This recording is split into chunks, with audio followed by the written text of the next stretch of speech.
Moments ago, Tennessee Governor Bill Lee actually signed into law the new map in Tennessee, wiping out the longtime black congressional district there in the city of Memphis. They have split Shelby County into 3 separate congressional districts, Nashville into 4 districts. We're going to be talking with State Representative Justin Jones. It was an absolute pandemonium on the floor as lawmakers protested vigorously against these white conservative Republicans doing the bidding of Donald Trump, just wiping out black political power. That's what's going on. Republicans in Alabama voted today to redraw the state's congressional map despite the fact that voting for this year's midterms has already begun. The state is still awaiting word from the Supreme Court on whether the redistricting can move forward, but under the plan passed today, the state would revert to a 2023 map that would imperil the seats of both Alabama's black members of Congress, Congressman Shamari Figurs and Congresswoman Terry Sewell. The move targeted the state's 2 black district is just the latest effort by Republicans to, again, destroy black political power since the Supreme Court ruled weakening the Voting Rights Act. Joining us right now, folks, to talk about this here, Alabama State Representative Kelvin Datcher. Glad to have you here, Representative Datcher. Listen, the protests have been taking place in Alabama, in Tennessee, in Florida, in many places. And the bottom line here is what we're looking at is this is white conservative Republicans wanting to destroy black power. We're talking about Alabama. That is the home of the battle for voting rights. You think about Bloody Sunday. We talk about Selma. We think about what happened in Birmingham, also was called Birmingham. Black people shed blood for this right to vote and for representation. And these white conservative Republicans want to destroy all of that. This is absolutely the rise of the Confederacy 2.0. Well, Roland, I mean, pretty much you're encapsulated everything for us. Right now, we know that, while the immediate target is District 2, which Representative Shamari Figurs now occupies, the lieutenant governor and others have been just transparent. They've said, we want all 7 seats. They have said it. They have been intentional about communicating that to everyone else. They're not even trying to hide throw a rock and hide their hands. This is their plan, their strategy to dilute black voting power in the South. And Alabama's ground zero for it and has been for a very long time. You perfectly captured what happened in the Alabama legislature. And so, we've got a couple days, we got 1 day left tomorrow, and they're going to force the repeal. That would be a what if kind of situation, because it only comes into the play if the Supreme Court grants an emergency injunction relieving the state of Alabama from an agreement they made to not challenge these districts until 2030. But they're going ahead with it anyway. The governor called us into special session on Friday. We had to be there on Monday. And, we've had hundreds, if not thousands of Alabamians showing up at the Alabama State Capitol to make their voices heard, to let them know this is not American. This is not democracy. And what is shameful here is that this same Supreme Court ruled to create the second second district. The same court. They did. And as a matter of fact, Justice Alito specifically said in the Louisiana versus Calais case that the Alabama ruling is not overturned. It is not overturned. Still, our governors called us in a special session so that these maps could be in place just in case the Supreme Court changes their mind from what they did just, less than a week ago. So it's really and it is abuse of power. It is an overreach by Republicans in this state to go after black voting power. It is not a Republican on Democrat attack. It is an attack against black voting power in the state of Alabama. And it's no different than what's happening in Tennessee. No, sir. And so, Alabama's been a testing ground for a very long time for everything from Project 2025 to other strategies that the far right has tried to employ across America. It's sad because when you walk down the halls from my office to the chambers, you'll see pictures of every set of legislators that have represented the state of Alabama in the legislature.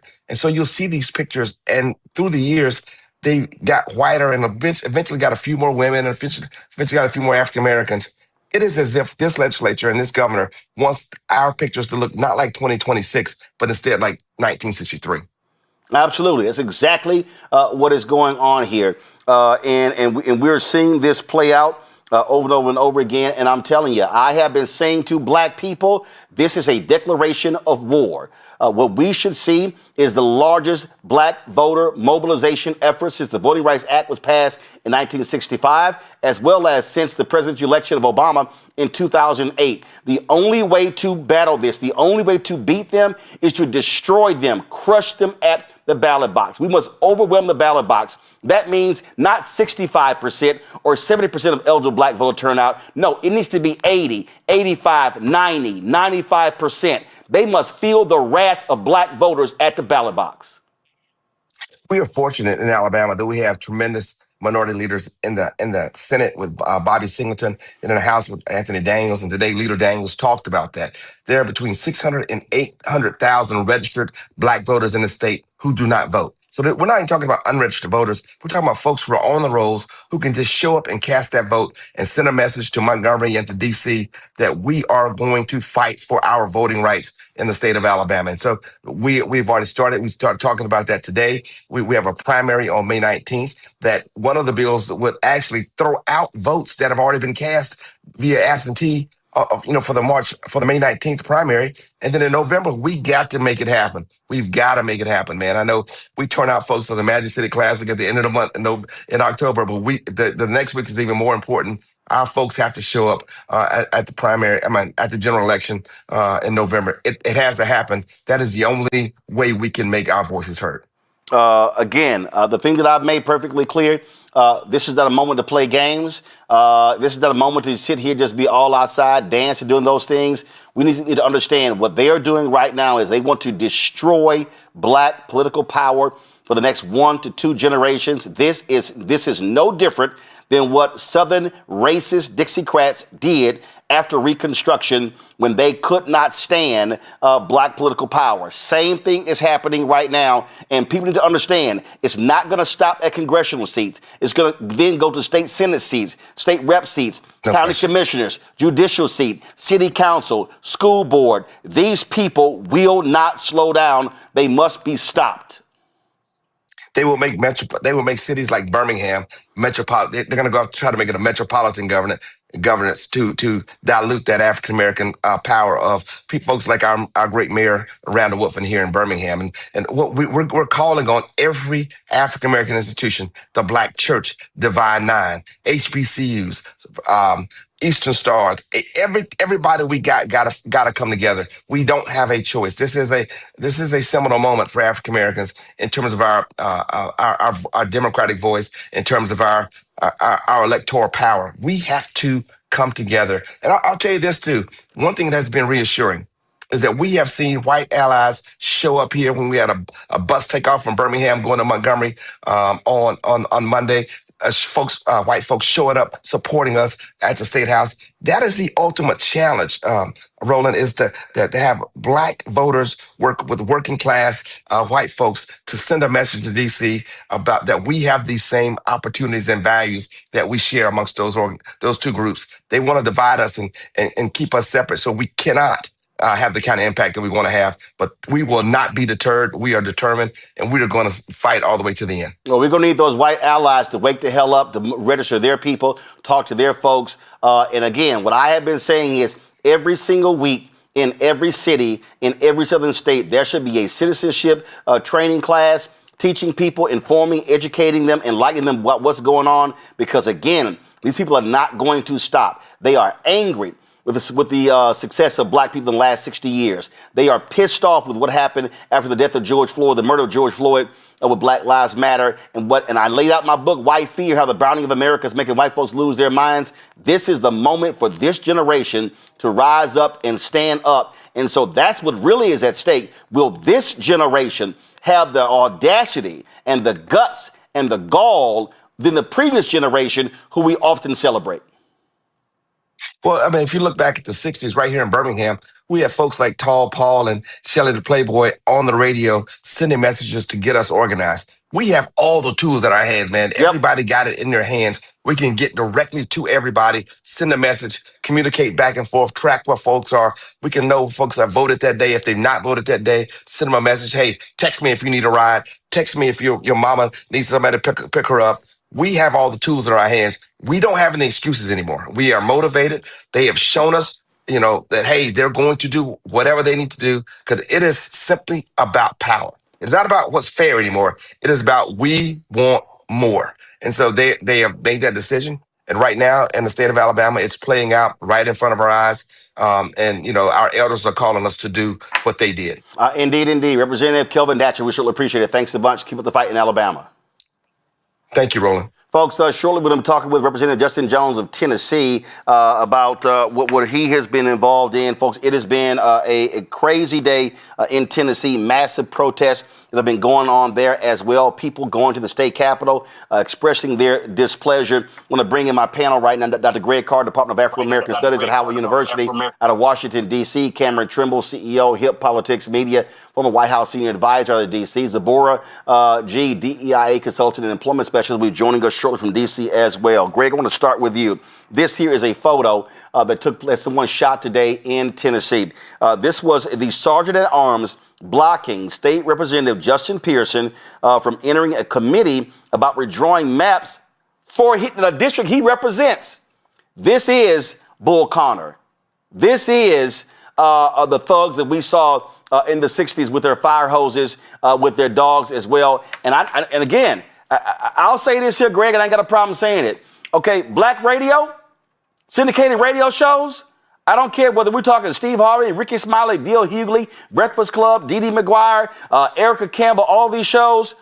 This is no time for gossip and games. This is a mobilization time. This is an actual declaration of war. This is a call to arms. It is, Roland. You've been sounding this alarm for a long time.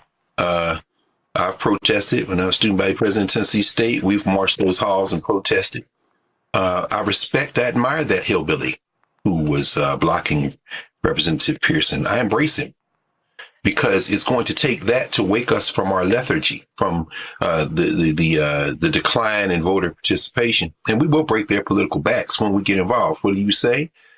All the time? When we vote our numbers, we win. Yep. Alabama is anywhere from a quarter to a third black. That includes the number of registered voters, over 1.3 million people in Alabama of African descent. We don't need all the white people. We don't need a majority of the white people. We probably don't even need a third of the white people. If everybody gets off the bench and gets into the game, we will break the back of the white nationalist party in the state of Alabama, my mama's home state. And Representative Datcher is absolutely correct. We saw it happen in Nashville, my hometown. Yep. When they call it metropolitan, they put in the front of it, these hillbillies hate they hate state government and federal government until they're not in control. There's a very simple solution to this, and I'm actually very optimistic. You talked about Karl Rove. You know what Karl Rove said the other day about Louisiana, that black people should embrace it. I'm with him. Karl Rove's a white supremacist. He's also very bright, and he's also very devious, and I agree with him 100%. If we vote our numbers, these hillbillies would have dummy-mandered.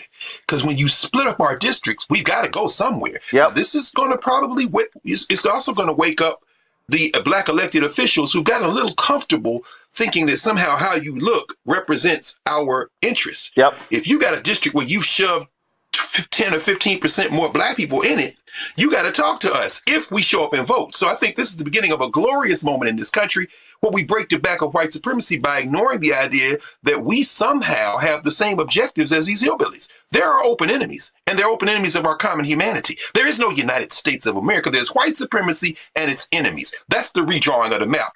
I embrace it. I'm here for it, Roland.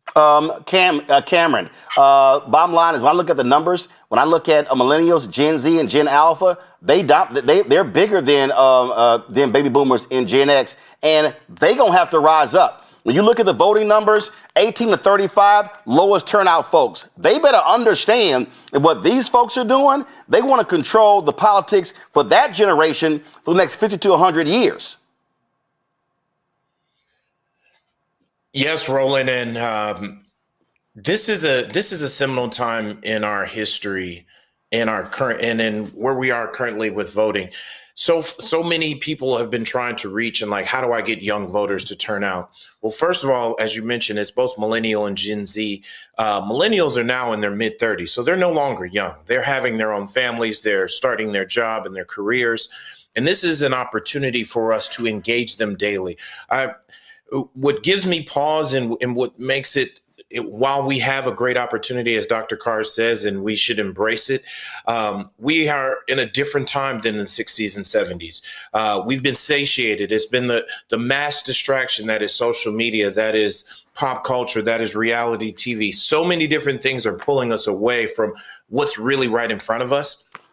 And what I challenge, not just elected officials, but organizations with the parents and our grandparents and everyone's generation, is not to admonish this next generation, but to encourage to encourage, educate, and mobilize. And whether you've got to convince them, whether you got to bribe them and say, hey, I'll help you out with one thing or another if I make sure you go out and register and make sure you go out and exercise your vote, or you drag them to the polls.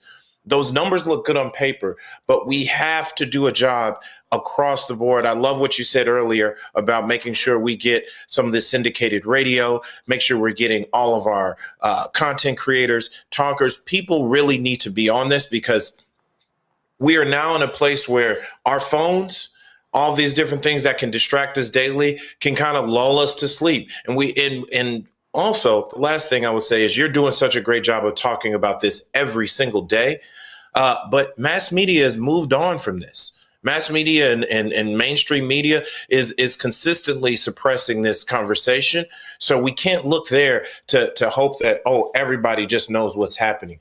This is a all-out effort from our entire community to ensure that we all vote. Well, I don't waste my time with the hell mass media is doing because they don't give a damn about black people anyway.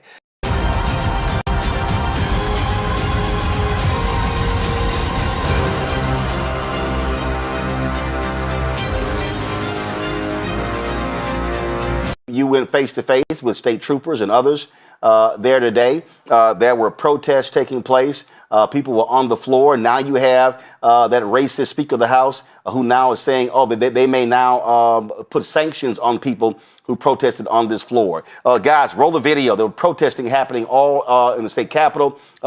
People were outside. People were making it clear. Also, Representative Pearson, this just saying the NAACP has already filed their lawsuit against Tennessee as a result of the actions of Governor Bill Lee signing this bill into law. Minutes. These maps are racist to Representative Pearson. Come on. Representative Pearson, go ahead. Yeah, what we're dealing with right now is white supremacy at its zenith. They are literally rigging and stealing elections and stealing congressional seats because they cannot win otherwise at the behest of the president after the Cali decision of the Supreme Court. And he decided to tell our governor and a lady who's running for governor that they need to steal our only majority black district in the entire state, which is in Memphis and Shelby County, where I currently serve as a state representative and where I'm also running to serve in the U.S. Congress for District 9. These things are not incidental or accidental. They've been building up to it over a long period of time, whether it be Shelby County v. Holder, where they gutted Section 5 of the Voting Rights Act, to now gutting Section 2, where we were able to use the courts as a way to ensure that our representation, our voices weren't being taken away systematically. And now, surgically, they have cut our district into 3, proportionally, nearly to the percentage of 33% of black folks in each of those districts, in order to dilute our voice, to dilute our vote, and to take away our political power. And you mentioned this, but over the next several months and couple of years, we are going to see the largest purge of black people in elected office since the end of Reconstruction. Because right now, they're coming for congressional districts, but next they will be coming for our state house seats and our state senate seats. Now, let me talk particularly about the South here. In the South in particular, there are 12 to 20 U.S. congressional seats that we might be on the verge of losing. There are 200 state house and state senate seats that we will likely lose due to the response and the white lash by white supremacists who are in these positions of power. And so, yes, we must vote, and also we must build power that sustains us for the long haul and share a vision for our country, share a vision for the South where there's healthcare access, there's opportunity in education, there isn't environmental racism and degradation, and that Black folks who are in positions of power, that we use these positions not just to push yes and no on buttons, but to build power in the communities where we are serving. But this is the fight of our life, and everyone has to be engaged in it. Representative Parkinson, listen, do all members of the Black legislature now realize what's going on? I know you've had folks, back and forth, and some folks like, hey, how do we deal with the other side? But Republicans have made it perfectly clear they don't give a damn about a single Black voice in the legislature, and they damn sure don't give a damn about a white Democratic voice there. Today was actually a remarkable day. Today we saw unification from not just all of the Black members of the Tennessee Black Caucus, but also the other members of the Democratic Caucus, our white members as well. On both sides, both in the House, both in the Senate, everyone, did their thing and did it to the max and really, really showed out and showed a force of unity that I hadn't seen in a long time. All right, so what's next? I mean, listen, I think, frankly, you can't take it lying down. I think it has to be maximum pressure and shut the state capitol down. I mean, to a grinding halt. It cannot be, from this point forth, it cannot be business as usual in the state capital of Tennessee. I agree. That's exactly right. Are you going to say to my No. Parkinson, you go first. I got another question for Pearson. Go ahead. Okay. Yeah, I agree with you. I think what we're seeing is these white folks have deployed the nuclear option. And I think what we're seeing also is the response to the ever-changing landscape of America and the desperation that is coming from these individuals to keep themselves in power. And so it is almost like you putting a cat in a corner when you're trying to give a cat a bath and they're scratching and clawing, to get away from you. And I think that is what we're seeing.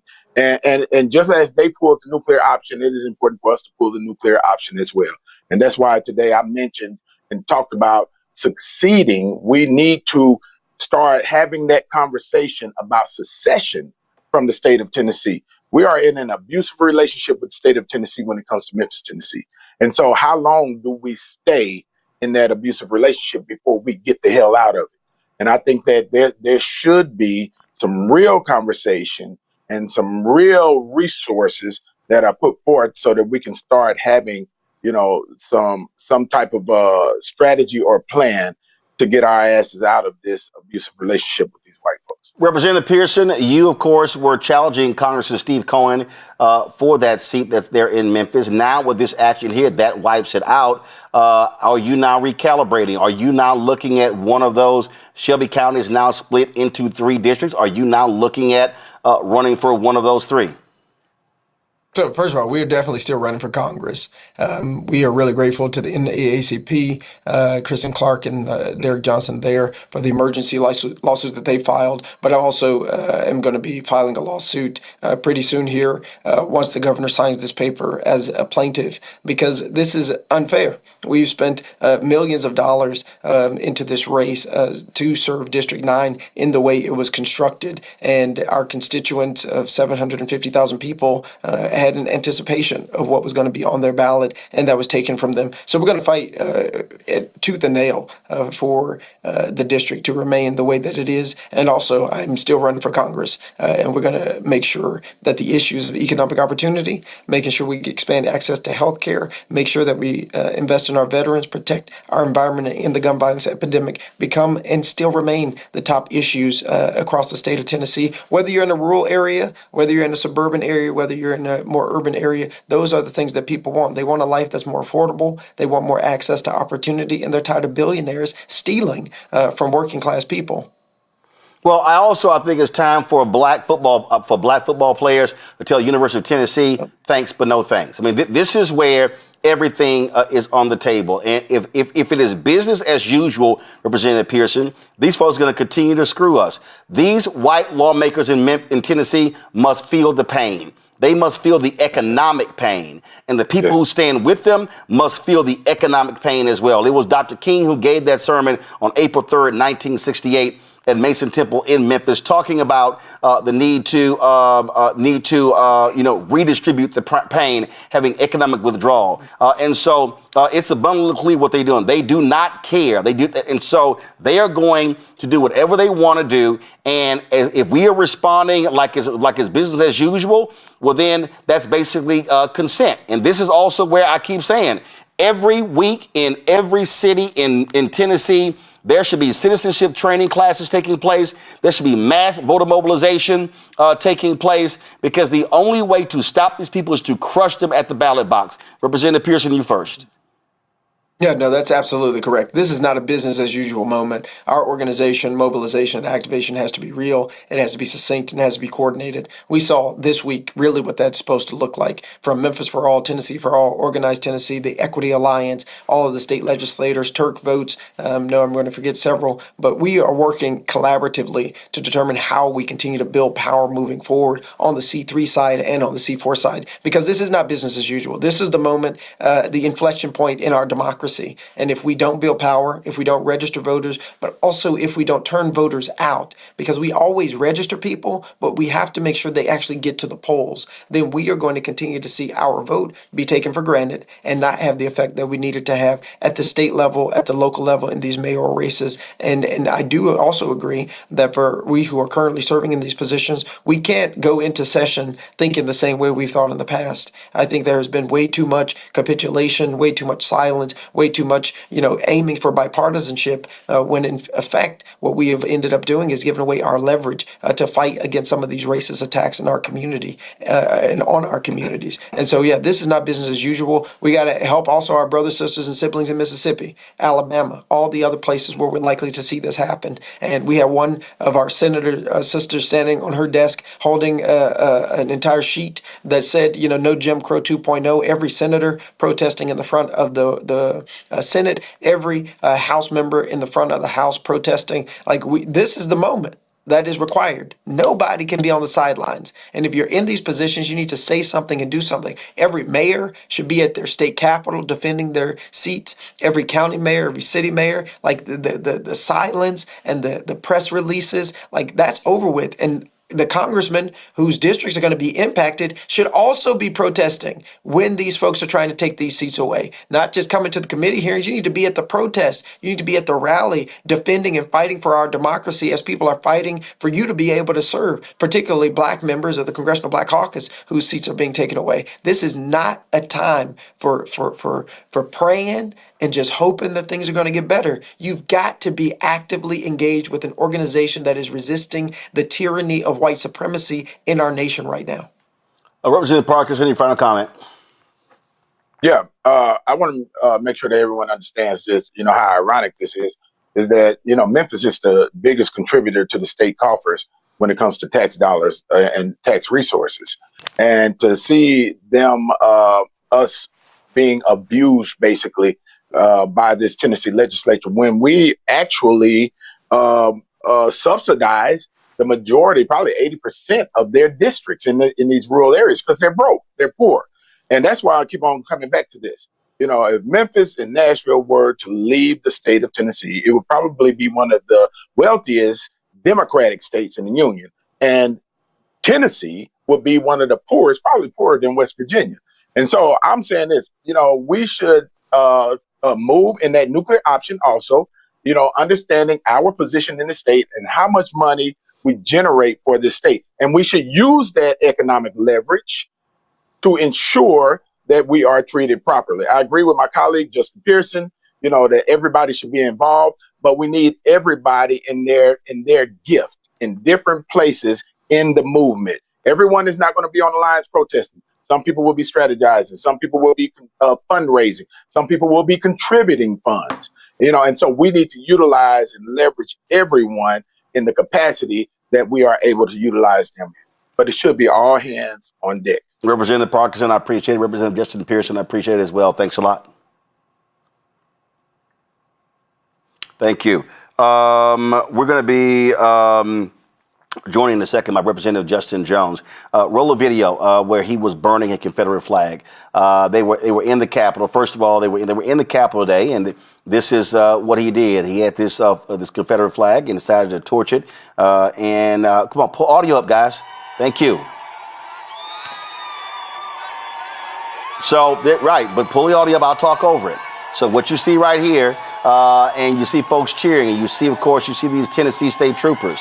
There also was an altercation between Representative Justin Pearson and one of these Tennessee state troopers when they were being escorted out and words were exchanged. Y'all have that video?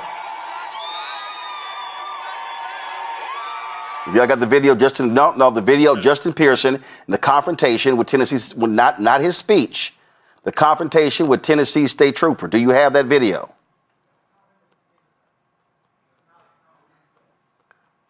All right, so again, folks, you had protests that were going on.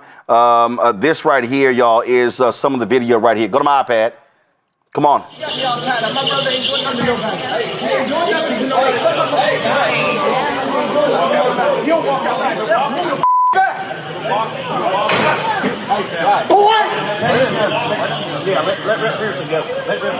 What's wrong with you? What's wrong with you? Ted.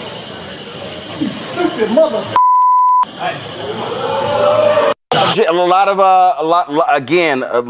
of anger that was going on there, and again, the reaction all justified by what is taking place.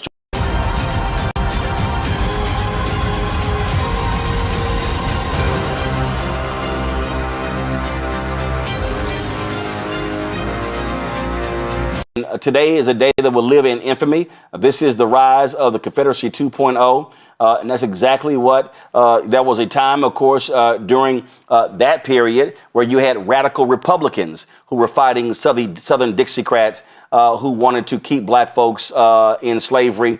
And they were passing various bills. Now what you have are Republicans in 2026 who are standing with those Southern Dixiecrats in the 1800s to deprive African Americans of power. I posted this on my social media. I mentioned it yesterday. This here is a poster from Nate Parker's The Birth of a Nation, where the American flag is a noose around his neck. And what I said in social media is very simple. What these Republicans are doing, they want to choke black political power. They want to suppress it. They want to get rid of it. And that's exactly what is happening right now in Tennessee, in Alabama, in Mississippi. It's already happened in Texas. It's happening in Florida. They're not going to do it right now, but they probably will do it in 2028 in South Carolina. And the only response that we can give is a massive voter mobilization to take these people out at the ballot box.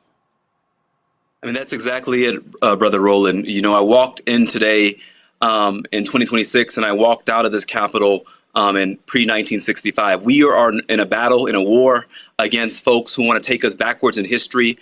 Today we saw the Capitol Klan rally. You know, they've taken off their white hoods, but yet they still have the same agenda. The Grand Wizard, Speaker Cameron Sexton, Governor Bill Lee, who want to bring us back to a time where black folks had no political representation, bring us back to a time when we had crosses burned in the yard for simply trying to exercise our democratic rights. And so this is racial terror. It's not about political tit for tat as they want to make it. Is about racial control, racial subjugation. It's about saying that you black folks are not worthy of being treated as equal members in our democracy. And we saw what happened today was that we cannot just sit around and be quiet. That history will judge us not by what we don't do, but by how bold we act. By the moral clarity we bring to this moment, by the boldness we bring to this moment. And so I burned that Confederate flag because we need to burn down the system of Jim Crow and the new Confederacy that they're trying to bring about, not just in Tennessee, but in Alabama, Mississippi, Louisiana. They have a Southern strategy. We have to have our own Southern defense strategy to say that if they come for one of us, they're coming for all of us. And we need to disrupt business as usual. We need to be bold. We need to be unapologetic. We don't need to be here trying to make friends with these white racists, talking about we want to have kumbaya and be decorum. They didn't have decorum today when they spit on the graves of our martyrs like Jimmy Lee Jackson, and our martyrs like those three young men, Andrew Cheney Goodman, who were killed during Freedom Summer. They didn't have any decorum when they were spitting on the graves of those who endured days in jail cells and nights of bombs that trying to register to vote and spit on the Voting Rights Act, the crown jewel of the civil rights movement. So why would we have decorum when this white supremacist rally was telling all of us that we're basically the N-word in Tennessee and that we don't have any rights that the white man has to respect? That's what they told us today. And like I say, and let me be real. I'll go ahead and say it. Some of your black colleagues have been trashing you and Representative Pearson the last few years, saying that y'all were doing too much, that y'all should be playing the go along to get along game. I wonder what those same black folks in the Tennessee legislature are saying right now after what happened today.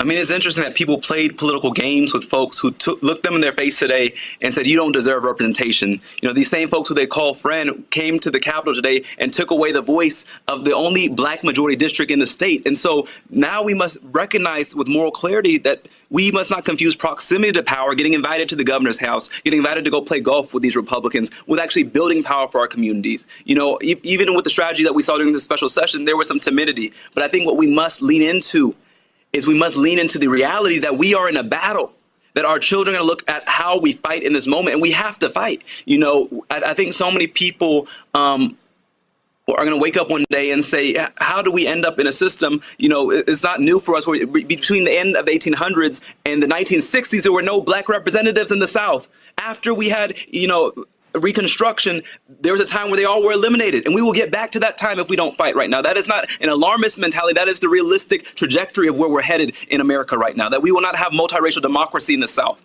But they are trying to build a confederacy, and I burn that flag because we beat these fools before. We beat these you know, vile racists before, and we must fight them now with everything we have. And it's going to be in this Capitol building, but now it's also going to be in the streets. It's going to be going across the South, because what they're counting on is the fact that Tennessee is the lowest state for voter turnout. So that's what they're hoping. And I hope that just like after the Dred Scott decision, Frederick Douglass said, let that decision not, you know, depress us, but let it inflame our resistance and rebellion. Let it embolden us to fight even harder and with more, you know, vitality against the sin that is slavery in this nation. And so I hope that people feel that fire, because there's only two ways that change comes about, Roland. Either people see the light or they feel the fire. And they did not see the light today, so it's time for them to feel the fire of our movement and of our power. And we need to burn down this new Confederacy and build something new that is rooted in human rights and human dignity and multiracial democracy. It is a lot to work to do. And bottom line is, I've said it point blank, this is a war. They have declared war. And we must respond accordingly to this. Real quick, if I can get quick questions from my panel, I've got my next guest who is waiting. I need quick questions from my panel. Cameron, go. Yes, Representative, in Tennessee, what are our efforts, and what are the most immediate efforts that you want to make sure that all folks know, not just black folks, everybody around the country, if we're not in Tennessee, how we can be supportive of this movement? Yeah. I think the first thing that we must tell the nation is that, and you know, at this moment it is crystal clear that the South is the front line of our democracy. And so we need to invest here. You know, so many people are like, why don't you all just leave the South? Do they not realize that the majority of black folks in this nation live in the South, and that we can build political power here if there's investment from these national orgs, not just, you know, once every blue moon, but if there's consistent infrastructure building. And so, you know, in Tennessee, we have the lowest voter turnout. 1 in 5 black Tennesseans cannot vote because of felony disenfranchisement. There are tactics that we must do to expand the franchise. These new maps are counting on people not turning out. They're counting on you know, this depressingly low voter turnout. So how do we beat them at their own game and combat that by having the most massive voter registration, mobilization, and empowerment drive that we've seen since 1964 with Freedom Summer. We need to have a Freedom Summer here in Tennessee, and so that, you know, we need support, we need resources here.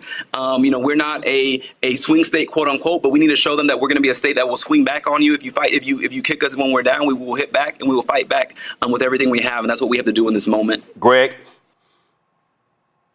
Thank you, Roland. Thank you, Representative Pearson. I'm sure you're familiar with Dr. Du Bois's 1946 speech at Columbia, South Carolina, Behold the Land, where he said the future of our race is in the South. With that in mind, how long before this overreach becomes a dummy mander? In other words, if we were to vote our numbers in Tennessee, would this strategy backfire, splitting Memphis into 3 districts, splitting Nashville, my hometown, into 4? If we turned out in those gerrymandered districts, in your estimation, what would happen in terms of the political contests in those gerrymandered districts if we voted our numbers? Looking at the political leanings of these new districts, I think the lowest political Republican district is a +20 Republican district. And so they're counting on folks not turning out. They're counting on folks not using their power. I think if we turned out in numbers that were unexpected, like we saw in 2008, where you had a 51% youth voter turnout, the largest black voter turnout we've seen it in a generation, I think it would send shockwaves, and that it would, counteract this attempt to have a power grab and rig the maps. I think we have to out-organize them, and I think that there is a way to do that if we are strategic and work together. But we must challenge this divide and conquer strategy. This is the time for us to come together as a movement to pull our resources to have folks who have that legal strategy, but also who have that mobilization strategy here on the ground. And I think that we can counteract it. I hope that we see this not just in Tennessee, though. We need a Southern solidarity strategy. I was just on a phone call with folks in Louisiana. We need to be connected with folks in Alabama. And how do we coordinate amongst the South and say that you have a Southern strategy, but we also have a Southern strategy? And ours is one that is about multiracial democracy and about challenging the terror of white supremacy. And so I think that's what we have to look at doing, and it's going to have to be multi-generational too. We have amazing elders who've been in this work. I was just been in touch with Ms. Diane Nash, one of my elders, and we need to have this intergenerational conversation about what we do in this moment and how do we pull together that wisdom with the urgency and the energy that some of these newer groups are bringing in this moment. Representative Justin Jones, I certainly appreciate it. Thanks a lot. Thank you, brother.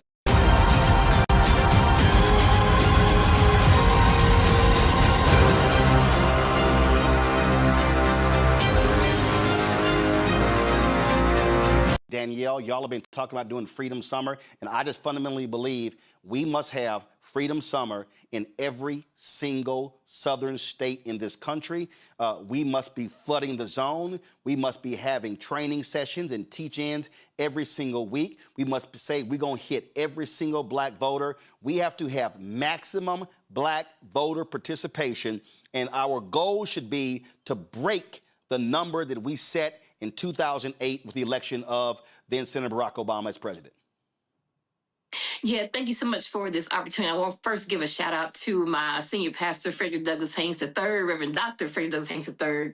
Senior Pastor French West will also have the privilege of serving as the pastor of justice, but also co-directing the Black Faith Coalition. So for us, Freedom Summer 2.0 is a tool or a tactic in our larger toolbox where we are looking to build Black political power throughout the state of Texas. So for Freedom Summer 2.0, while it is in the legacy of 64 Freedom Summer, which was access to the ballot box, right? 2026 Freedom Summer 2.0 is about dealing with the constant voter suppression tactics, the various machinations that are always implemented, and the ways in which this semblance of democracy is being dismantled. So for us, it's a 2-day convene that we will do in 3 cities.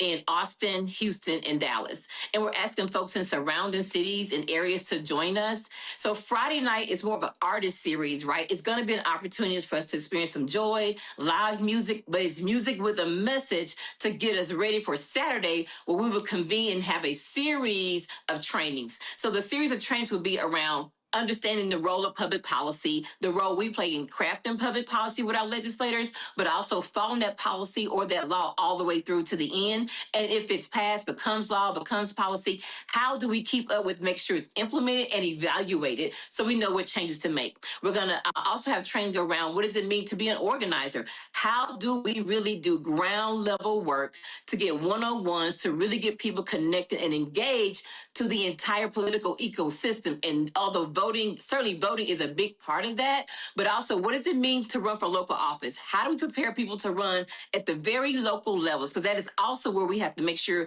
we show up and vote all the way down the ballot, because we have to make sure we have folks in office at the local levels as well, and not just focus on the federal level. So it's going to be around organizing. It's also going to be around how do we train, how we do messaging? How do we make sure we are all learning some common lens, common language, so we all know what we're talking about and where we're going.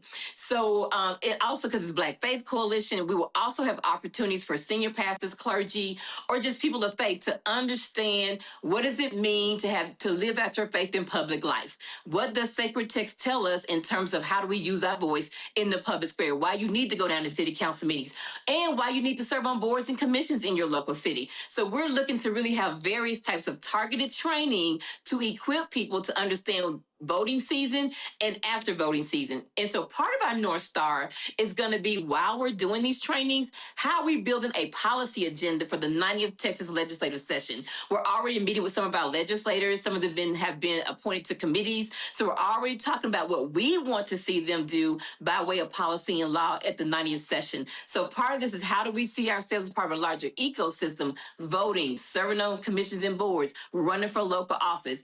And then, of course, it has to be turnout. But turnout why? Tell people why they need to turn out. Yep. Texas, I believe, has 4.5 million eligible black, but we have more eligible black voters in Texas than any other state. Yep. And so for me, is that, and I tell people, we're not a red state. And I hate when people say Texas is a red state. We're an organized state. Yep. Right? So we're doing our part to see how can we organize black Texans to build black political power. So we're doing regional meetings right now where eventually they become justice hubs. So it's not just one organization, one church, one leader leading everything. It's about we all have power and access to that power, because some people are leaning into, well, we're going to be the minority majority state. It's going to work out. No.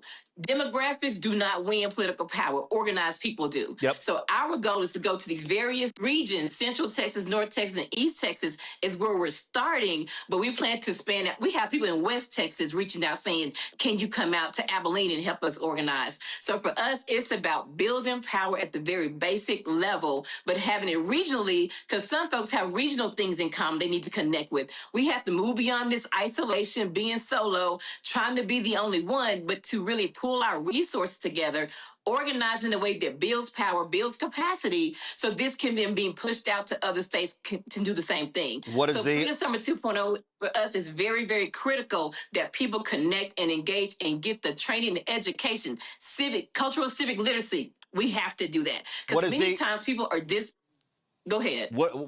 First of all, I got to go to my next guest. What is the website if people want more information?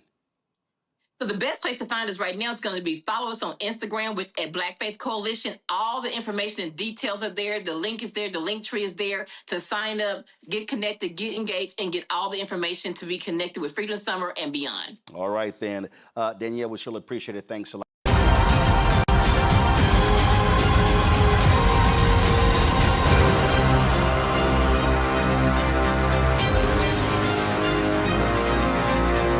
So, Supreme Court Chief Justice John Roberts says he doesn't like it when people look at the Supreme Court as being too partisan, saying that people have to respect the court.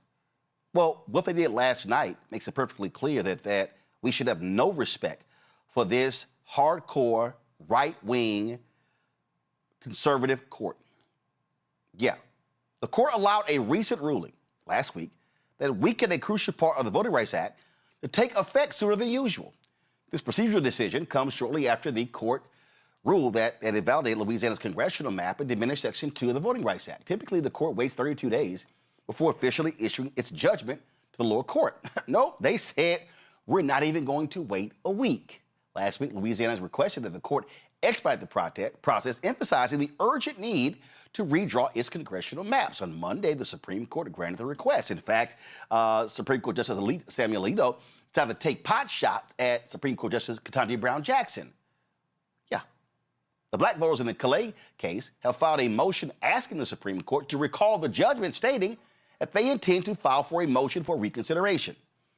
Ellie Mistel, Justice correspondent with The Nation, joins us right now. So, Ellie, for people who don't know, explain to them something called the Purcell decision, or the Purcell doctrine, if you will. Yeah, the Purcell principle.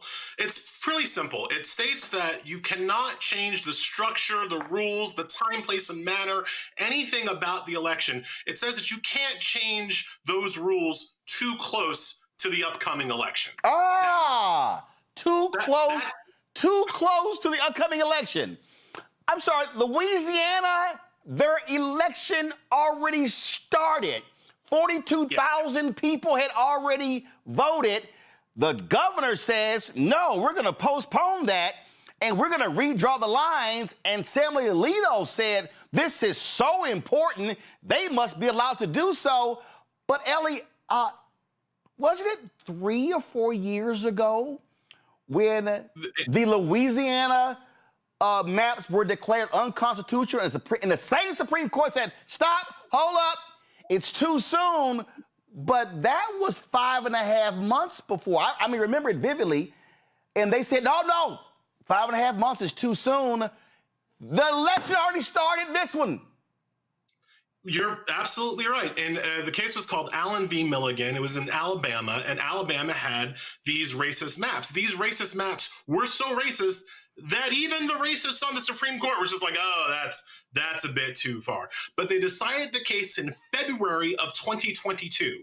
And at that point, these conservatives, including Brett Kavanaugh, said that February 2022 was too close to the November 2022 midterms, and they invoked the Purcell principle. So they forced Alabama to have an election under unconstitutionally racist maps because they only ruled the maps racist in February and the election was in November. So that's the Purcell principle when it comes to restoring black voting rights. But when it comes to taking black voting rights away, apparently it doesn't matter. Apparently May in 2026, ahead of the November 2026 midterm elections, that's not close enough to the election to invoke this principle. So the hypocrisy from these justices is pretty evident. You were saying that the decision regarded a normal 32-day waiting period to reconsider. The reason why Louisiana wanted them to get rid of that period is so they could fast track, so they could move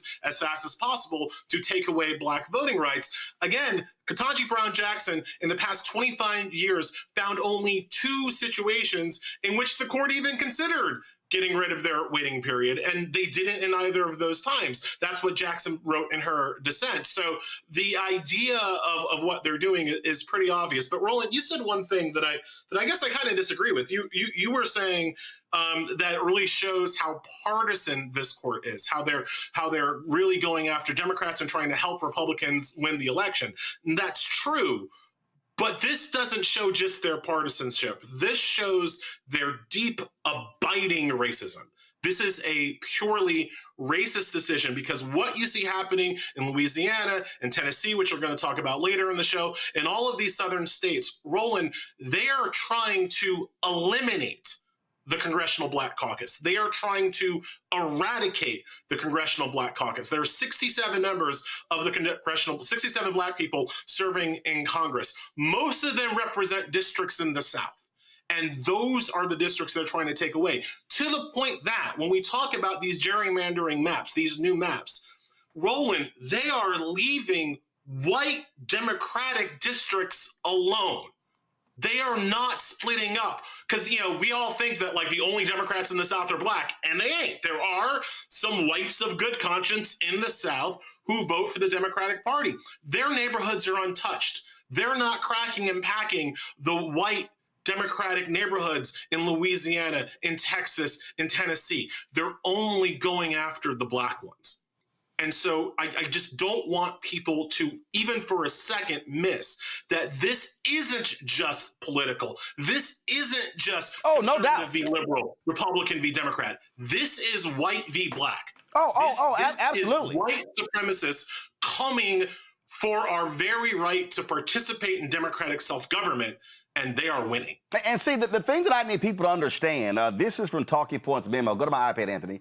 They call this Alito's Alabama Pickle. They said in order to not look stupid, Samuel Alito had to differentiate the court's 2023 decision in Allen v. Milligan from Calais, despite the fact that they are virtually the same. I need people to understand that this exact same Supreme Court agreed with the lower court that Alabama needed to create a second congressional district because black voters were frankly being cheated. The same Supreme Court ruled in the exact same second seat in Louisiana that it needed to be done.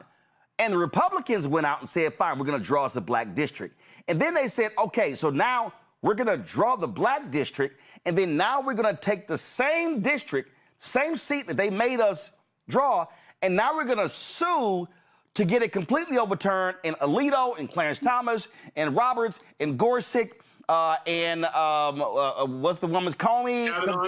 Kavanaugh and Barrett went, oh yeah, you know what? You're absolutely right. As if The Alabama decision that they made and the Louisiana decision that they made never existed. Yep. That's what happened. And remember, what the litigants in this, the people suing on behalf of the racists in Louisiana, were a group of white voters who were arguing that they had a constitutional right to over-representation. And I never want people to miss that. White people said that they were being discriminated in Louisiana because of the second majority-minority district in Louisiana, that was discriminating against white rights. Even though white folks only make up 60% of the population of Louisiana, the white folks there were arguing that they had a constitutional right to more representation than they deserve. Right? Whenever we talk about gerrymandering, whenever we talk about voter representation, you never have black people asking for more than we deserve. You never have black people asking to be overrepresented. We just want to be counted fairly. But these white folks, they literally are going to the Supreme Court and winning at the Supreme Court on an argument that is based on overrepresentation. Now, in terms of the hypocrisy of the Supreme Court justices, I'll give Sam Alito this. He dissented in the case that you just brought up. He dissented in Allen v. Milligan. Alito's actually not the one that flipped. He's always hated us, as has Clarence Thomas, as has Neil Gorsuch. The people who flipped were media darling John Roberts. It is John Roberts. I was honestly surprised, Roland, when this decision came out, not the ruling. I knew the Supreme Court was going to do racism, but I was surprised that Roberts let Alito write it as opposed to taking his prerogative as Chief Justice to write that decision, because it was a coward move from John Roberts. Because John Roberts is the person that said Alabama's map was unconstitutional back in 2022. And now in the carbon copy exact same situation, John Roberts has changed his mind. Well, he owed it to people to explain to people why he changed his mind. What was different, John? What's the new thing that happened? And he punked out. He punked out like a little coward, and he gave it to his, rabid attack dog, Sam Alito, to write the most awful decision that Alito could think of. And Roberts just signed his name on it, but he never explained why he changed his mind. It was a coward punk move from Roberts. But again, this is this Supreme Court. When I was on your show in 2021 and 2022, begging the Biden administration to do something about court expansion, to expand the number of justices on the Supreme Court, this is why. This is what I was screaming about. Oh, I'm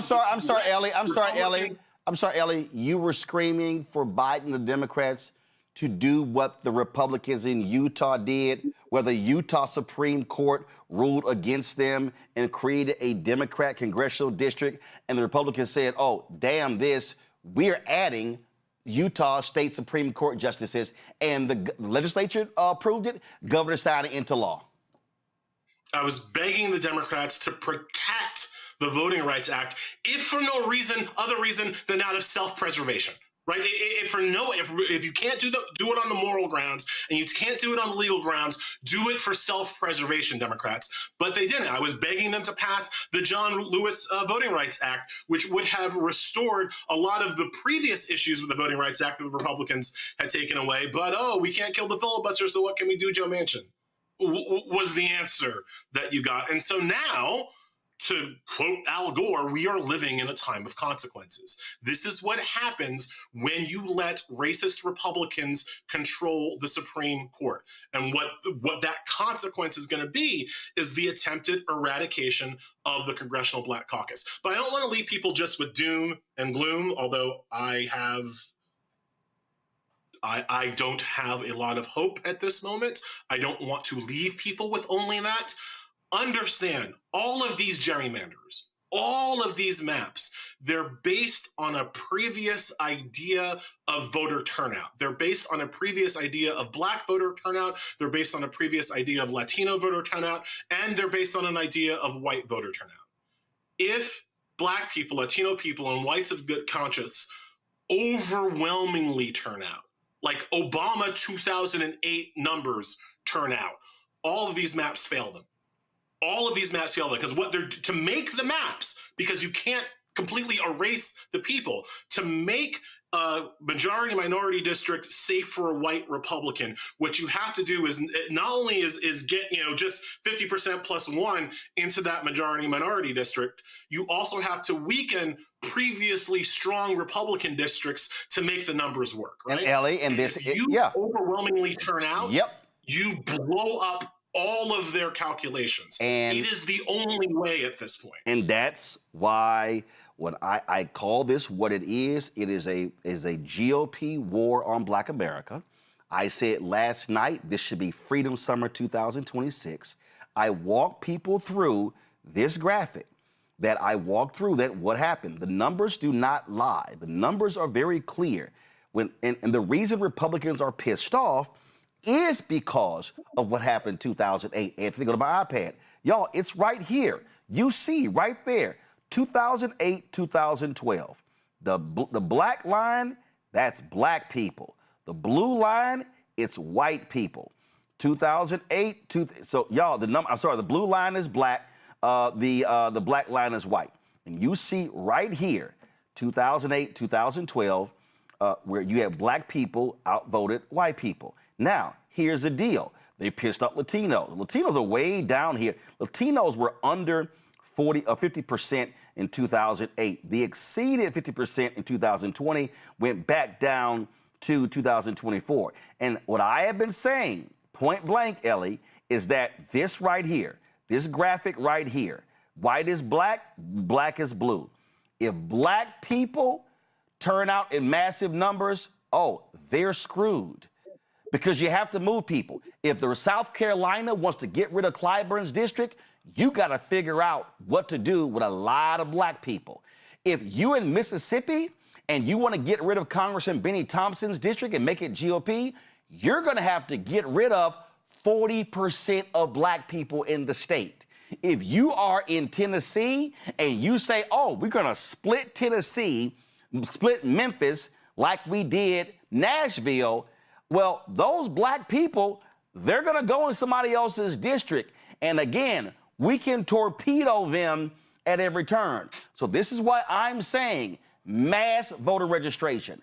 This is why I am saying every single week in every single city, in every single southern state, there should be town halls, voter citizenship training, walking people through the issues and getting them to understand that we can kick their asses at the ballot box. And it also means in North Carolina, re-elect Anita Earls to the North Carolina Supreme Court. And in 2028, when those 3 Republicans are up on the ballot, take all 3 of them out at the ballot box. It means Georgia. It means Georgia on May 19th, having those 2 candidates. We had one on last night. One name is Miracle, one name is Jen. Elect them to the Georgia Supreme Court. Yo, this is warfare, Ellie, and people got to be on warfare footing. It's the only way. I cannot emphasize enough. There is no more legal recourse. The Supreme Court is showing they ass. All right, they are here to bring the hammer of white supremacy. There are no more lawsuits. There's no more. That avenue is functionally closed. And frankly, there are no more candidates, right? Like we can talk all the time we want in the off years about how we need these candidates and that candidates and better candidates and better, and it doesn't matter at this point. All that matters is turnout. And one of the reasons why they gerrymander districts is that they know that people will look at the district they're in and feel like it's hopeless, feel like there's no point, feel like there's no reason to go out and vote, because how can you possibly overcome such a large white majority? But you got to remember, lots of white folks don't vote either. Right. And if you have a better turnout per capita than they do, and you bring friends, white friends along, and you bring Latino and AAPI friends along, like that is how you do it. And that's the only way left. And the last thing I'll say, this, as bad as it is shaping up for 2026 in terms of voter suppression, please understand 2026 is going to end up being our last best chance for voter representation, because all of these gerrymanders, it's only going to get worse in 2028. And it's only going to get worse in 2030 after the next census, when they have a normal redistricting. The 2030 census will be the first census where they will be able to do normal redistricting without the restrictions of the Voting Rights Act. So it only gets worse from here. If you can't win here, if you can't win now, if you can't win in 2026, it only gets worse going forward. And Ellie, this is also why finally you have folks waking up. Democrats in New York, you have to run the table. Democrats in Illinois, run the table. To that asshole Senate president in Maryland, get your ass in gear and stop protecting that one Republican seat, because they don't give a damn about one Democratic seat in other states. It means California, yeah, go for a 52-0 map. That's what you do. Yep. It's absolute hardball. You cannot unilaterally disarm. I know that lots of people on my side of the aisle, oh, gerrymandering, it's so icky and gross. It doesn't matter. Doesn't matter anymore. Like what they did in Virginia is exactly what you have to do in all of these other states where Democrats do have control. Michigan, like as you say, Democrats have to run the table in the states that still allow Black voices to be heard, and then you need overwhelming turnout in states where the Black voice is suppressed. And that's your shot. That there is but one play now, and that's the play. Yep, that's it. Ellie Mistel, Justice Correspondent. We surely appreciate it, man. Thanks a lot. Thank you so much for having me. All right, folks. If you want to understand how shameful, despicable these people are, this official from Georgia went on Newsmax, and he literally said that I know there's an election going on. I know people are casting ballots. Oh, by the way, early voting has already started in Georgia. The election is in 14 days. It's in 2 weeks. But Congressman Buddy Carter said, I don't care. We should just stop the election and change the maps. And I'm glad that Tennessee and Alabama are redrawing their districts. And I think that Georgia should do the same thing. Yes, we have started early voting. And yes, it would be inconvenient. But at the same time, it's never too late to do the right thing. And the right thing is for the governor and for the legislature to call a special session to redistrict so that Georgians will be represented by people who represent their values. We shouldn't have to suffer through the next 2 years just because it's inconvenient to do it now. We need to suspend the House races, and we need to go ahead and redistrict so that the Georgians would be represented in the next 2 years by people who represent their values. Yeah, if you could just even take a moment and kind of, walk our audience through how might redistricting really impact the balance of power between Democrats and Republicans in the state of Georgia. Well, we could potentially pick up 2 to 3 seats in the state of Georgia. And that's important because that could impact the national majority. It actually could be the difference between us going back as Republicans in the majority in the House and going back as in the minority. And that's important. It's important that Georgia do this. As I say, it's never too late to do the right thing. And the right thing is to go ahead and redistrict so that Georgians will be represented by people who represent their values. Georgia is a Republican state. We need to remember that. Yeah, and exactly. Georgia is a Republican state, as if Democrats don't exist. Oh, by the way, as if your 2 United States senators right now are not Democrats. Randy Bryan's entrepreneur, author, speaker, creator of The Truth in Game, joining us from D.C. Dr. Mustafa Santiago Ali, former senior advisor for environmental justice at the EPA, also from D.C. Nicole Robinson, political law attorney and strategist, also from D.C. Glad to have all 3 of you here. Mustafa, I'll start with you. I just keep saying it. This means war. And this means all hands on deck. This is why House Democratic leader Hakeem Jeffries, this is why he dropped $20 million in Virginia. This is why he is funding the effort in New York State as well. Democrats have got to stop playing this wonderful, nice, cute, let's all get along. No. This is called being Bumpy Johnson ruthless. Yeah, most definitely. We actually break this down. This is about the erasure of Black power.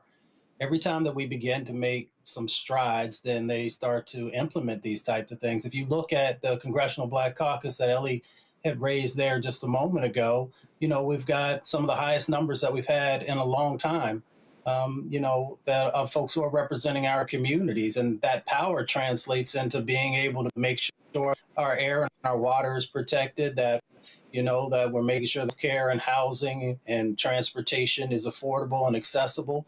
So folks really have to understand why this is so incredibly important. So when they do the gerrymandering, what they're doing is they're, trying to take away the small amount of power that we have and the resources that are tied to that. And that's why when you talk about this current war that's going on, it's so incredibly important to actually not only pay attention, but get engaged, because you are literally making a determination of what your future will look like. And does your vote have any power to actually help move in the right direction?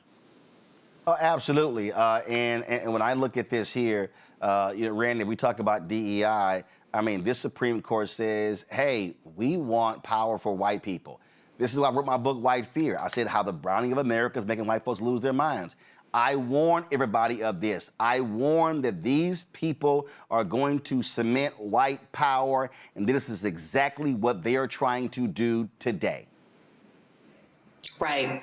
When people talk about racism, they really try to minimize it to someone calling us the N-word or being rude to us in a store. And I want people to understand that this is real racism. This is how they wipe us out and bring us to our knees. And that is by going at the top. They have systematically gone through every program that was designed to give us some rights, some. It wasn't all the way fair in this country. So they immediately attacked DEI, diversity, equity, and inclusion, to ensure that white people would be the ones that were essentially only included and treated fairly and paid fairly in jobs, although DEI helped white women more than anybody. They have now, they have the EEOC encouraging white men to declare that there's reverse discrimination going on, because in their minds, although they control most of the money and power in this country, when there's something that they don't have, they really believe white supremacy makes them believe that they are due and owed everything. And now with this voting, what they're saying is that we don't want Black people to have a voice whatsoever in this country. We don't want them to be able to vote for their rights and their interests. And not as if we can trust them to speak for us or care for us or put us, in a good form. So we are in trouble, people. And I hate to again, scare people, but we should be frightened to the point where we're doing something, because this is a straight up attack on us, on our rights and our liberties, and on the way that we can live going forward in this country. Nicole, this isn't about scaring people. It's called stating facts. Mm-hmm. Exactly. And I want people to keep remembering and keep hearing the words white supremacy, because that's exactly what this is. Sometimes white supremacy doesn't look like a hood or a burning cross or a noose. Sometimes it looks like a 6-3 Supreme Court ruling. Sometimes it looks like redrawing a map. But I also want us to remember that Black people have fought back every single time that white supremacists tried to silence us, whether that be after Jim Crow, after Reconstruction. We have fought, and we can fight this again in November. And even before November, we need our legislators to come back and come out and start redrawing maps just like the Republicans are doing.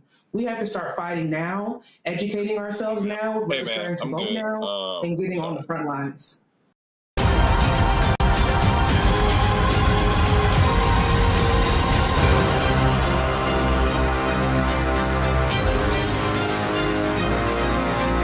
We talked about some comments Stephen A. Smith made on Cam Newton's podcast, saying that he wished that Black people would all vote Republican. Let me play that again for you. I wish for one election that every Black person would vote Republican. What? How can you say that? I said, it's simple. Since 1964, the Black folks, we have been giving our vote to the Democratic Party at an exorbitant rate. Therefore, they know they got our vote, and they don't have to cater to us as much as we need them to. The Republicans know they'll never get our vote, so they don't give a damn about us. And as a result, we're the only community in America devoid of representation, which is why we're considered disenfranchised. I'm tired of that. What I want is to put ourselves as a community in a position where both parties have to work to get our vote. Can I ask you this? Do you think you covering politics like you cover politics, in the words of your mans, is that good for business, your business? It has the potential. Stephen A. Smith said, we're the only group devoid of representation.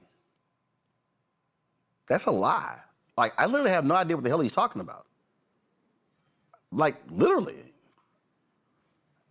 Is Governor Westmore not black? In Maryland? Is Don Scott, the Speaker of the House of Virginia, not black? Is Louise Lucas, the Senate Pro Tem, not black? Is Lieutenant Governor of Illinois not black? You've got 58 members of the Congressional Black Caucus in Congress. You have Vice President Kamala Harris. Is she not black? We can go on and on and on. You've got Lieutenant Governor right now in Michigan. You've got a black Attorney General in Nevada, a black Attorney General in Maryland, a black Attorney General in Massachusetts, a black Attorney General in New York State, a black Attorney General in Illinois. What the hell is he talking about? We are devoid of representation. Now, if you're saying that there are 4 black Republicans, yeah, but guess what? All 4 of them are going to be gone come January. But this is why. So we had Michael Harriot, founder of the Contraband Camp, on last night. We brought him back tonight because I saw Umar Johnson. I saw these other black conservatives like, that's right, Stephen A's right, Stephen A. right. Because this notion is that, that if we voted Republican, then they would listen to us and start doing what we desire. I find that to be nonsensical. So I called Michael and I said, Michael, let's actually walk people through what the Republicans said they were going to do to black people in 2024. Matter of fact, not even 2024, because Jonathan Swain and Axios dropped the story in 2021. They were preparing Project 2025. So they started in 2021. So Michael Harriot joins us right now. So Michael, let's go ahead and get started. So since all of these people are saying, yay, Stephen A. is right, and if only we could vote Republican, they're going to start listening to us. Michael, please illuminate for people and remind people what Republicans actually said that they were going to do if they regained power as it relates to black people. So the first thing we have to know is that from the beginning, even before 2020, the Republicans had a dream. Their biggest dream was to repeal the Voting Rights Act. That's why John Roberts was a Supreme Court nominee. That's why how he got on the Supreme Court. That was his mission, to repeal the Voting Rights Act. In 2013, I interviewed the gentleman who was the councilman who they were trying to get out of his county seat. And that case became Shelby versus Holder, right? And that was their first step, right? That was the first step to eliminating the Voting Rights Act. When Trump got elected and when Trump ran in 2021, what did he promise, right? He was going to get rid of affirmative action. He was going to, bring back what was called the National Origins Formula, which was essentially a race-based quota system for immigration. He promised all of this black stuff.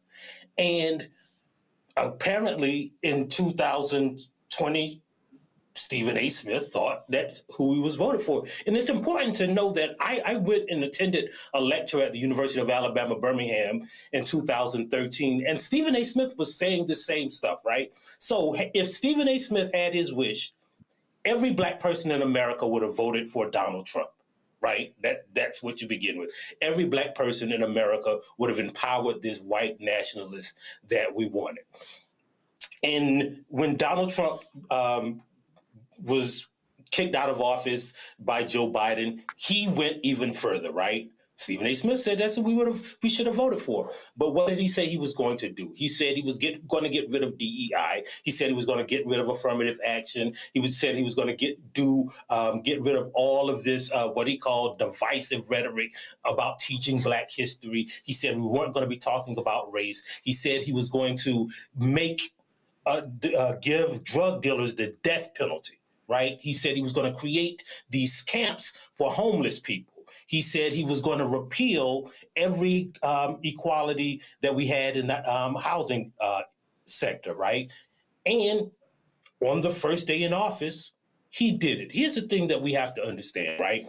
I know we say people like Umar Johnson and Stephen A. Smith, who don't know history, like to think that we started voting Republican in the civil rights era, but that's not true. As you showed from the data I sent you last night, it began way before that because Black people identified with the Republican Party in the 1930s, but when it came to president, they voted for FDR. Why did they do that?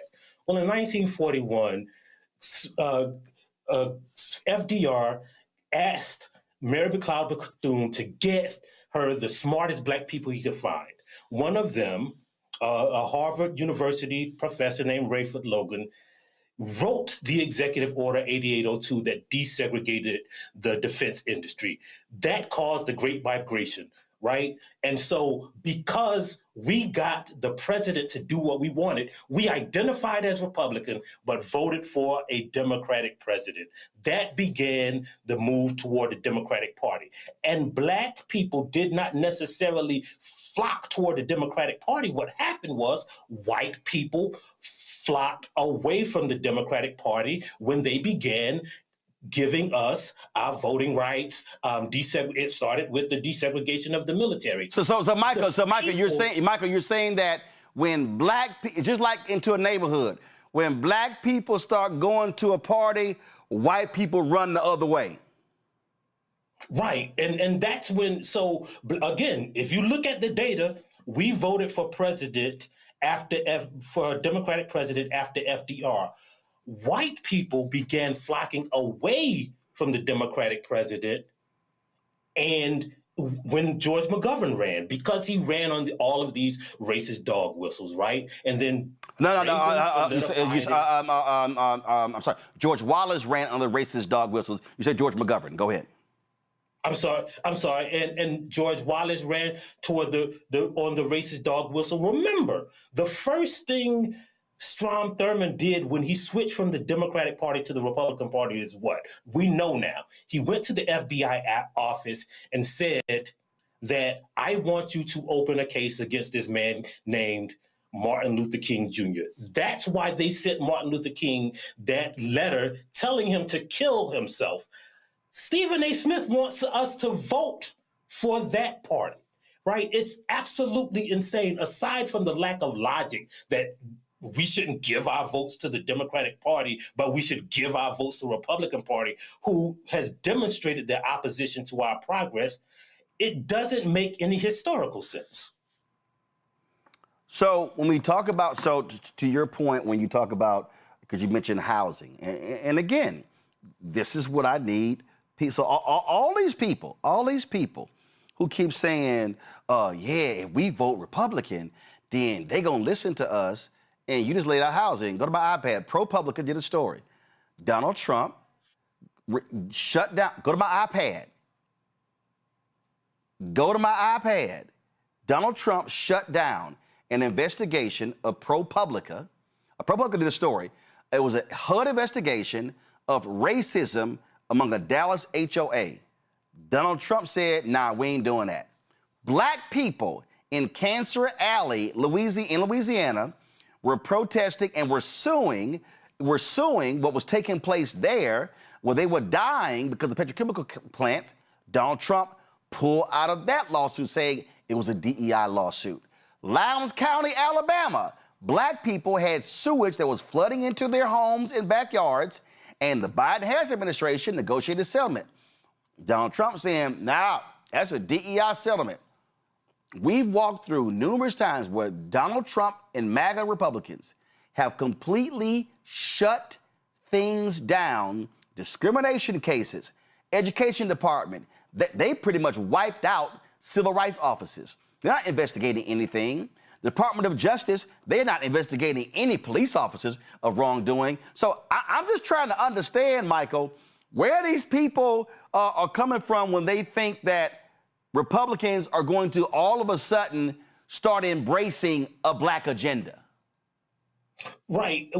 First of all, to what you said, right? You know, I read the entire Project 2025. One of the things that Project 2025 said, and it's broken down by federal agency, right? And what Project 2025 proposed was that he get rid of the Office of Civil Rights in every federal agency. People don't know that there's an Office of Civil Rights, not just in DOJ, but in the HHS. Well, all of that is reflected in his 2027 budget. We published a report today that went line by line through his latest federal budget that he's proposing for 2027. He wants to get rid of the DHS Office of Civil Rights, right? He wants to make Alcatraz spend $1.7 billion to remake Alcatraz into what is essentially a concentration camp, right? He wants to defund black farmers, right? There was a grant that gave $300 million to black farmers who were at risk of losing their land. He has already proposed in his budget to get rid of that program. And he wants to get rid of 49 of those 50 grants. Well, who got the 50th of those grants? A white nonprofit organization, right? And so what we have to understand is not just like the rhetoric of this slick talking sophistry that Stephen A. Smith likes to put on YouTube, right? But we have to understand what the facts are, right? If those people, if the Republican Party, that white nationalist party, actually wanted to compete for our vote, they could have done it. They talked all last campaign season about how they're going to attract black men, but they didn't demonstrate it with any actual policies, right? It was just something that they said.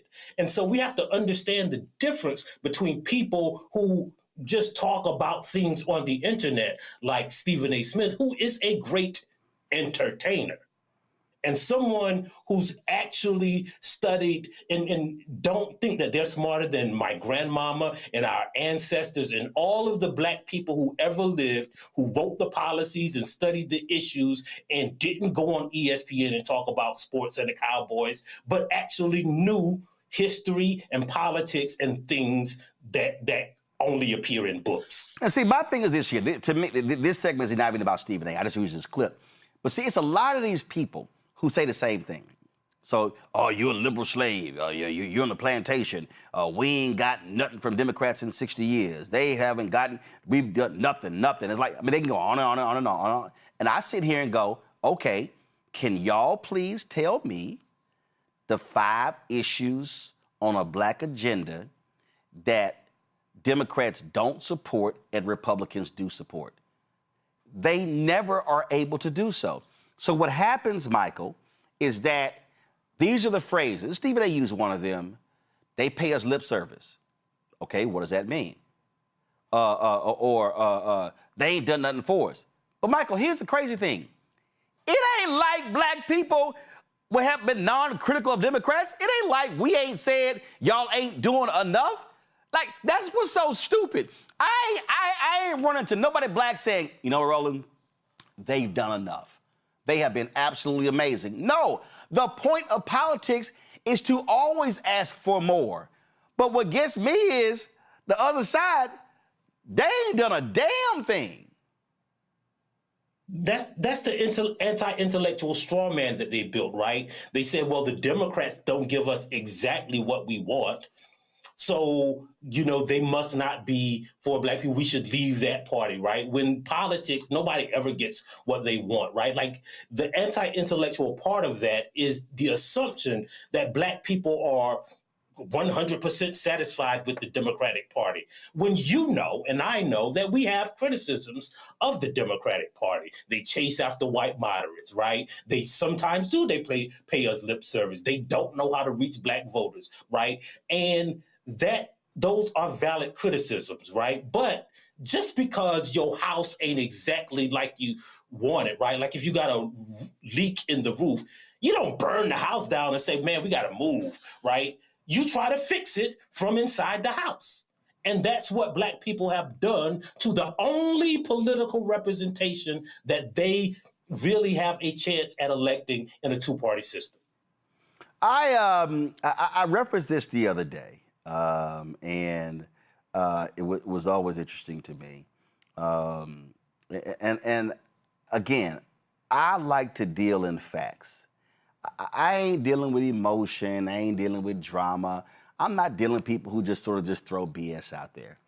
And the first time Trump was there, I was very clear. One of the first things that Republicans did was they overturned, and Trump signed it into law, they overturned what Obama did to stop discrimination in auto lending. And this actually happened, y'all, because I was looking for it last night and I finally found it. This happened on the floor of the United States House, and this is actually where Reclaim My Time originated. I need y'all to listen. Make sure that we're making America great every day in every way. And the best way to do that is to stop talking about discrimination and start talking about the nation. We're coming together as a people in spite of what you say. Thank you, gentlemen. I yield back. Gentleman's time has expired.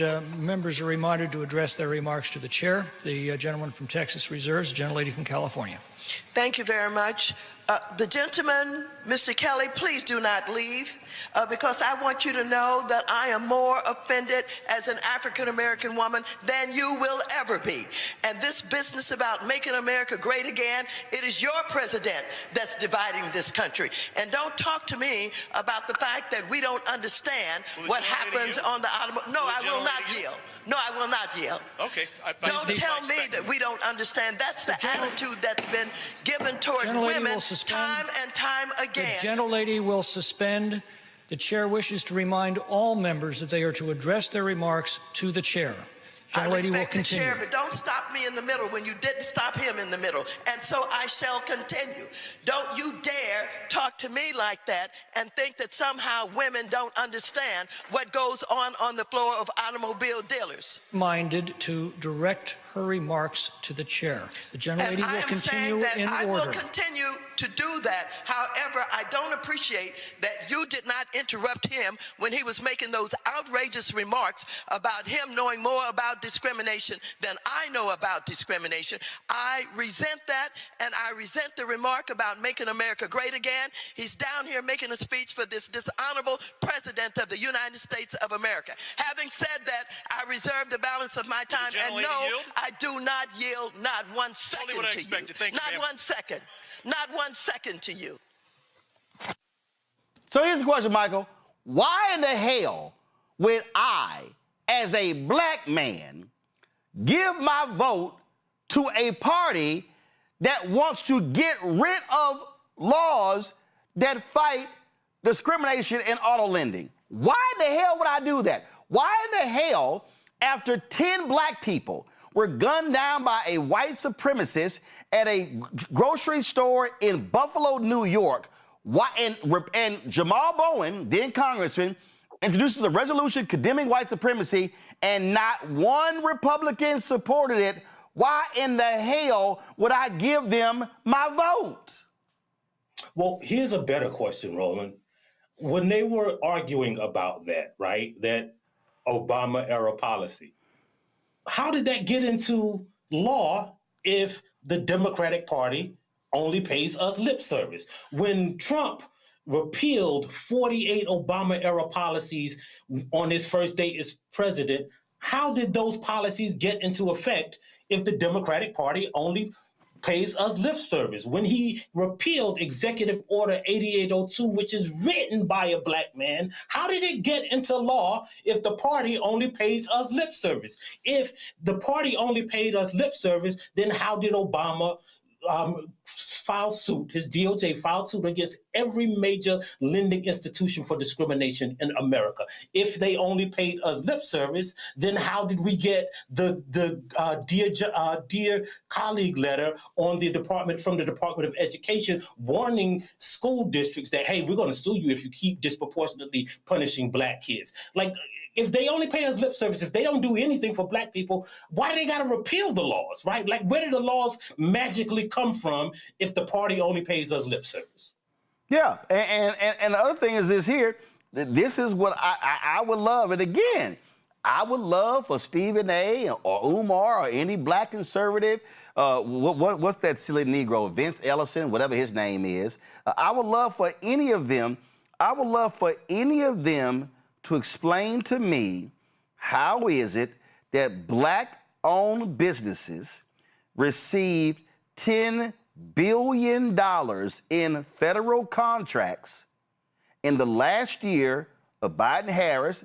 And let me be real clear, that's 2%, and I ain't happy at all about 2%, but it was $10 billion and it was a record number. We're now down to 1.2% under Trump.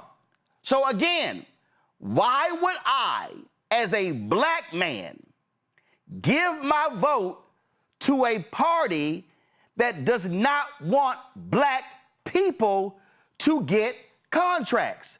Why would I do that?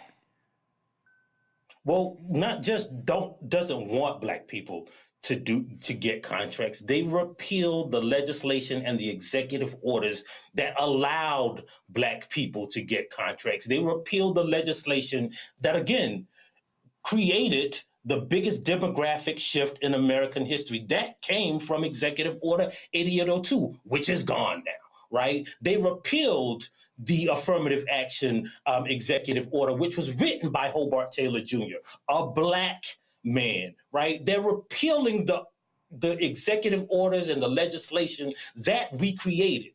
And we are expected to vote for those people? Like, the only thing that explains it, right, is that there's only one word to explain it that's created by the generation after mine.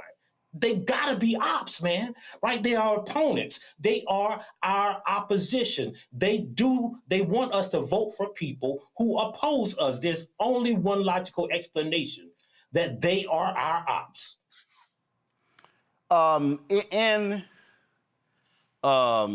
Let me just get it. Y'all stay right there. In my studio, I'm gonna need y'all to put this back on the wall when I'm done. In my studio, go wide.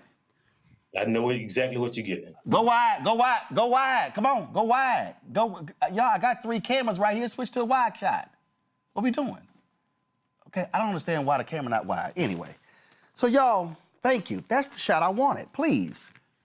Now, y'all, this is the poster from Nate Parker's The Birth of a Nation. And when I saw this poster, I said, Nate, you got to send me an autographed copy so I could put this in my studio.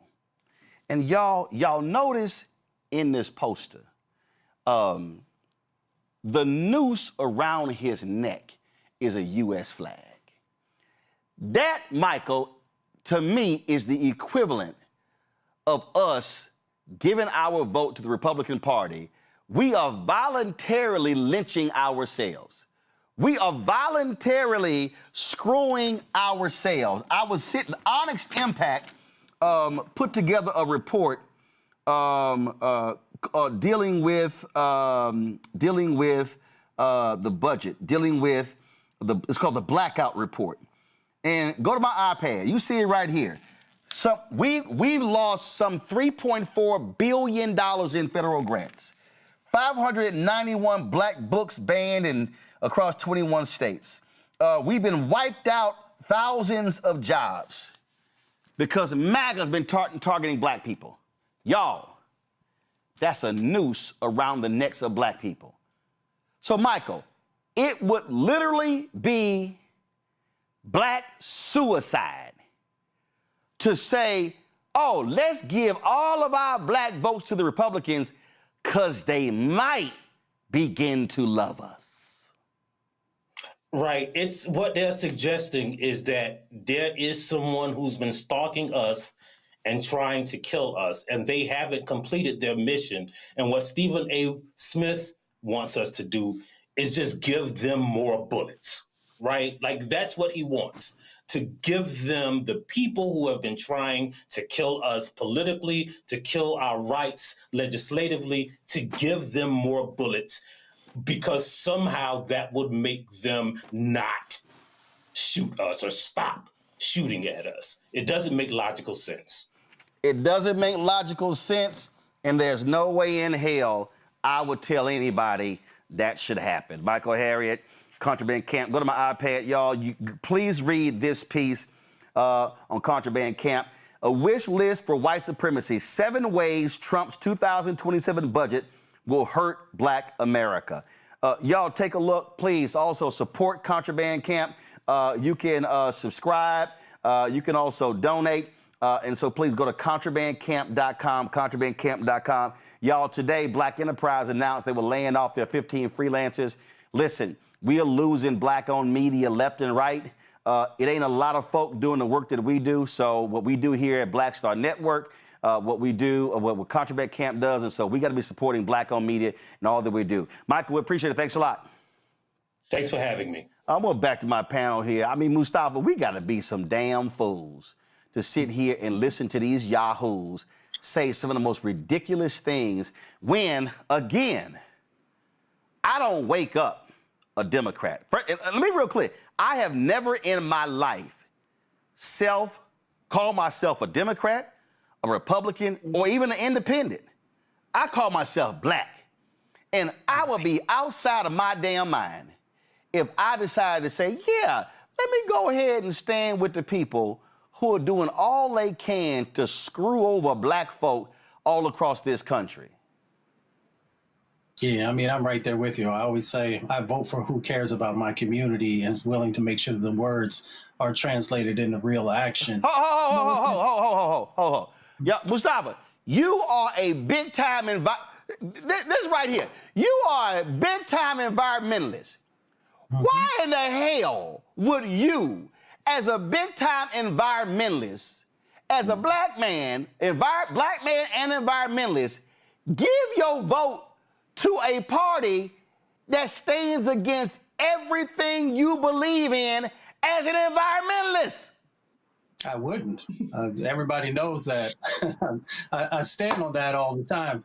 You know, I was just going to say that many of these folks who you have identified today who are asking people to give consideration in voting for the Republican Party, I would ask them to actually go with myself or a number of other folks to real communities who are actually barely hanging on, and in many instances, their lives have been shortened because of the impacts that are going on inside of their communities, the poison that's being pumped into their veins, into their lungs, into their bodies, into the babies that are coming, into this next generation.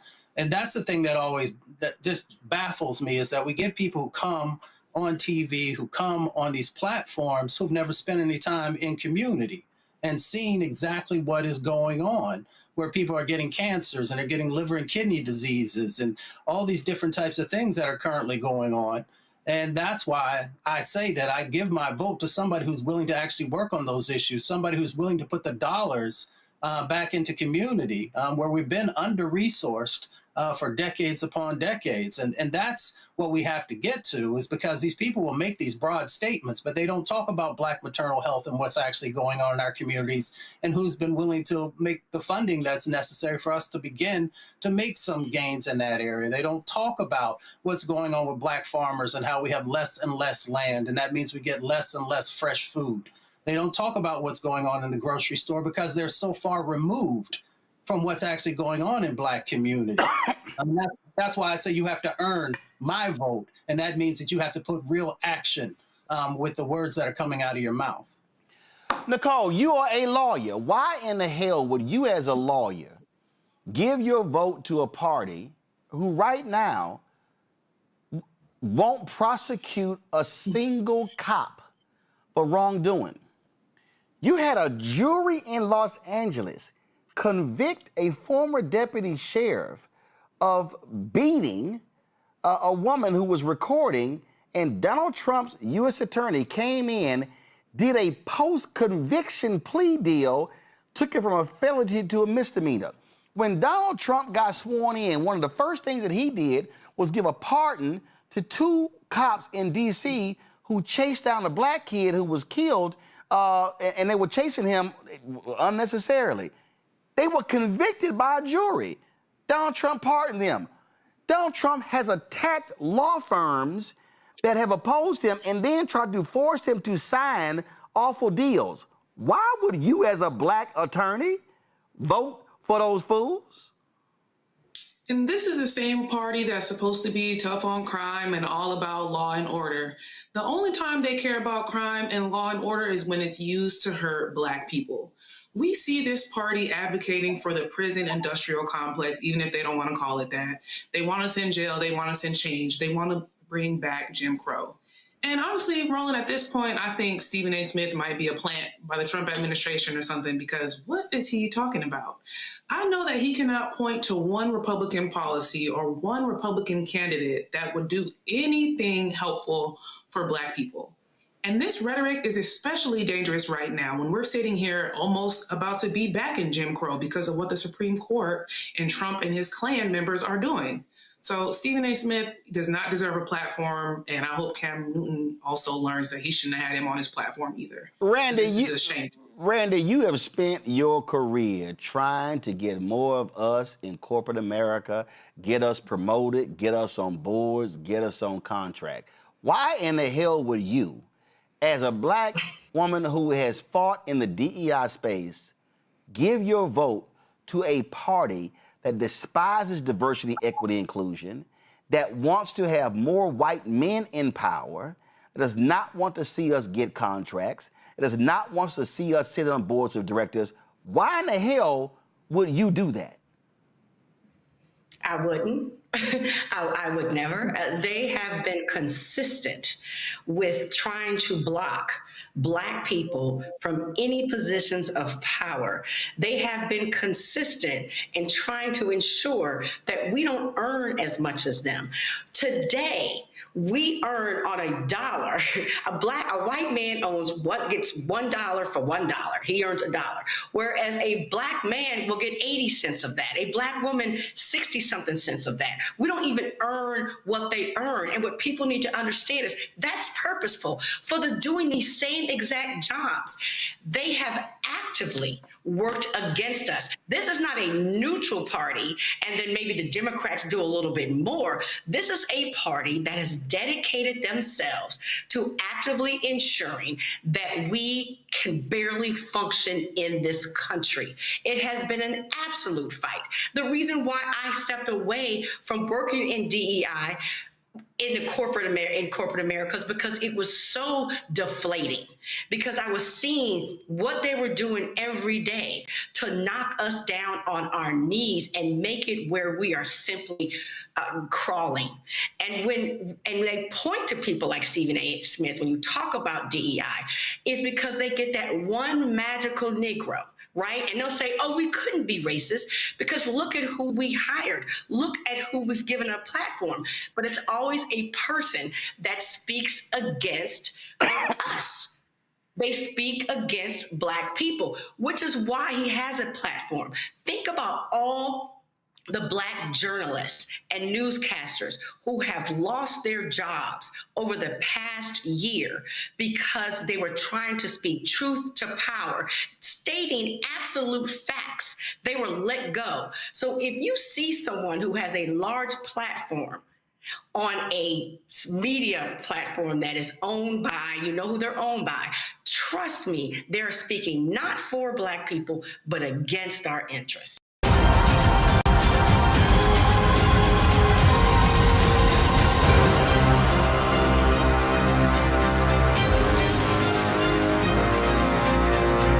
We have to have mass mobilization, mass action against these folks. That's what Bishop William Barber, the Repairs of the Breach, Poor People's Campaign has been talking about, calling for a number of years.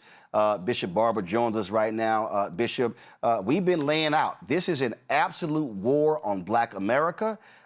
You've been talking about fusion politics. It was a lot of white folks sitting there in Tennessee. This is where white folks of conscience, Latinos, Asian Americans, Native Americans need to understand, hey, it ain't just us.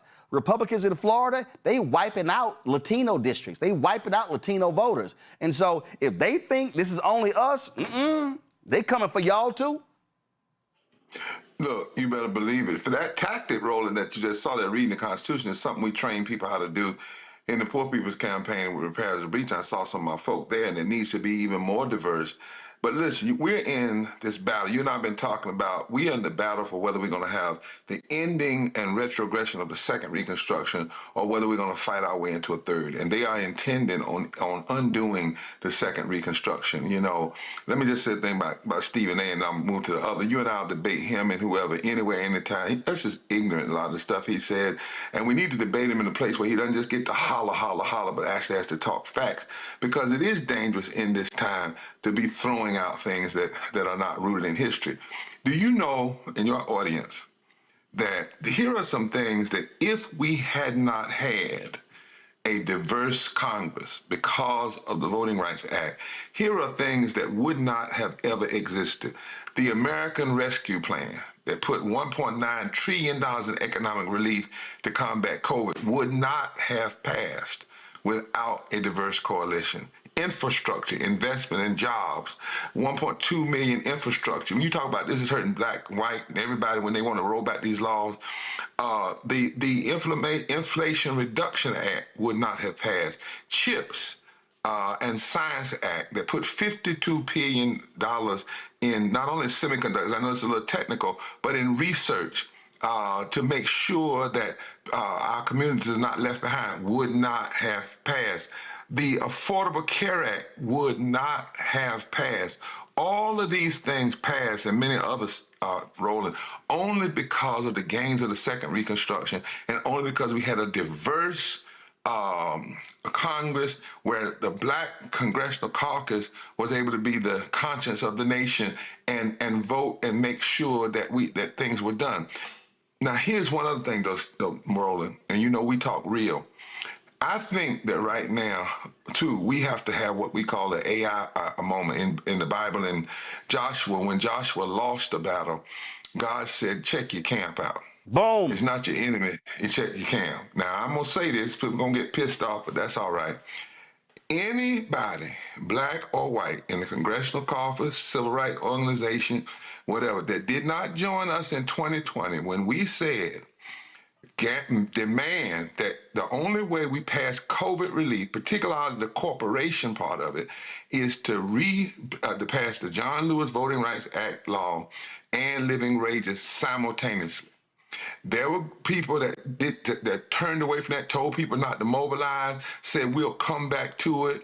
We'll give Manchin what he wanted out of Tennessee. Manchin promised us he was going to do something. And we knew it was a lie then. And there's got to be some repentance. I'm not saying we're going to beat up on folk forever, but we got to own some of this stuff is of our own doing as well. Yeah. Now, once we do that, Roland, we can't have no 45% turnout no more in the black community. No more. We just can't. We can't have the remaining majority black districts that are still existing.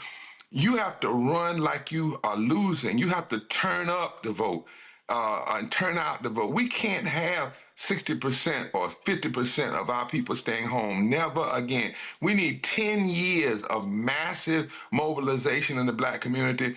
And every politician that comes before us, particularly the Democrats, we need to say, if you get our votes and we give you a majority in the House and in the Senate, what are you going to do in the first 50 days? 50 days. And the first thing has to be a brand new, restored Voting Rights Act that fits this moment. And if necessary, do what Franklin Delano Roosevelt threatened to do, and that is win the presidency and then expand the Supreme Court. Otherwise, we just whistling Dixie. Yeah, I mean, I think what happened, and let's just be real clear, Bishop, you had a whole bunch of civil rights groups who were trying to play it safe. who were inside sitting at the table, did not want to put external pressure on Biden, Harris, and on the Congress. And it was like, no, we good. And this is the mistakes the Democrats made with Roe v. Wade. They've now made it with the Voting Rights Act. They were like, oh, no. That's settled law. The Supreme Court is not going to roll those things back. What this Supreme Court is saying is, we the end. Can't nobody tell us what to do. We got supreme power, and we about to use it the way we see fit. And we will ignore our own precedent, do what the hell we want to do to achieve the outcome that we want to achieve, which is align with a right-wing conservative Republican Party. That's right. Because they know the demographics role, and you've talked about this, are shifting so fast population-wise. The only way you can hold on to power in the next 10, 15 years is to cheat. And this has been something that's been going on. We could have fixed the Voting Rights Act ever since June 25th, 2013. That was Obama. Obama was there. That's right. That's exactly right.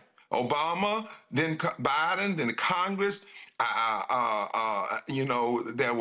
And anybody, I don't care who it is, a congressional leader, a whip, who said to folk, hold off, back up. I remember we went to Tennessee, put 1,000 people in front of Manchin's office, and white and black, to challenge him to do what he promised John Lewis on his deathbed. And he told our folk, I've been assured from other groups that I don't have to go along with your pressure, and they're gonna be okay with the vote on the COVID relief for corporations. You know, he wanted some for his sludge plant or something up in West Virginia, and then he promised he would come back and vote for the Voting Rights Act, and there was never a comeback because we never should have let him off the hook. After the 2020 election, COVID relief, living wages, and the Voting Rights Act should have been the top 3 actions on the table and should have been done in the first 100 days of that new administration.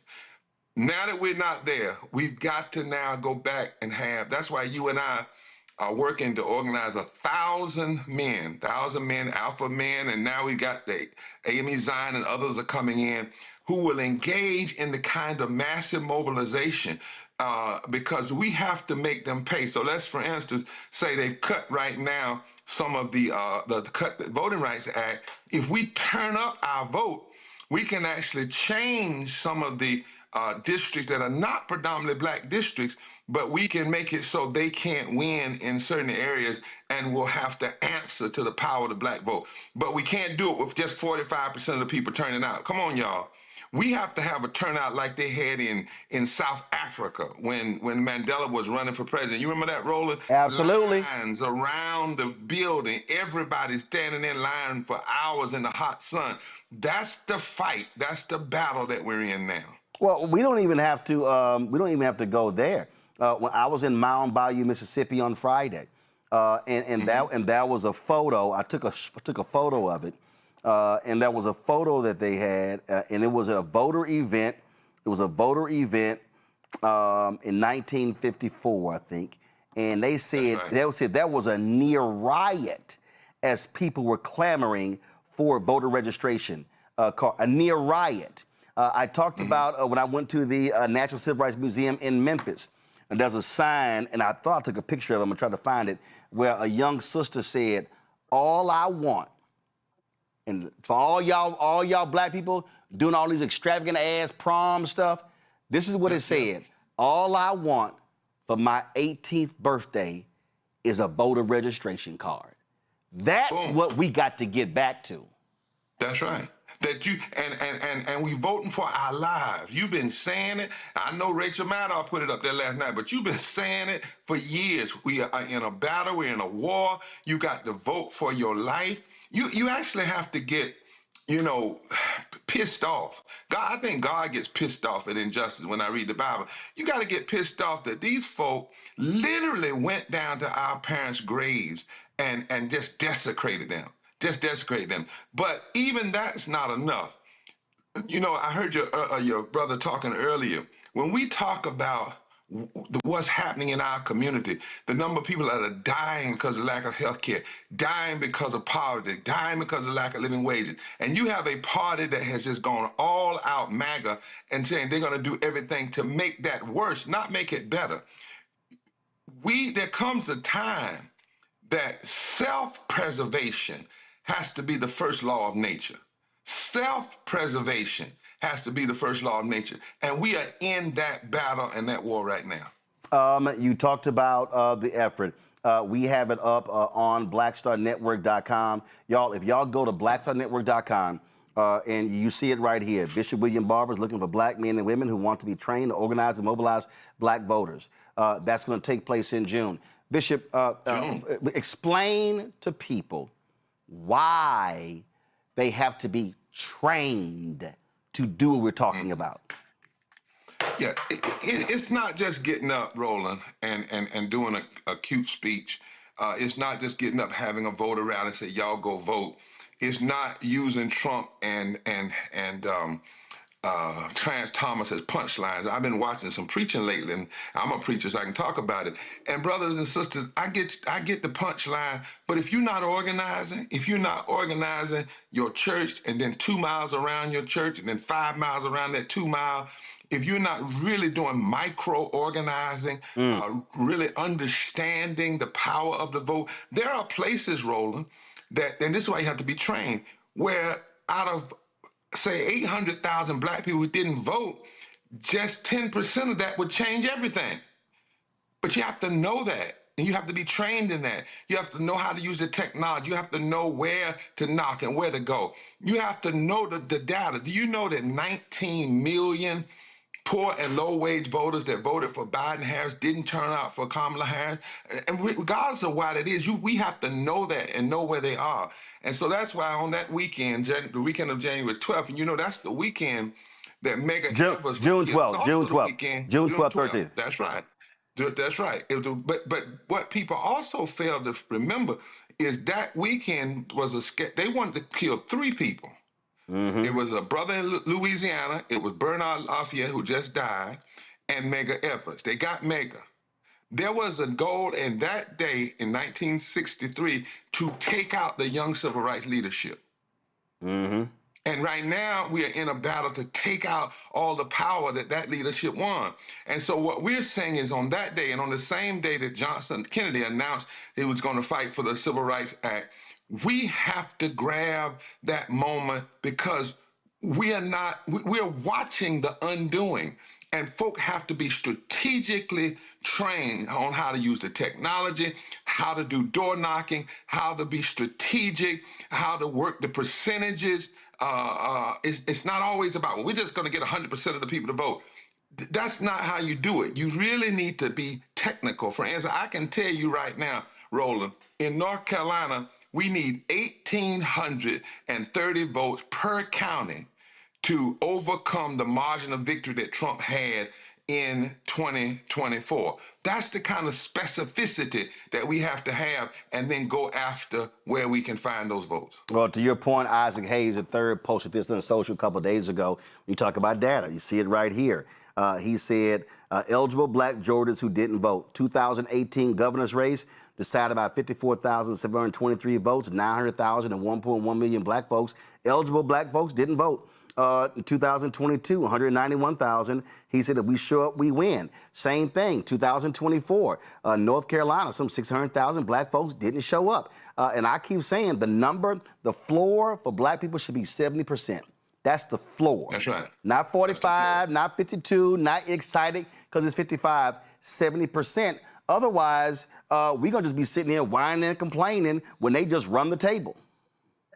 And let me be the first, because I know somebody said, well, Reverend Barber, I just saw North Carolina. You all didn't do it. You're exactly right. That's one of the reasons why I'm saying I can't be out here going everywhere else, Roland, and not stay in my own home state. I'm saying it to every preacher that wants to do big national speeches. Nope. If you're not organizing your church, then you have no credibility to do that. If you're not organizing your community, you have no credibility to do that.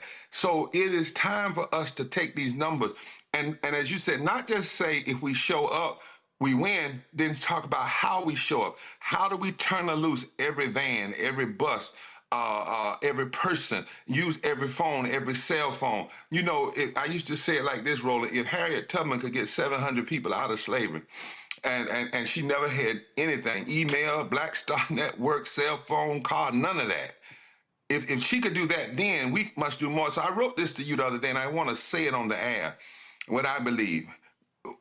It's past time to act like we're in a war, a battle against forces of racism and injustice and authoritarianism all at the same time. Emails with no call to action, tweets with no truth-telling and movement directives, marches with no clear agenda and clear goals and strategies after the march, sermons, speeches with catchy phraseology, but no follow-up and no follow-through that turn words into deeds, macro talk without micro-organizing, politicians who offer criticism of what Trump has done in his first 120 days, but no clear agenda of what they will do in their first 50 days, have no place in this battle now. We're in a different moment, y'all. And with everybody's got to straighten up and fly right. Folks, do me a favor.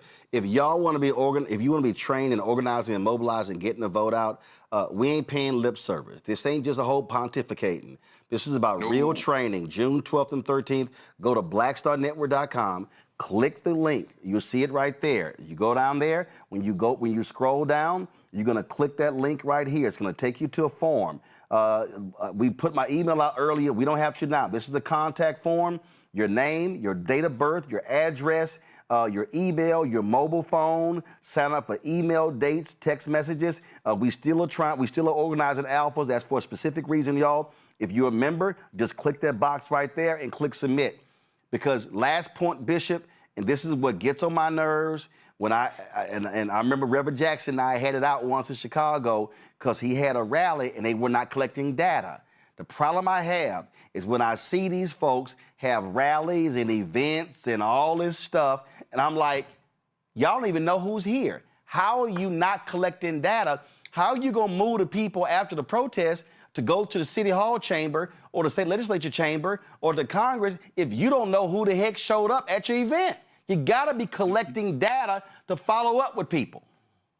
Always. That's why, Roland, as you said, you can go to breachrepairers.org and click there. We're collecting this data. And on May the 11th at 5 o'clock in Washington, D.C., we're having a Moral Monday. We've been doing Moral Mondays for several weeks now, right in front of the White House. Yep. But Moral Monday for peace and nonviolence. But we're connecting the violence of the war in Iran to the violence of voting rights denial. That's violence too.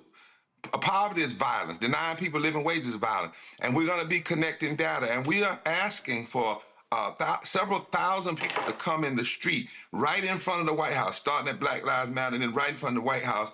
We'll have thousands online. We're gathering data. We're inviting people in. And by the way, Roland, these trainings, some of it will be in person, but most of it will be online. So there's no excuse, right? Right. And the kind of training we're going to do is not for you to do it for repairs of the breach, but to turn you loose in your own community. Yep. To turn groups loose in their own community. That's what has to happen now.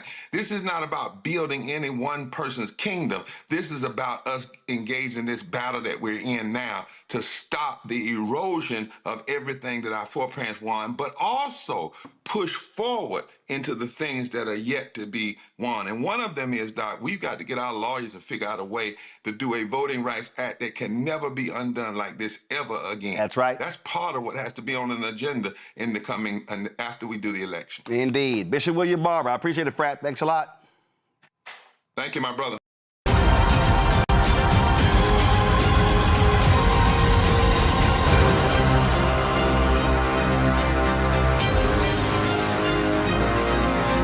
iPad, y'all. This right here is the chart that shows you black turnout. I want you to see the black line is white people.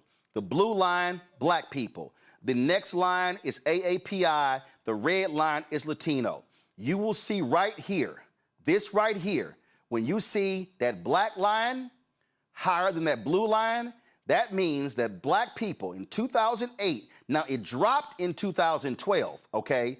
It dropped in 2012, but in 2008, that was the first time in American history that a larger percentage of black people voted in a presidential election than white people. Now, you see what happened in 12, 16, 20, and 24. You saw a dramatic drop-off of black voter turnout from 2008 and 12 to 2016. You saw it go up in 2020 due to COVID. Then you saw it go down in 2024 when it was Vice President Kamala Harris running against Donald Trump. They have been seizing on this. And so when you see the stories about Donald Trump's black voter turnout, understand his number looks big when you had in the aggregate, the numbers actually drop. And so we have to understand that our decisions to sit on the couch, our decisions not to vote, our decisions to check out of a political process has played a role into where we are right now. Let me bring in right now the head of the Color of Change. I want to bring her in right now. They are launching an initiative next week that speaks to the need to voter turnout. Nadine Smith is president and CEO of Color of Change. I've been saying, this is a state of emergency. I need black people to wake the hell up, because what this is all about, this is not, a few seats. No, they want to wipe out anywhere from 19 to 24 members of the Congressional Black Caucus. But also, as we just heard in Mississippi, this is going to impact state senators, state reps, county commissioners, city council members, school boards, water districts. Wherever you have black representation, it's going to be impacted. So this decision, not only by losing that black political power, now you're losing access to the people who are going to be putting your interests in play up and down the political spectrum. So we're now talking about potentially billions of dollars being lost from black communities by not having black representation. And it's all because Republicans are saying we have to take out these black folks because they say too many of them vote Democratic. So we got to take them out, and they're going to use it, Nadine, under the disguise. Alito has allowed them to say, oh, no, we're doing this because they're Democrat. No, they are basically saying we're going to return more power to white voters than these black folks. Well, Roland, you're absolutely right. This is about fear of black power, economic, political, money, power, and respect. It always comes down to that. So this has been a constructed attack financially on the black community. It's not an accident that they went after teaching certificates and nursing, the Parent Plus scholarships, the Graduate Plus scholarships.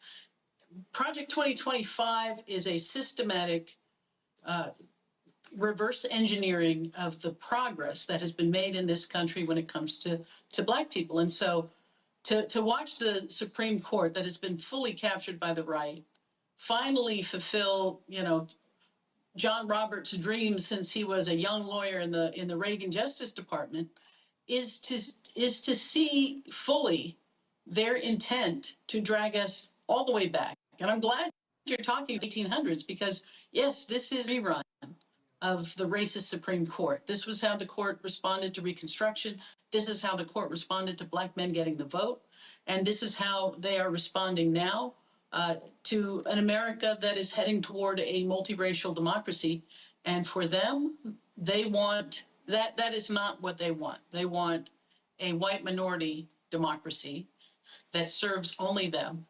And quite bluntly, if we're going back to the 1800s, let's talk about the Gilded Age. Trump calls this the Gilded Age, and he means it. He means that this country should be divided up by a handful of billionaires that are loyal to him, and that the circumstances that we have to look backwards. Back then it was the Pinkerton men busting people's heads, breaking up protests, killing people. Today it's ICE being deployed often to black-led cities. So we really have to understand the full scope of this attack, and we have to respond in multiple ways, including the fact that they're rigging the system. So we're going to have to overwin, not just win, but show up in numbers that show them that we're not going to sit back and let this happen. Look, again, I said I was in Mound Bayou, Mississippi on Friday, and I have been very critical of Isaiah T. Montgomery, one of the co-founders of that particular town, and we talked about it there, and people said that, you know, I should have given him a little bit more grace. I did more reading, and Frederick Douglass was excoriating him because of his decision and what he had to say. And later, he came to conclude that his vote to strip black people from voting was a mistake, because he thought with time that these white folks were going to essentially soften up, and that's what it was all about. Well, guess what? This week, go to my iPad. This week, Clarence Thomas will set a record as the second longest Supreme Court justice in American history. And the reality is, what the white conservatives have done is use a black man to completely eradicate the power of black people. If you look at a lot of his rulings, when it comes to death penalty cases, when it comes to the ability to sue various states, when it comes to voting rights, we talk about Chief Justice John Roberts, who always wanted to get rid of the Voting Rights Act. Clarence Thomas has despised the Civil Rights Act and the Voting Rights Act and the Fair Housing Act. And so we are also here because a black man has been complicit in destroying black political advancement. Without a doubt. And he's been well compensated by that infrastructure for doing so. And that's a reality that we have to face. My grandparents are from Mound Bayou, born in Mound Bayou. My grandparents were part of the first interracial farming cooperative in the Mississippi Delta. And my grandfather was part of the Southern Tenant Farmers Union, organizing sharecroppers to fight back. And so I look to that history with some pride, but also for the blueprint for how we rise in these circumstances when the deck is stacked against us. And it's important to remember black voter registration in Louisiana in the 1870s, when the Supreme Court did then what they've done now, dropped from 130,000 people to 730 people. Because they put these onerous voter identification requirements, literacy tests, et cetera. And so we know the playbook. And when you know what your opponent is about to do, you have an obligation to outflank them. And that is what we're going to do. So yes, it's about registering voters, but it's about engaging people who've never thought of themselves as having a stake in this system. And it's about talking about a future that isn't simply rebuilding everything they've destroyed as they plunder our economy and line their own pockets. It's about building the America that excites people about being part of it. So that's the work that is ahead of us. Not simply talking about partisan politics, but about a future where people can see themselves in it, where they can see a financial security in that future, where they can see political power in that future, and where they can see respect. Money, power, and respect. Once they take your money, once they take your political power, they're going to take your respect as well. Tell us about this voter registration campaign that Colo Chain is going to be launching. Yeah, so we're going to be registering voters in the South, and we're going after, as I say, the voters, not just the folks who have moved and haven't registered, but we're really going to go after folks who we have black people who we need to have this conversation with, who need to understand what the stakes are, because there are a lot of people that say, listen, nothing much changed in my life, regardless of who's in the White House. Well, this is about who's in your city hall, who's in your county commission, who's in your mayor's office. Every single seat, everything that affects your life is being determined by these maps that they are drawing and their ability to neutralize our vote. So we have a huge voter education process ahead of us, but we're not going to shy away from talking to the people who've lost faith in this system to show them that they have power. And if they didn't have power, this Republican Party, this Supreme Court, everything in their power to make sure you don't exercise it. Keep us abreast what that looks like so we can amplify, get the word out, because I am saying that this is absolutely boots on the ground. There is not a single black organization in America. I don't want to hear bullshit about no parties, about no get-togethers, about no dances. No, I don't even want to hear, hey, we're having panel conversations. No, every black organization in this country needs to be having forums and town halls, touching voters, reaching voters, educating voters, registering people. The focus between May, June, July, August has to be inform, empower, and educate and register. And then come September, October for early voting and Election Day, turn out in massive numbers. to your point, the only way we change this, if we completely overwhelm the system, we've done it before, we can do it again. 100%. And Roland, I'll go one step further. If you belong to a church, if you belong to an organization, a Black community organization that is sitting down and sitting this out, you need to find a new home. Absolutely. Nadine, we certainly appreciate the color change. Thanks a lot.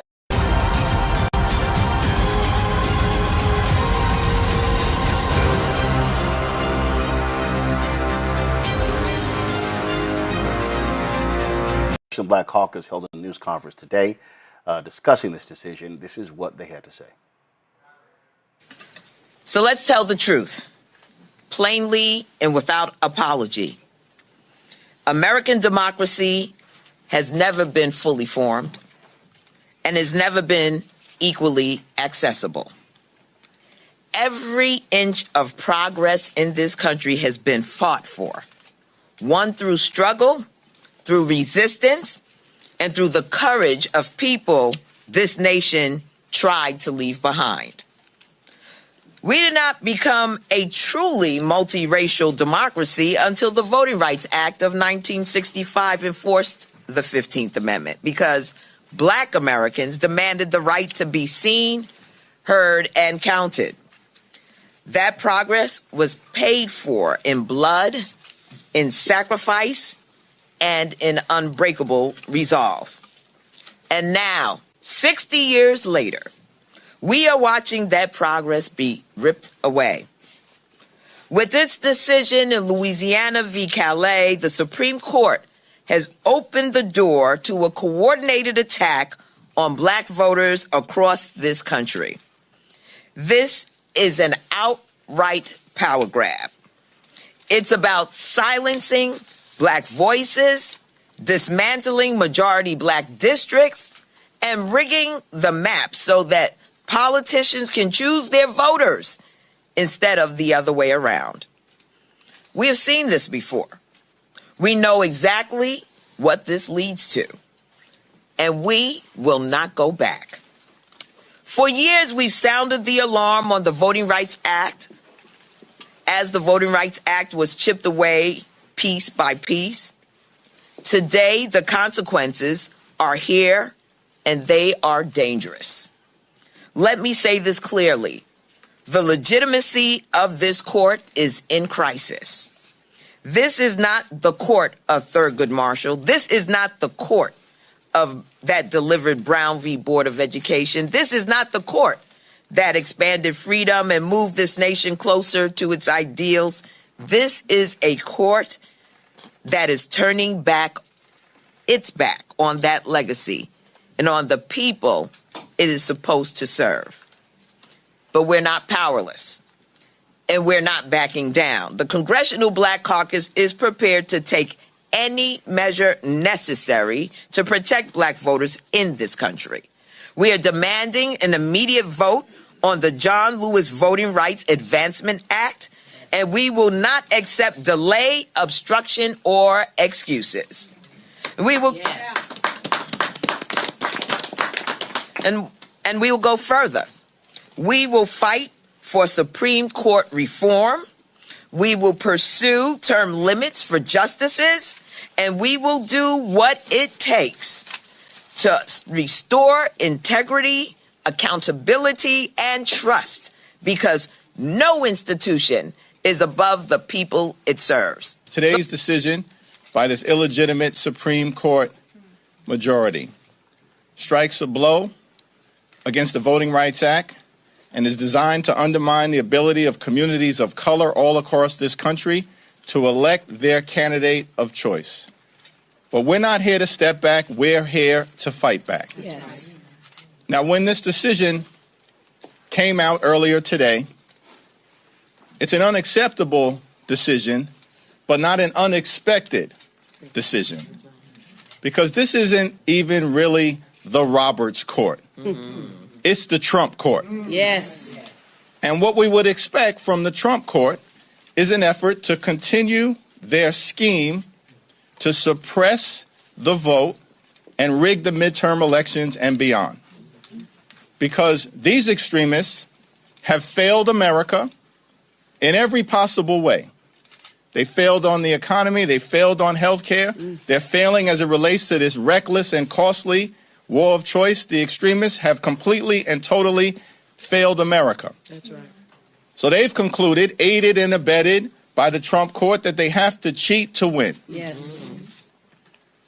But the reality of our experience, our journey, now more than 400 years, is that we view a setback, and this is one, but we view setbacks as nothing more than a setup for a comeback. That's right. And America has the great opportunity to keep the comeback going by exercising your right to vote in November and making it clear that it's not Donald Trump or his Supreme Court majority that should be the ones to decide who gets to represent you in Congress. It's the American people. That's right. Now, they've tried to do everything they can, particularly in the aftermath of the 2008 election. They've tried to do everything that they can to eliminate and erase our journey, our struggle, our march in this country toward a more perfect union. And now we're at a point where affirmative action is gone, diversity is gone, equity gone, inclusion gone, racial tolerance gone, the Voting Rights Act largely gone. But guess what, extremists? We're still here. That's right. And we're not going anywhere. And we believe in this country. That's right. Not a perfect country, but we recognize that what we've been given is a march toward a more perfect union. And at this moment in time, we're urging everyone to summon the courage, the character, and the conviction of those heroes like John Lewis and Rosa Parks and so many others upon whose shoulders we stand. Yes. They had to fight through moments of turbulence, trials and tribulations. But every single time, they fought through those moments and were able to usher in a new era of progress. And that's what this moment represents right now. It's turbulent. It's chaotic. It's extreme. But all of us are going to summon that courage, that character, that conviction, and show up and stand up and speak up for what we know is right, to get this situation turned around. We will not let their scheme to rig the midterm election and beyond be successful. Folks, Congresswoman Alexandria Ocasio-Cortez, she said, y'all want to fight? This is how Dems must fight. Them to just hide that intent instead of actually address and prevent and protect Americans' voting rights who are at risk, and especially communities, I think, in the South of the United States, but it really affects every American across the country. Should New York respond in kind by doing its own redistricting once if the amendment passes? I have long felt that we all have to play by the same set of rules, and the Republican caucus has made it very clear that they want and are setting rules of partisan gerrymandering. The Democratic caucus has tried to pass nonpartisan gerrymandering for 10 years. Republicans have rejected it. And so we have to all abide by the same rules. And so if Republicans are going to redraw North Carolina, if they're going to redraw Texas, if they're going to redraw and gerrymander every one of their states, then unfortunately, we have to provide balance to that until we get to the day where we can all finally agree to put this behind us and pass nonpartisan gerrymandering federally. This graphic has been floating all around social media. It says current map, Democrats hold 24 seats in these states. Possible redistricting scenario, Republicans gain 12 more seats. You look at this map, you see right here on the left, you see the blue, you see 3 in North Carolina, you see 3 in North Carolina, 1 in South Carolina, you see 2 in Georgia, 2 in Alabama, 1 in Mississippi, you see 2 in Louisiana, you see the ones in Florida.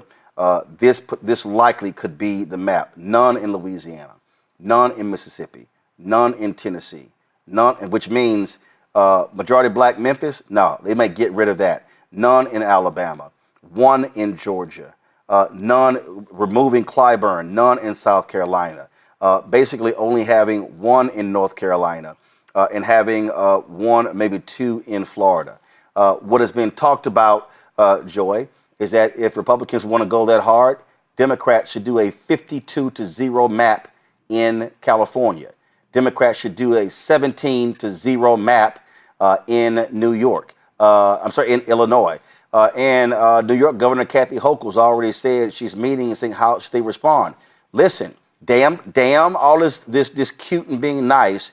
If Republicans wipe out 10 to 15 black seats in the South, you damn Skippy, I want to see a 52-0 map in California. Absolutely. I have not always wanted to see this. I'm like AOC. Many of us wanted to have non-partisan gerrymandering. We can't have that. So we got to match energy with energy. We have to do that. This is a war. And there are things that you do in war and rules that you have that you might not have in polite times. So yeah, if they do one thing, we have to do the other, because that will also give them pause. We have seen in other states where you have Republican legislators who say, you know what, I don't want to be a part of that. And there may be some Democrats. So we got to match energy for energy. If we're seeing it over there, we've got to respond in kind, because what's at risk is the 13th, 14th, 15th Amendment. But women out there, ladies, pay attention. Pete Hegseth put up a pastor and is normalizing a man who wants to repeal the 19th Amendment. Guys, they have a plan that involves everyone who is not a white man. But what we really know is they are tricking these poor white men, because what they really have is a plan that only benefits an oligarchy of rich white men. Mm-hmm. That's where we're going here. So any and everything by any means necessary, we have to be of that mindset now, whereas we might not have been that way before. So if you are a white friend of Joy Cheney's who's on here, I need to see you posting about this. I need to see you talking about this. If you're a women's rights advocate, as I am, that's where you do a lot of your work, I need to see you moving on this. I need to see you writing about this. I need to see you talking to your families about this. Yep. Blowing up the table about this.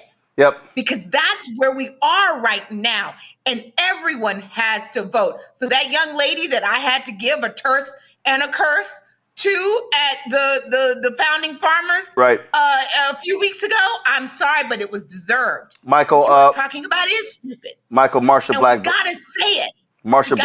Marsha Blackburn, who's running for governor of Tennessee, posted this. I urge our state legislature to reconvene to redistrict another Republican seat in Memphis. It's essential to cement Donald Trump's agenda in the golden age of America. I vow to keep Tennessee a red state, and as governor, I'll do everything I can to make this map a reality. So what she's saying, Michael, is she wants to see a Republican represent a majority black city in Memphis. Now, remember, there were 2 Democratic seats in Tennessee. Now there's only 1 because they split Nashville into 4 different congressional districts. Memphis is pretty much still intact, represented by Congressman Steve Cohen. He's, of course, being challenged by State Representative Justin Pearson. And then this is how people responded. They said, okay, Marsha, if you want to see all red Tennessee, this is what Illinois should look like. They said Illinois should look like an all blue state.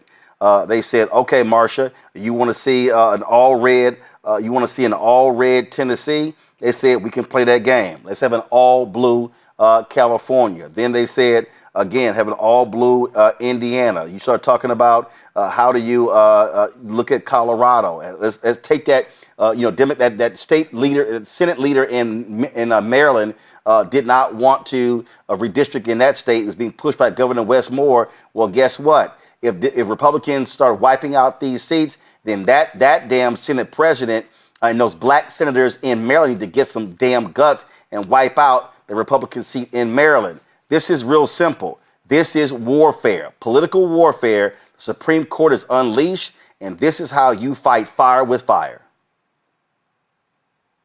Tired of bringing a knife to a gunfight. And I don't know which mic. I'm sorry. Imhotep, and I'm going to go to you next. Imhotep, go. All right. Yeah, I agree, Roland. And control room, y'all got to get Michael Brown's echo straight. So please fix that. Imhotep, go. Okay. Yeah, I agree, Roland. We have to fight with those tactics and redraw those maps. That's part of it. But the other part is if there is equal voter apathy like there was in 2024, well, then if Republicans have a higher turnout, then we're going to lose once again. So in addition to redrawing those maps, we have to focus on the policies that really impact the African American community. We have to invest in organizations like Black Voters Matter. We have to have the ground game to really do the door knocking and engage people on the ground to get them to actually vote. Okay, so we have to have all of that together. And really, and lastly, when I talked about 1890 Mississippi, that's one of the reasons why the 1965 Voting Rights Act was needed and signed into law to counter what happened then and counter all those obstacles to the 15th Amendment of 1870. So this is what these conservatives, what these Republicans have been planning for decades. Okay, and I have to give it to them. They're persistent. They're like the Energizer bunnies of white supremacy. They just keep going and going and going. They don't give up. Michael, go ahead. Well, I think we're still having some technical problems, but I'll try it, Roland. The issue on folks being ready and being mobilized relative to these courts, it's time to do what we need to do as well. And whether those numbers, and I know some Democrats, well, we don't want to do that. We don't want to go that far. Well, we have to. It's time. This is 1963, 64, 65. It's time. Rosa Parks, she thinks she wanted to sit in the back of the bus anymore. She said it's time. And I think we're at that point now where it's time. Traditionally states and make them all. And then if they want to do the same thing, maybe this has to just be that way for a while until we get back to saying, hey, let's figure it out the right way and have nonpartisan gerrymandering.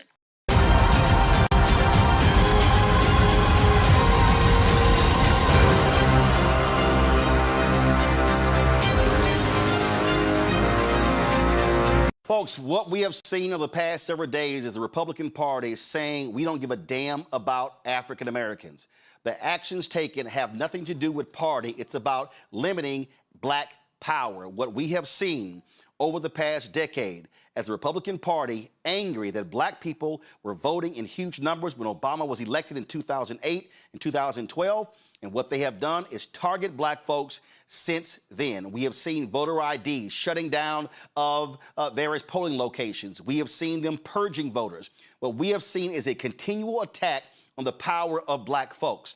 The mistake that people make is they keep saying that, oh, you're shilling for the Democrats. You're trying to get us to support Democrat. No, our choice is very simple.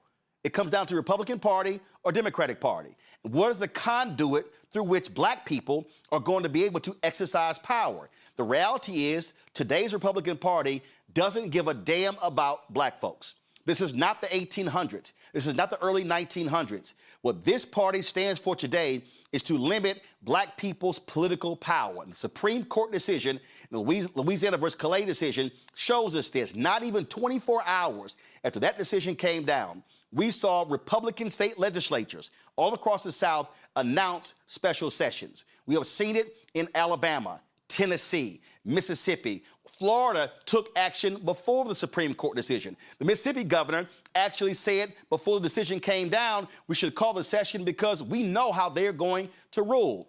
Folks, we need to call this what it is, and that is an absolute attack on Black America by the Republican Party. And there should be a state of emergency in Black America with what is going on. What we should be looking to is having a freedom summer where we are educating, informing, and enlightening folks, signing people up. This must be the most aggressive Black voter campaign since the Civil Rights Movement. I kid you not. I am not sitting here being hyperbolic. What I'm saying that what we are witnessing are folks who want to cement white power, white supremacy. And this conservative right-wing Supreme Court is allowing Republicans to do that. They're instituting their will as opposed to what Congress decided with the passage of the 1965 Voting Rights Act. And so we must be responding in the most aggressive way possible. Let me go to Tennessee, where we have our Charlene Oliver. She's a Tennessee state senator. In your state, we have seen the Republican governor, Bill Lee, call for a special session. They took apart the Nashville congressional seat, split it up into 3 or 4 different Republican seats. Now they want to turn Memphis into a red seat. And what Republicans are saying is, if the whole state supports the Republican Party or they vote red, well, the whole state should be red. Well, Memphis ain't red. Memphis is blue. So they want to wipe out black power in Memphis. And even though Steve Cohen, who's white, congressman, represents Memphis, that historically has been a seat held by an African-American. State Representative Justin Pearson is running against him in the primary. So they want a white conservative Republican to be representing Memphis. That's right, Roland. But you know what? Memphis has the right to choose who they want to be their representative. And if that's Congressman Cohen, so be it. If that's Representative Pearson, so be it. But they get that choice. And what's happening now with this special session is Republicans are trying to take that choice away from them and essentially steal another House seat so that Donald Trump can keep his majority in Congress. So what Memphis is a naturally occurring Black district. It just so happens to be Black. There is nothing about the congressional 9th district that is, supposed to be a Black district. It just so happens to be a Black district. And the way that it is drawn is drawn around the county lines. And so it is a naturally occurring Black district. And now they're trying to say, after all these years, that now somehow it is unconstitutional to have a district drawn this way. But what you also have there in Tennessee, you have a state law. And I saw, I'm trying to look for it right now, you had a Republican. You have a Republican who said, wait a minute, what are we doing right here? We're breaking the law if we do this here. And if they don't completely replace the district, I wouldn't be shocked if what they do to Memphis is what they did in Nashville, split Memphis into 3 or 4 congressional districts as their way of decimating that position. Yeah, we know this is calculated and it is intentional to take away the ability of Black folks in Memphis to be able to elect who they want. And it's also illegal because in our Tennessee code, it explicitly says that you cannot redraw maps between apportionments. So what we are doing here with the special session is illegal and unconstitutional. And so what the first things that they're probably going to do is have to change the law, which is such a far-reaching norm outside of what we've done when we redistrict in Tennessee. This is outside the norms of what we do when we redraw lines. So what do you need people to do? Listen, if they call a special session, what I keep saying, we have got to have our people flood the state legislature. We've got to be doing all we can, protesting and making it loud. But while that is happening, we also got to be mobilizing and organizing and registering our people. So whatever they do, we maximize our power, because the problem is we can't have weak Black voter turnout. Tennessee, like every other southern state, they must feel maximum Black pain at the ballot box. And that means showing up in numbers that we have not seen since the election of Obama in 2008. That's right. We need people to, first of all, wake up to what's going on. We are in the Civil War. We are not doing it with bullets. We are doing it with the ballot at this point, and they are redrawing maps to do it. So we need people to show up at the Capitol in droves from Memphis to Mountain City. And this is just not a fight for Memphis to fight on by themselves. We need the entire state to show up, pack the Capitol, let them know that we're not going for this. And look, the Republicans started this. They set the new precedent that the gloves are off. So we need to match the energy. So this is not the time to be cute and conform. This is the time to rise up and say, look, we're not going for this, hell or high water. Absolutely. Senator Oliver, keep us abreast of what happens in Tennessee. We're going to be covering this. I know people are planning rallies, so we want to be able to live stream that stuff because we need all of our people completely engaged, because I keep trying to explain to folks that when you wipe out black political power, you're wiping out access to billions of dollars in the legislative process when it comes to the city, the county, the school board, the state, the federal as well. And so folks need to understand that this is real. This is absolutely a state of emergency in Black America.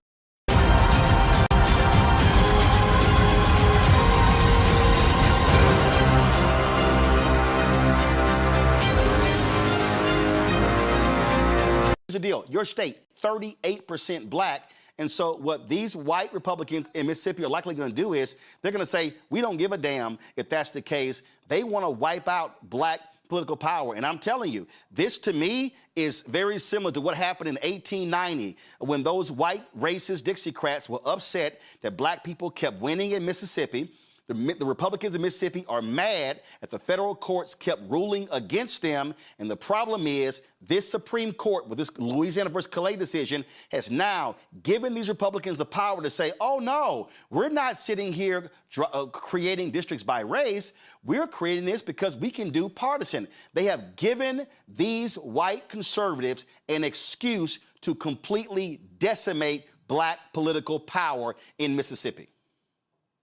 You're absolutely correct. And to add insult to injury, Roland, we're having our special session at the old Capitol where they adopted the 1890 Constitution. Now, some might say that no malicious intent was done, but it's a slap in the face to the 1.2 million black folks here in the state of Mississippi. And yes, it's 40% of us in this state. Where are you going to go? You want to take out my dear friend, Congressman Thompson? Where are you going to put 40% of black folk in the state? We are the largest black populated of black folk in the country. What you going to do with us? We got to be somewhere. We're not going out rolling like that.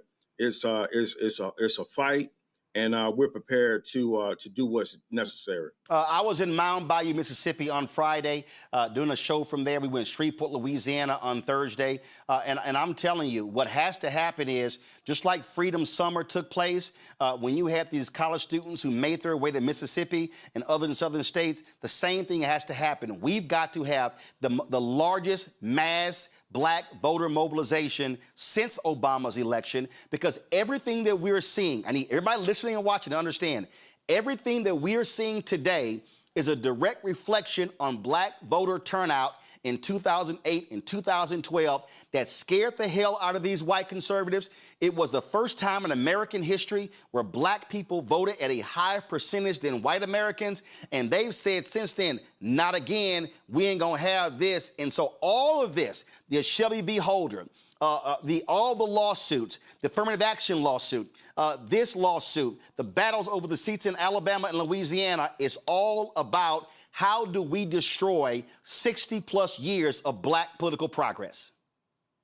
You're absolutely right. And folks need to also look, we just started practicing democracy in 1965. And here I'm the chairman of over 58 black men and women. We started out as a caucus of one back in 1967. And he was adopted, he was seated. But before he got seated, Roland, his desk was taken out the front door of the Capitol and sawed in half. And he was a caucus of one for 8 years.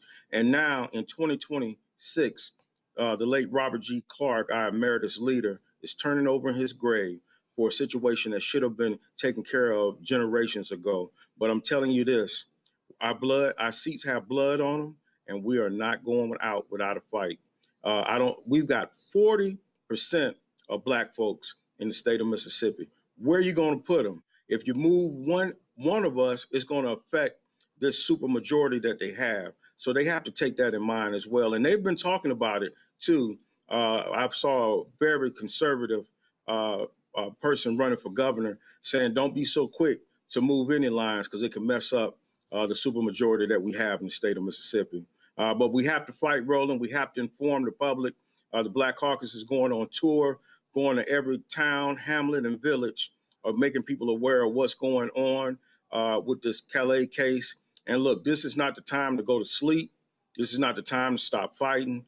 The work is just starting, and we're ready for it, Roland. And we're asking clergy, elected officials, grandma, grandpa, senior citizens, if you got one fang, one claw, it ain't the time to retire and go sit on the porch. We need you, all hands on deck right now here in Mississippi. Absolutely. Representative Kareem, Mississippi Black Caucus, we surely appreciate it. Thanks a lot. A5. All right, brother, I appreciate it.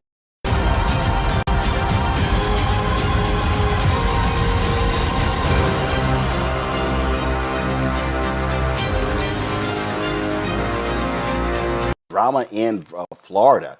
Well, the State House approved a new map for U.S. House districts that Governor Ron DeSantis proposed, which seems to give Republicans a pickup of 4 seats currently held by Democrats. The Republicans currently hold 20 of Florida's 28 seats, while Democrats hold 7. DeSantis shared the map with Fox News before any lawmaker got a chance to view it. And again, it was passed in the House and the Senate. Democratic State Representative Angie Dixon, she was not at all pleased with what happened in the House, and she let it be known. Destroy our democracy. This is a violation of the Constitution. It is. It's a violation of the Constitution. I'm out of order, but y'all are doing illegal. Representative Persons Mullica has waived closed. The question now recurs on final passage of HB 1D. The clerk will unlock the machine and the members will proceed to vote. Have all members voted? Have all members voted? The clerk will lock the machine and announce the vote. 83 yeas, 28 nays, Mr. Speaker. Show the bill passes. Read the next bill. None on the desk, Mr. Speaker.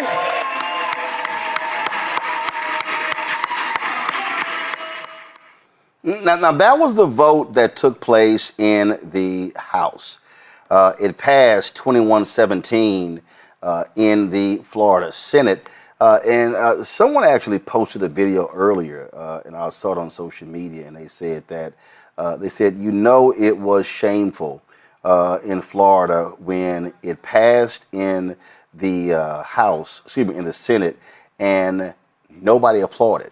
They said normally when they pass bills, they absolutely applaud, like you heard there in the House, but clearly they knew what was going down right there in the Senate. And the issue that you still see here is that the actions, and they've already been sued, the actions here, Michael, they could very well still be in violation of the Florida Constitution. And that's what we're seeing right here. Yeah, Roland, I was reading a piece from the New York Times about this, and that's a possibility. They're in violation of the Florida state constitution. Lawsuits are going to be filed. But the fight continues. So we have to understand these people don't care anything about the rules, though. So that's the only thing. So we have to be vigilant. We have to really engage with the ground game. And in Florida, so we've had this conversation before about building the infrastructure in Florida, investing in Florida. This is what has to take place. But also, African Americans, especially in Florida, have to understand the threat that is there. OK, and, you have Ron DeSantis, who is doing the bidding of Donald Trump, who endorsed this and pushed for this. And, these people, this is an all-out fight for power. These people don't care anything about rules. OK, so we have to continue with this, but also understand, in the history keeps coming back into this, right? Because when you study Florida's, when they rewrote their state constitution in 1868, they imposed a felony disenfranchisement law, where if you were convicted of a felony, you lost your right to vote for life. They specifically did that to target African Americans, who were 48% of the state population.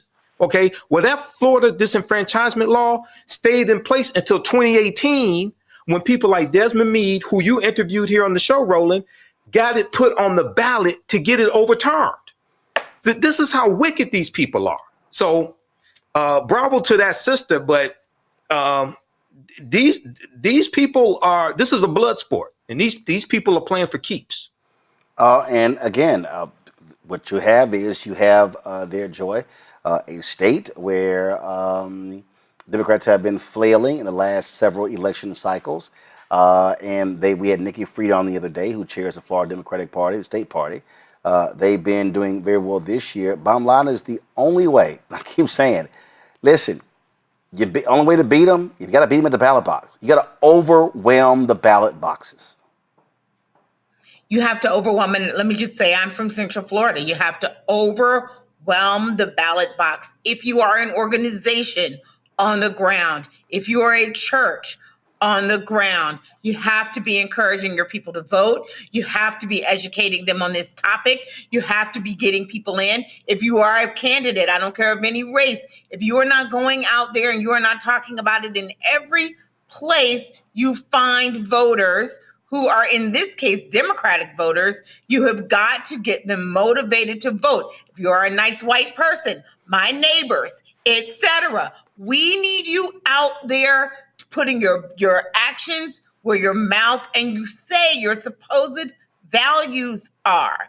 This is not enough time to be a good neighbor. A good neighbor in this case means going out there and voting and getting these people out of office. They are anti-democratic. We can go back to playing Democrat and Republican later. Right now, it's, do you believe in democracy where everyone has a seat at the table, or you don't?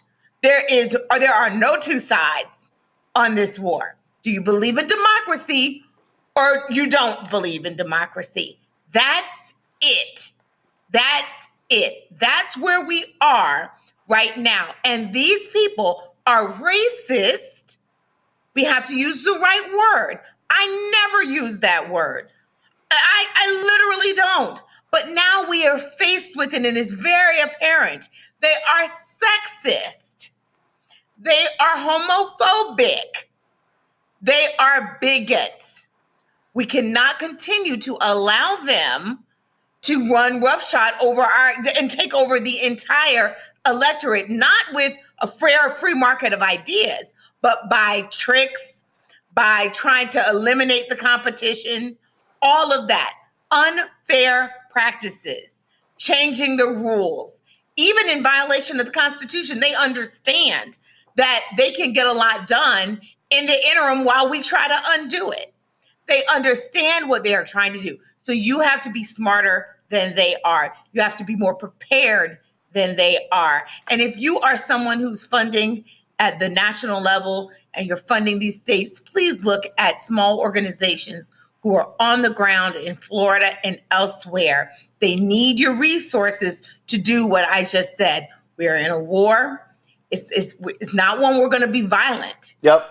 It's one where our violence is in our activities and in our willingness to disenfranchise. Yeah, and bottom line is, again, we're going to keep saying this. If you organize and mobilize, they can be beaten, but that has to happen. And unfortunately, many folks are going to have to learn the really hard lesson in now being the receiving end of lots and lots of pain as it relates to this.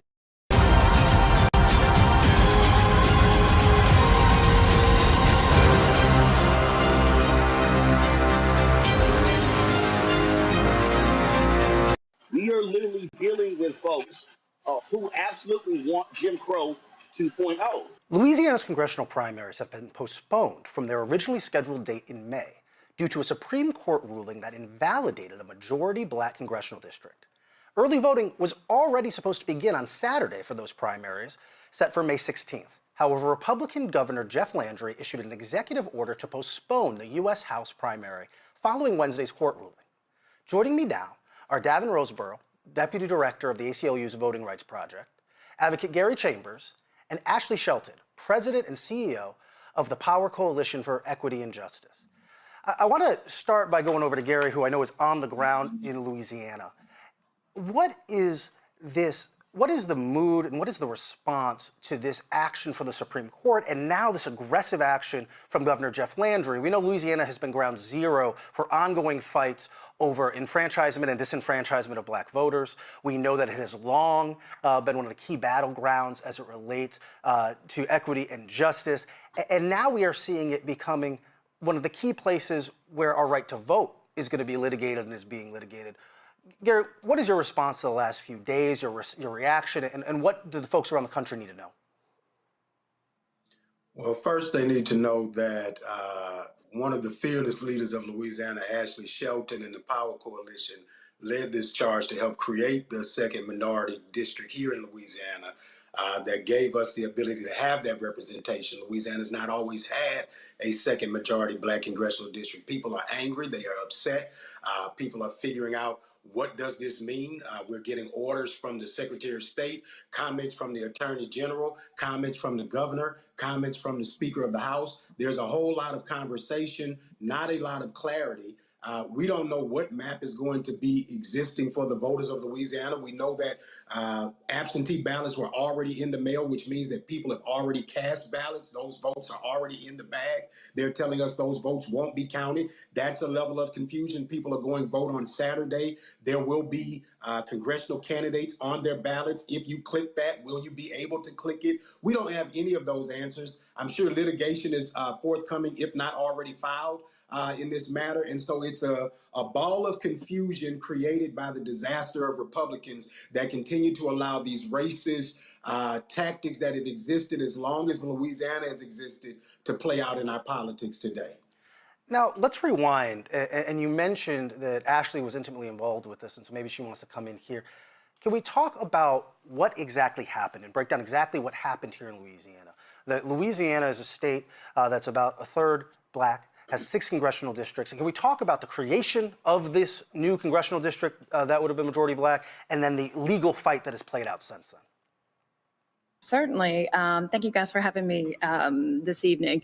So in Louisiana, Press Robinson was the named plaintiff in Robinson versus Landry. And so we fought to realize a second majority minority congressional seat. And in that fight, you know, in the midst of many fights, because we've been fighting this fight since 2022, we were actually able to realize a second seat that is now currently held by Congressman Cleo Fields. And what Calais, you know, they intervened, and the Calais case, the Calais interveners said that the new map actually discriminated against them. And so in the fight for a fair map in the state of Louisiana, we had 9 non-black white interveners say that somehow a fair map discriminated against them. And then we saw this case play out last year. We defended this case in this, you know, within the Supreme Court, defended by the Attorney General's office. And then we saw the Supreme Court not decide last year. And then we also saw, you know, Janae Nelson have to come back the next year and defend this, but with the caveat of the Supreme Court asking how Section 2 didn't violate the 14th and 15th Amendments, which I will note is particularly cruel, given that those are the Reconstruction amendments that were created to protect minorities in this country, and they were being used to do the exact opposite.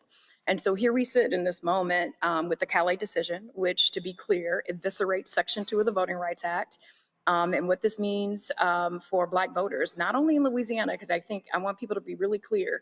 This started out as a case about Louisiana and an additional congressional seat, and then what the subsequent ruling that we received yesterday, what it means is that Black voters and all minorities, which include women of every race and ethnicity as well, have could lose the ability to elect a candidate of choice at every level of government.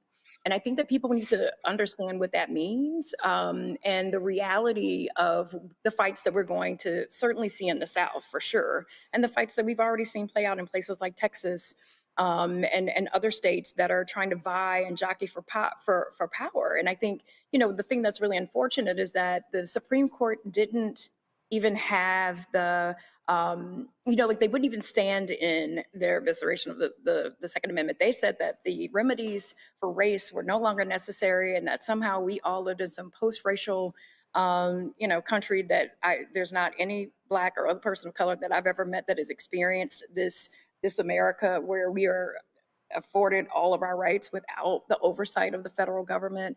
And so this is a huge decision, and it's going to have sweeping implications. If you have a seat in your community right now that is held by a person of color, more than likely that's an opportunity seat that was protected by Section 2 of the Voting Rights Act.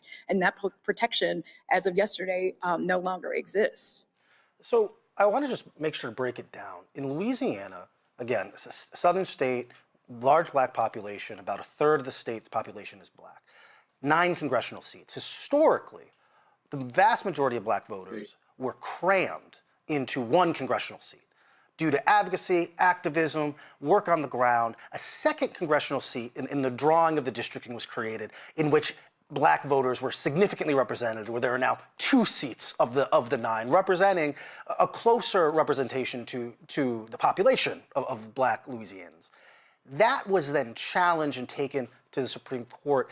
David, can you talk a little bit about what the court's argument was, what they were considering here, the distinction between whether this was a, quote, partisan gerrymander or whether this was a racial gerrymander, and this idea that this has now been flipped on its head. The argument that creating a congressional seat explicitly for the purpose of enfranchising historically disenfranchised black voters, that they would now argue, as the majority of the court did, that in fact was somehow racially discriminatory. Yeah, I mean, and it's as outrageous as it sounds. This is really the end of the project of the Roberts Court to slowly, piece by piece, take apart the Voting Rights Act, which was key to actually providing black voters in the South the opportunity to elect candidates of choice. It was litigation under the VRA. Very few, if any, states in the South gave that up willingly. It's been a fight over decades. I've spent a lot of time with our case in Louisiana, the Milligan case, and Alabama didn't have a black congressional representative until the 1990s, since Reconstruction. So what this did is it turns a statute that really has been the cornerstone coming out of the civil rights movement of being able to start moving toward a multiracial democracy, to allow black voters and other voters of color in other parts of the country to be represented to some degree, even if not enough. And so this is really, it's really an affront to what Congress intended when they said, we're finally going to start taking the steps we need to have the multiracial democracy that the Reconstruction Amendments promise. And it's a cruel, I wouldn't say irony, I mean, it's really just a cruel statement that they have taken these amendments, which were created with race explicitly in mind, and said, no, this is part of a colorblind constitution. And because of that, we can't really consider the ongoing effects of even past discrimination that's so recent, where there's so many people, so many of our clients that lived through segregated schools, for instance, well into the late 60s and 70s. It's really a perversion of both those amendments and what Congress intended to do with the Voting Rights Act.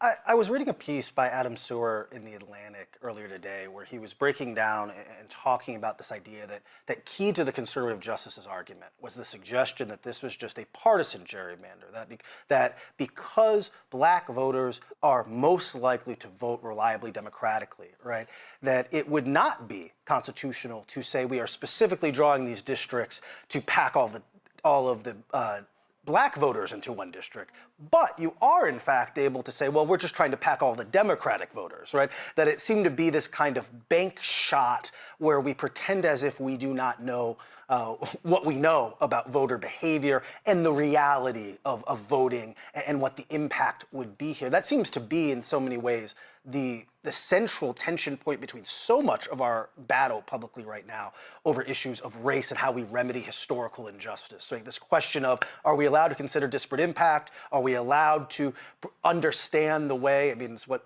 Derek Bell would have called critical race theory, understand the way that race embeds itself into otherwise colorblind policy or law?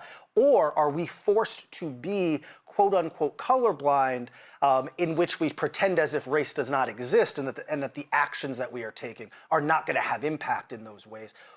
The fear now, and we've seen this alarm from black journalists, from black activists, from black lawyers, has been what state legislatures, state governments are now going to be empowered to do across the country if previously they had this restriction on some of their behavior that it's seeming now the handcuffs have come off. Can you talk a little bit about specifically what Louisiana has now done or begun doing, as well as what the fear is about what this could mean in districts across the South, whether it be Mississippi, whether it be Georgia, Louisiana, and other places where we know black political power has been systemically, historically siphoned off and reduced, and in some ways those efforts been restrained by the Voting Rights Act, which has now been further weakened?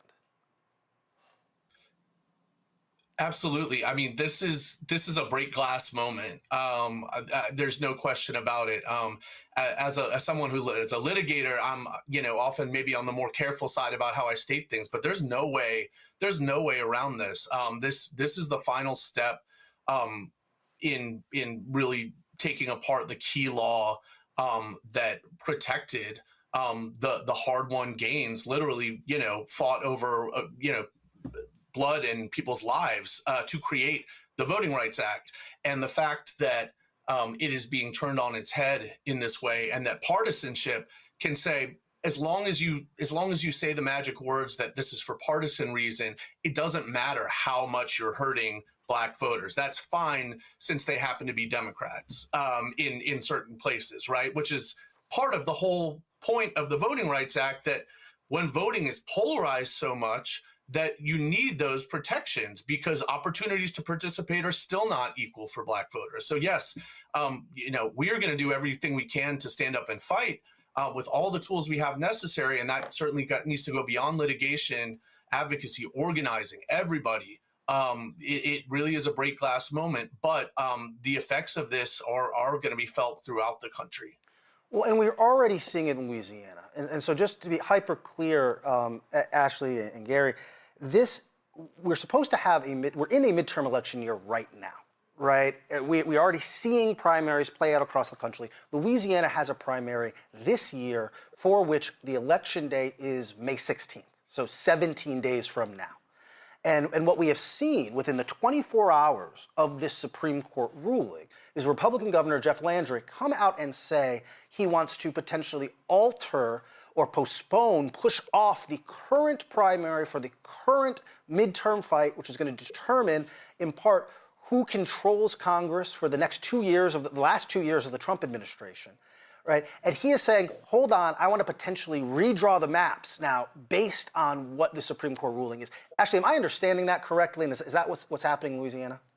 Yes, and so there's so much voter confusion, and I think that we have to talk about how important and critical election administration is to an effective election. And he is now saying that he is going to pull the congressional House seats from the ballot, but what will still be on the ballot May 16th will be everything else, which would include 5 constitutional amendments, a Supreme Court seat, a Louisiana Supreme Court seat, 2 Public Service Commission seats, and several local ballot measures, depending on where you live in the state. And so those things will continue to, and again, everything is changing in real time. So as of this moment, what we're hearing is that will be what will remain on the ballot. But to Gary's earlier point, we have no idea, can voters still vote on the ballots as they currently exist?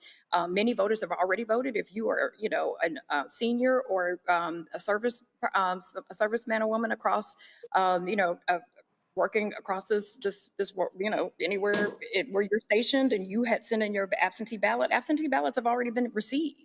And so I think that there's a big question about where are we? And I think that, there's been so much talking, to Gary's point, and, and the governor and the AG are saying they have to do this because the map has been enjoined. But I remind folks that the legislature is currently serving and, and making and moving policies, and they're all seated on an enjoined map as well. So I think that there's some things that we got to talk about. And I think that this voter confusion definitely sets up the opportunity for more litigation, because again, we are already here. We are already in the midst of an election. We are already starting early voting on Saturday. And so so now organizations like mine are being forced to push out all of this information. People think the election has been canceled. That's what people think. And so we are trying to, hurry and try to understand and put out graphics and share information with the public about the fact that as we understand it today, because it could change, right? Like this is where we are, which is that they're going to pull the House congressional seats from the election until they can redraw, new maps that, as we're hearing, would be a 5-1 map or potentially a 6-0 map. I think the thing that's interesting is that, if they do a 6-0 map, there's so many Black people in the state of Louisiana that they actually do themselves harm if the goal is to have, a trifecta of, or to have a complete, a completely white Republican delegation, that they run the risk of, there's so many Black people in our state that somebody's going to lose at some point. And especially if you look at Baton Rouge, New Orleans, Shreveport, Alexandria in the center of the state. At some point, somebody's going to have to reckon with Black voters, in this state, and that you can run and play some games, but ultimately you will be held accountable by these Black voters in our state. Garrett, I want to go back to you. We're in this moment, and I think back a few years where we would have all this talk about whether or not we were in a third Reconstruction after Barack Obama was elected, right? There was this feeling, it seems baffling now to think back that far, where we thought, were we entering a post-racial America? Was something different happening? Now look, viewers here and followers of you understand and know that that's not what happened, right? Roland wrote a book called White Fear. I've written a book called American Whitelash. We've seen and talked about the ways that over the course of 50, 60 years, these crucial civil and voting rights that were established, these victories of the civil rights movement have been eroded and pushed back. And yet, even with that understanding, it is pretty remarkable to think about. Even those of us who have seen it coming, who have followed the Roberts courts, who've written about these issues, the idea that we have, in the last 10 years, seen the final two major pillars of the Voting Rights Act essentially undone. We've watched a state like Louisiana in 2026 attempt to give some appropriation of approximate representation to its Black citizens, and seen those efforts not only opposed, but completely thrown out to the extent that we may end up with a less equitable map than existed beforehand afterwards, and the Supreme Court to pretty overwhelmingly dictate this. What do you make of this moment we are in right now? Someone was talking to me earlier today about this idea that we're in another period of redemption that comes after Reconstruction, that we're in a period where white supremacy is lashing back at the perceived gains. And here we are, again in 2026, seeing crucial components of the Voting Rights Act by the Supreme Court being thrown out, opening the door potentially to the erasure of majority Black districts across the South, which potentially could see losses in congressional representation and other Black elected officials that we haven't seen since the Civil Rights era. Gary, what do you make of all this? None of this surprises me. If you've been active in the fights that we've been in for the last 10 or 15 years, from city council meetings when Alton Sterling was killed here in Baton Rouge, the lawyer who represented Alton Sterling's killer, Blaine Salamone, was appointed in a vote 7-2 tonight as the parish attorney of East Baton Rouge Parish. I have been watching local government, white Republicans aggressively oppose the progress of Black people.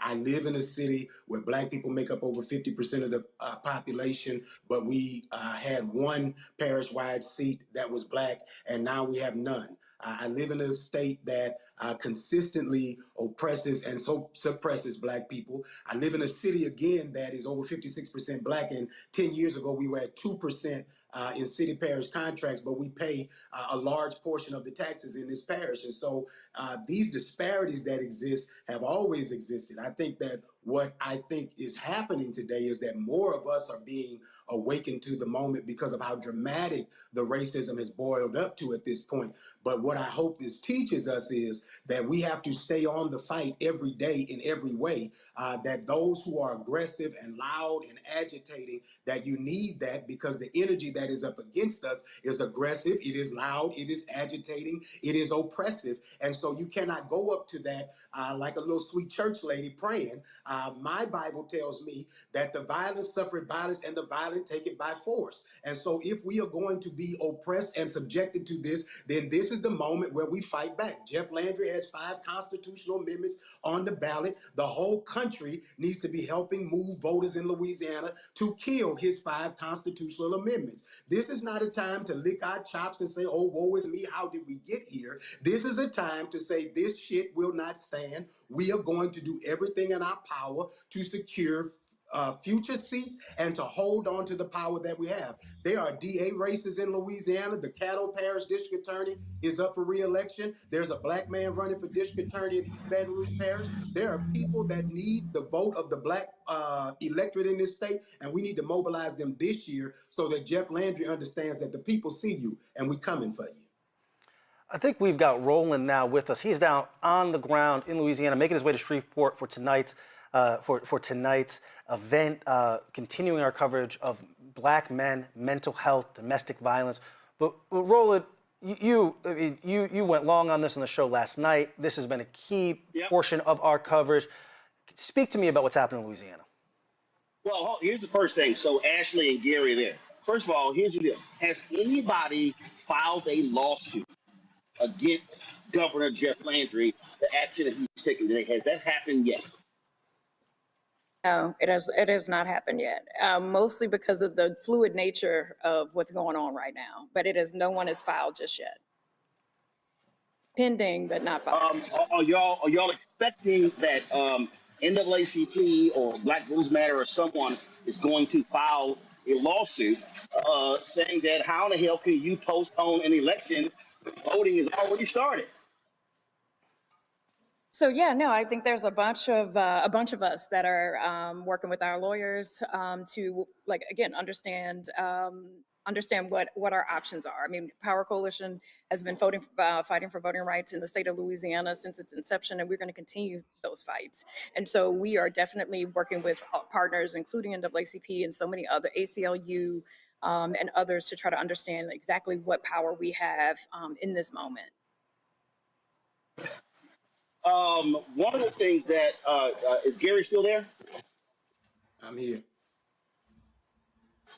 Gary, this is an absolute wake-up call, I believe, for a whole bunch of Democratic Party strategists, other black folks, and let me be real clear, Congressional Black Caucus members who have not been going hardcore when it comes to these donors and funders, when it comes to putting money on the ground, when it comes to investing in turnout strategy, because what I have been saying, and you've been saying, and Ashley's been there as well, is that we have to be maximizing our turnout. I think people have to understand what we're now faced with as we speak. We are literally dealing with folks who absolutely want Jim Crow 2.0. And if we continue to sit on the sidelines and choose the couch and listen to a bunch of these yahoos talking on YouTube, people don't understand. This is not just losing political, individuals who are in power. We're going to be talking about losing billions of dollars that flow back to our community because we have black representation. You are absolutely right, Roland. I think that, number one, watching you bounce around on these Louisiana roads tells you that Jeff Landry is focused on the wrong thing today. He needs to be fixing roads and bridges in the state instead of taking away the vote of black people in Louisiana.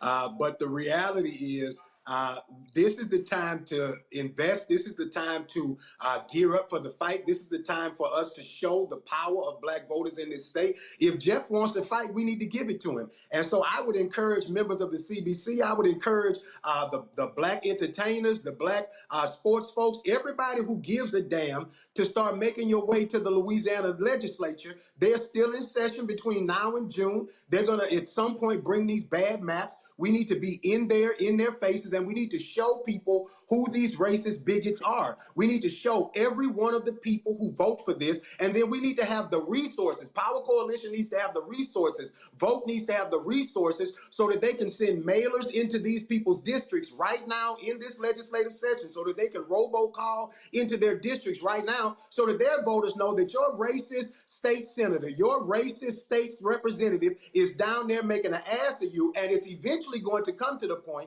where we end up losing economic opportunities as a result of this. What needs to happen is the NBA needs to say, we're not going to play no all-star games in any state that takes away the vote or a congressional member from black people. The all-star game, whatever the festivals are, Essence needs to consider whether they want to be located in Louisiana if Louisiana is not going to give them the 30% of the state black representation, because they create millions of dollars of economic impact for this state every summer. And that festival, if it leaves the 4th of July, there's an economic drain in the state of Louisiana. Now, I want you to come back, Essence, after we put Jeff out, but maybe there needs to be a pause and a stay on anybody doing any type of activities in the state of Louisiana if they are going to deny a third of the state the ability to serve in Congress. That's hundreds of millions of dollars that you're robbing us of. And Roland already riding around here bouncing and needs some, we need some infrastructure for these roads right here.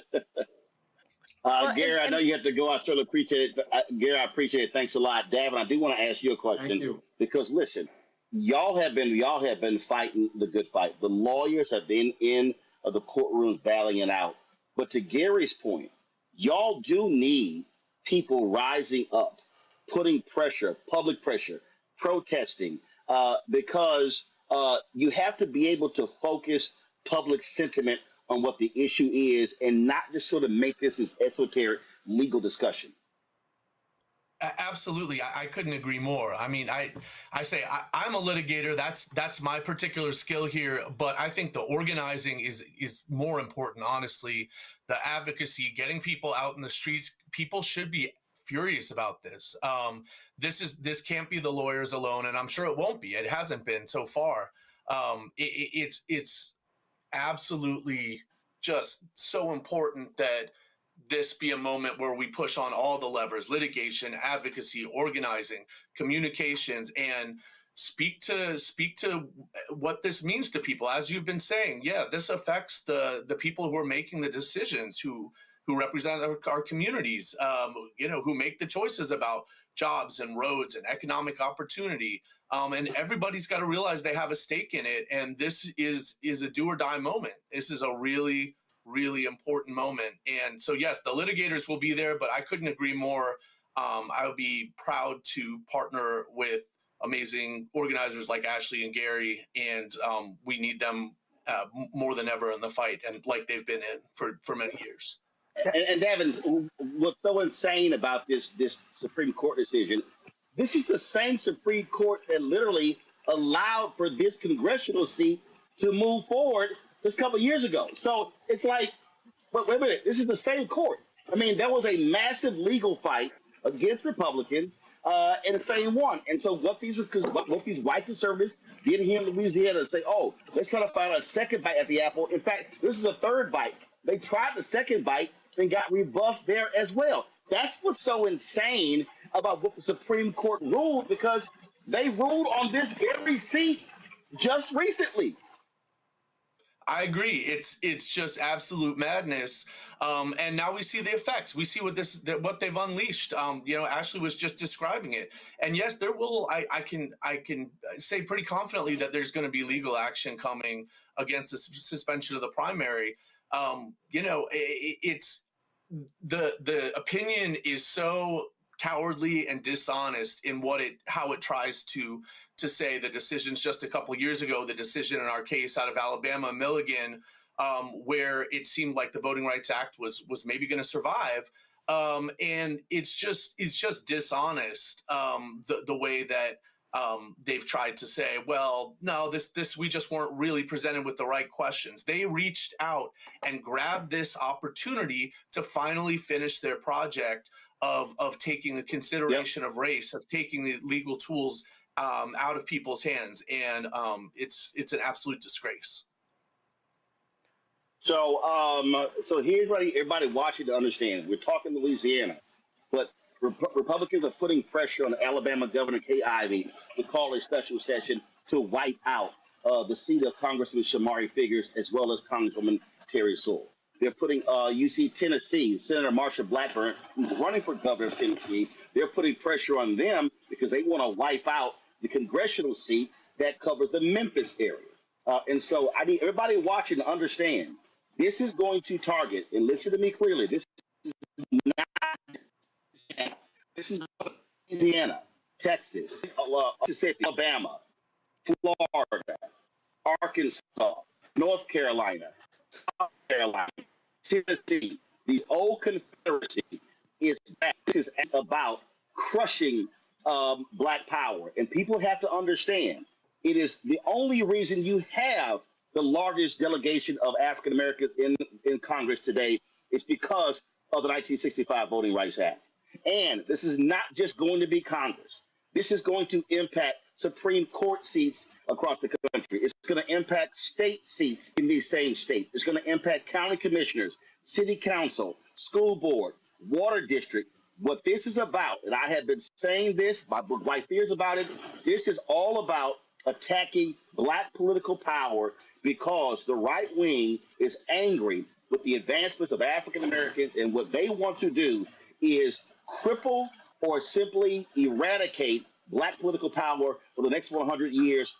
Absolutely what they did after Reconstruction, and we are now having to live through it. And so, folks, this is all hands on deck. This is no sitting on the sidelines. If you're in Louisiana, you should be emailing and hitting Ashley right now saying, how can I get involved? Because I'm telling y'all, this is the battle for this generation. No more talking about Fannie Lou Hamer and what they all did. That battle was then. This is the battle that we're dealing with right now. And so we appreciate y'all being with us on the show. Thank you so very much. And we're going to keep this fight going. Thanks a lot.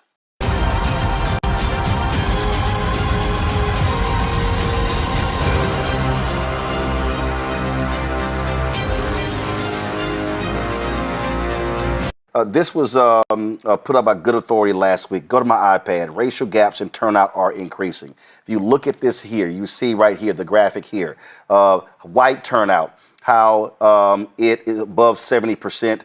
Black turnout dipped in 2024 below 60%. You see AAPI in the mid-50s. Latino turnout at around 50%. If you look at that line, you see right there, 2008, 2012, Black turnout was at its highest ever, and you see it exceeded the white turnout. But ever since then, you see that white number, that black line going up and that blue line going down.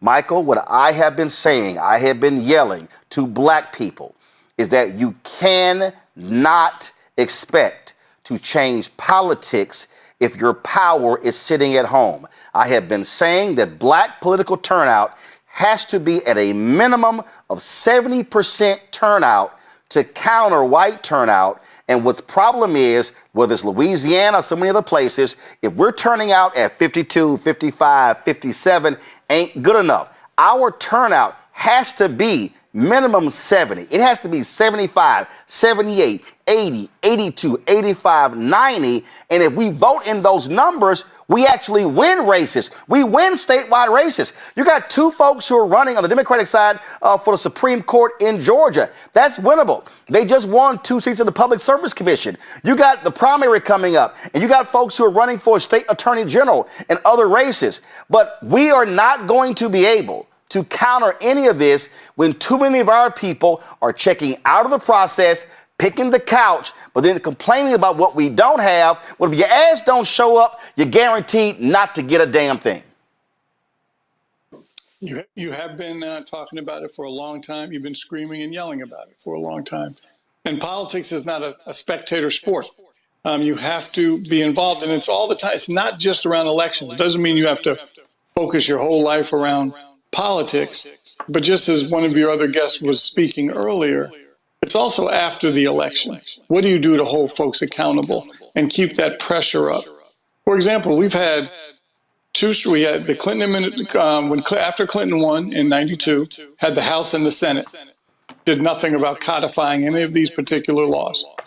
Obviously, same in 2008 when Obama won, had the House and the Senate. So we've had these opportunities to do what now Republicans are doing, which is we're not going to play around. When we get power, we're going to use it.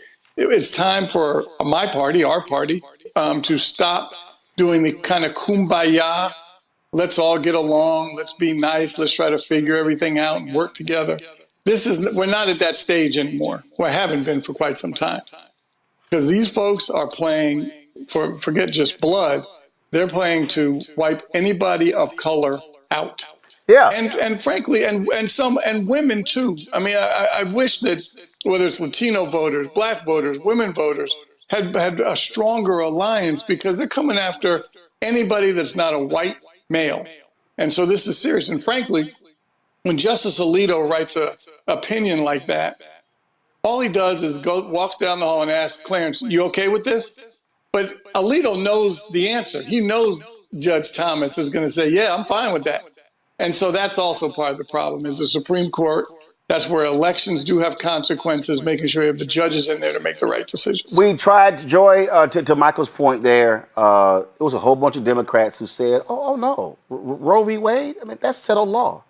There's no such thing as settled law when a Supreme Court can overrule a previous decision. And so to that point there, if you don't use your power and lock it in, then you leave it up to a new court to decide whatever they want to decide. And that, to me, right here is where we're faced right now. And again, on this show, on my TV One show, we have been trying to tell people this over and over and over again. And people are now beginning to realize, oh, this is truly FAFO territory we're in now, because they don't understand when you start wiping out political power, you're wiping out access to billions of dollars. You're wiping out who controls legislation, who sits on committees. And that's what I'm saying. Folk don't understand how significant these decisions are, because the cascading impact is real. That's right. I mean, for folks who don't understand their history, they are literally about to live it. What the Supreme Court did today was to further entrench a return to Jim Crow. And they're happy to do it. And they do it in the insidious way of saying it's race neutral when they know it's not. They know it's not. Just look at what they've decided in the past. They're deciding to do it now because they see an opening. And there are white people who are saying this is what we want and it's okay. This is not about politics and just, it's just the majority deciding. No, this is about racism. And as Michael said, and as you've said, Roland, in the case of gender, it's about sexism. It's about anything that is not white and male. And so I think for those of us who may not have really understood, I know everyone on here did, we are in the middle of a war.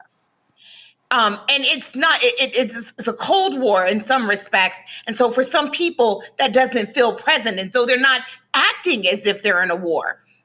But we are absolutely there.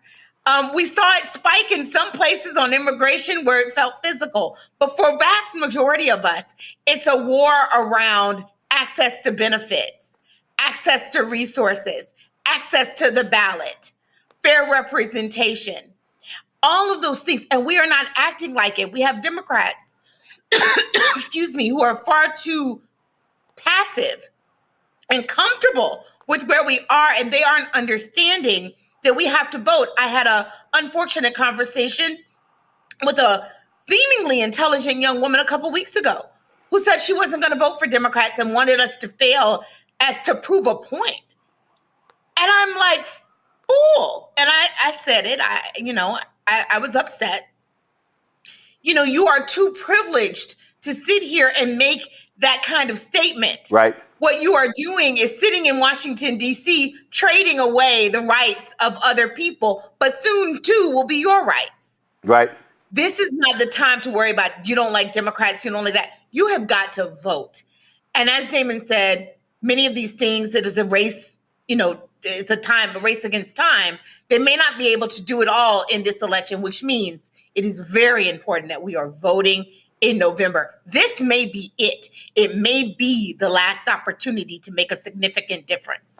Michael, there are a lot of people who should be ashamed of themselves today. And those are the people who told us that Supreme Court was not on the ballot in 2016. There were some black people like Breonna Gray who said, oh no, this isn't an issue. Well, guess what? We told them they were wrong.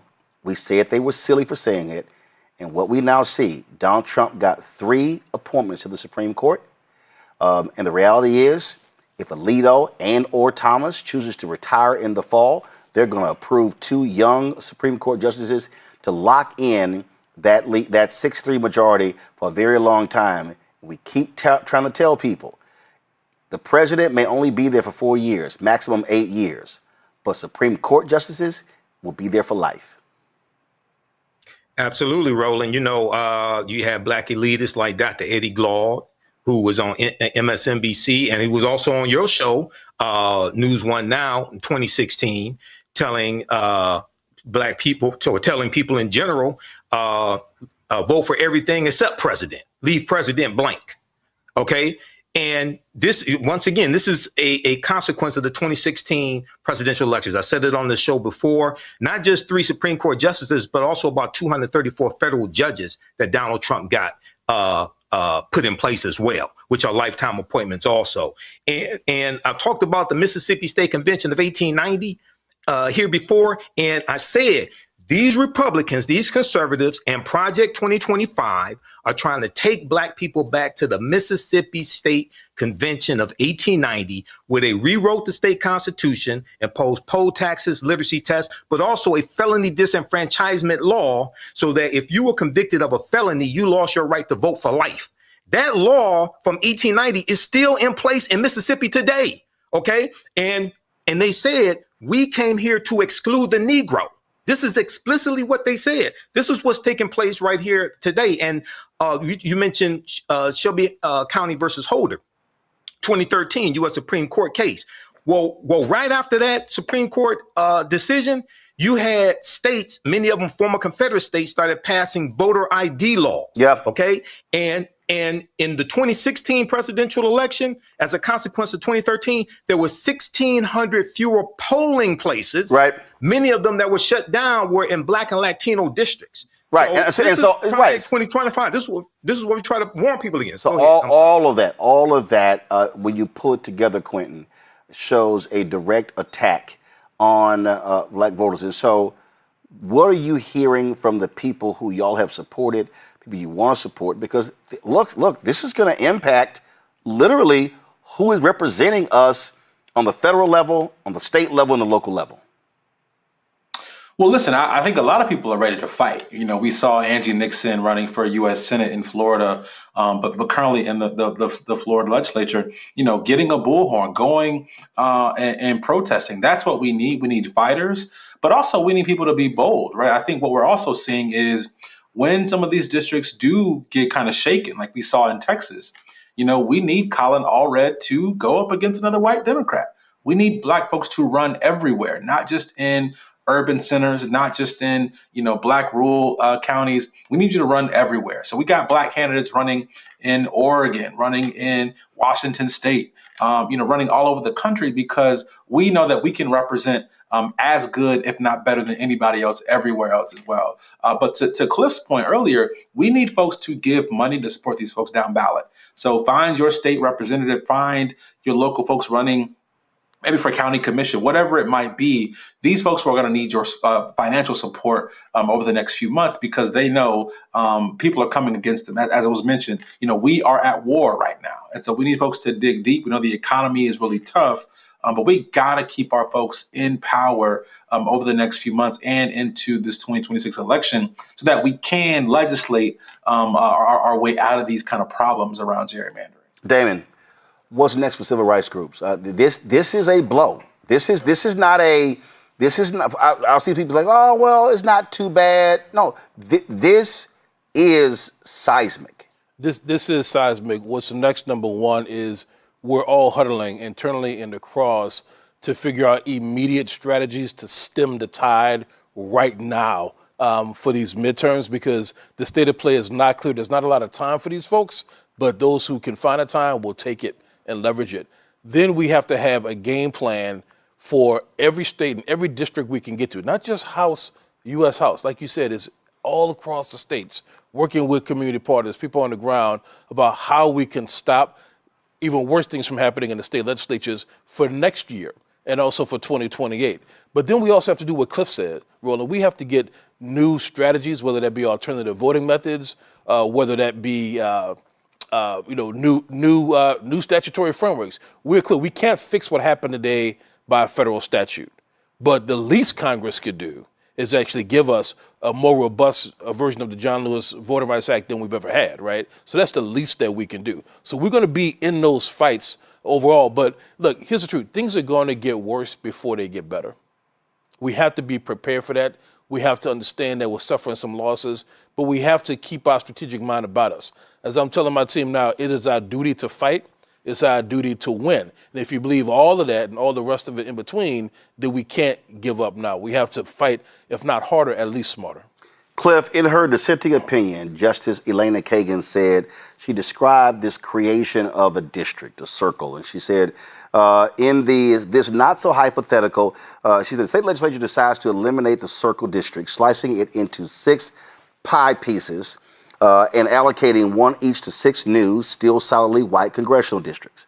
The state's black voters are now widely dispersed and, unlike the state's white voters, lack any ability to elect a representative of their choice. Election after election, black citizens' votes are, by every practical measure, wasted. That is racial vote dilution in its most classic form.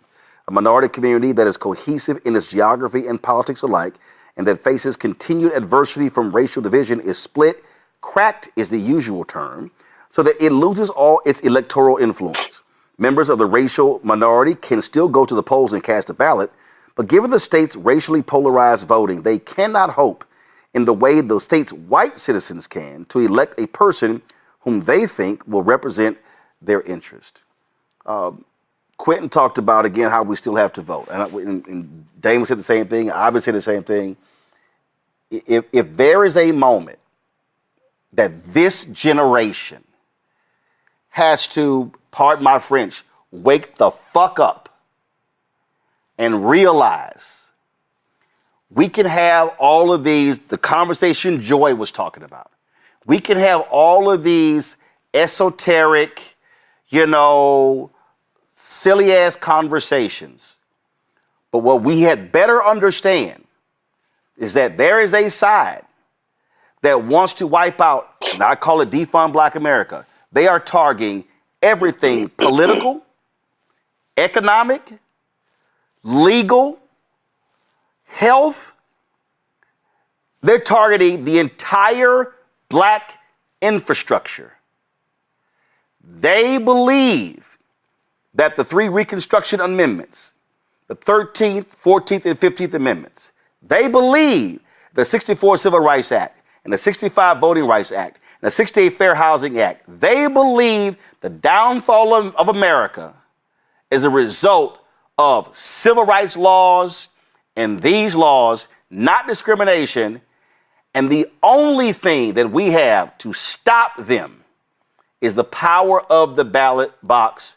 And so what is your marching orders for people between now, as a result of this decision, and what must happen now?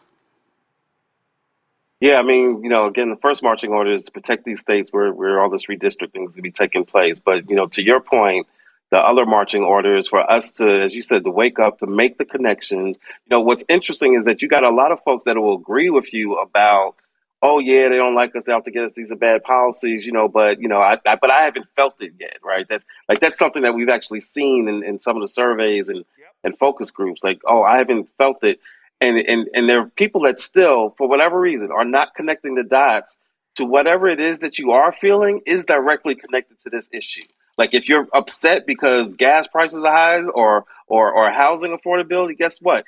That's a function of not having representation or of being represented by people who are anti-Black, who are anti your life. Those things are directly connected. Whatever thing it is that people are feeling right now, feeling the effects of this war that this country is in, or like I said, the prices or the high unemployment for Black women and for black men or maternal mortality. The crazy man Kennedy was testifying in front of Representative Summer Lee talking about maternal mortality, and he didn't even want to acknowledge that black women die in birth at higher rates than other women in this country. That is what happens when you don't have representation. They can literally control your health, your well-being, your lives, your economics. So all of these issues that we're feeling, all of the frustrations that we're having, all of the stresses that we're having in our lives, one way or another, it comes back to, do you have people who are representing you, who have control of resources, who literally have control of significant parts of your life? That's what's at stake when we're talking about voting rights or redistricting. It's not theoretical. It is the thing that very much connects to every issue that you care about, everything that affects your quality of life. At the end of the day, it comes back to who is making decisions over your life. Once you can connect those dots, then you know that your mandate, your job, your black job is to get out there, to not just get out and register and vote yourself, but to then go get 10 other people, go get 20 other people, to spread the word, to become an organizer, because that is our belief, that everybody we touch is an organizer. And if we all do our job of going out, doing our part, and then touching 10 other people, whether we're touching with our voice or with our artwork or with our kitchen or with our faith or whatever it is, if we do our part, then they can't stop us. But if we refuse, if we give up, if we don't believe in ourselves or don't believe that this voting process matters, then they've already won. And that's just not the story of our history in this country. Cliff Albright, Black Voters Matter. We appreciate it. Quentin James, Clifton Pack. We appreciate it. Damon, I'm going to read this last one for you for your final comment. Justice Kagan wrote this here, writing for the three justices who dissented. Under the court's new view of Section 2, a state can, without legal consequence, systematically dilute minority citizens' voting power. Of course, the majority does not announce today's holding that way. Its opinion is understated, even antiseptic. The majority claims only to be updating our Section 2 law as though through a few technical tweaks. But in fact, those updates eviscerate the law so that it will not remedy even the classic example of vote dilution given above. Without a basis in Section 2's text or the Constitution, the majority formulates new proof requirements for plaintiffs alleging vote dilution. Those demands, meant to disentangle race from politics, leverage two features of modern political life: that racial identity and party preference are often linked, and that politicians have free rein to adopt partisan gerrymanders. Here she's saying is, don't fall for the okie doke. This isn't, we just reformulating. This is, no, she's saying, no, you're trying to completely gut the law without saying you're gutting the law. The only way we can make sense of these horrible decisions, not just today, but over time, is through the dissenters, like Justice Kagan, Justice Sotomayor, and of course, Justice Jackson. Elena Kagan ain't never lie about this, for sure. She is telling the exact truth. And it reminds me of that Harvard and UNC affirmative action case that we also litigated and argued in the Supreme Court. The court didn't say it was overruling precedent. It underruled precedent, right? It basically said, not that much to see here. We're just bringing things into contemporary context. Something really crazy for textualists and originalists, people who say you got to look to the way things were 200 years ago. But here's the deal. Our superpower is not just our stereotypical resilience. Our superpower is our ability to innovate. Our superpower is our ability to push through and persevere, and it's through all the means that all of the panelists said, but also by voting. But people, I need everybody to make a plan. We have a lot of people out there who don't know where they're supposed to vote because they've changed polling sites and polling hours and early voting and mail-in voting requirements so many times in the last few years alone. We have people who don't know if they're actually still registered because they've been purged. The best way not to be purged from the rolls is to be a chronic voter. But right now, we need everyone to check their status. Call 866-OUR-VOTE. That's the election protection hotline. It is our vote for a reason. It is for us, by us, but we serve everyone to make sure that people understand the rules of the road, they understand where they stand, and also you can vote in time for these primaries if it hasn't happened in your state already. and you can also vote in that general election. Make sure you are situated, that you are registered, and that you know how to vote your issues, how to vote in your interests. Damon Hewitt, Laws Committee for Civil Rights under Law. We appreciate it. Thanks a lot.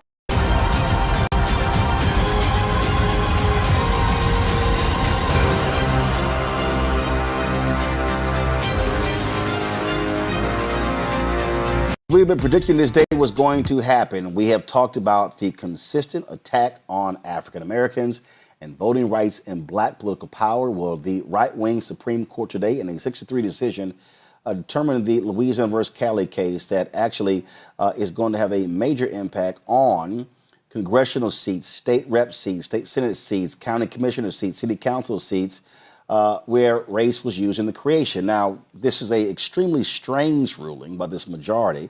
They held that Section 2 of the Act, which prohibits states from using maps that dilute minority groups' voting power, requires plaintiffs to be able to, quote, disentangle race from lawmakers' race-neutral considerations so that a strong inference may be drawn that race was a factor.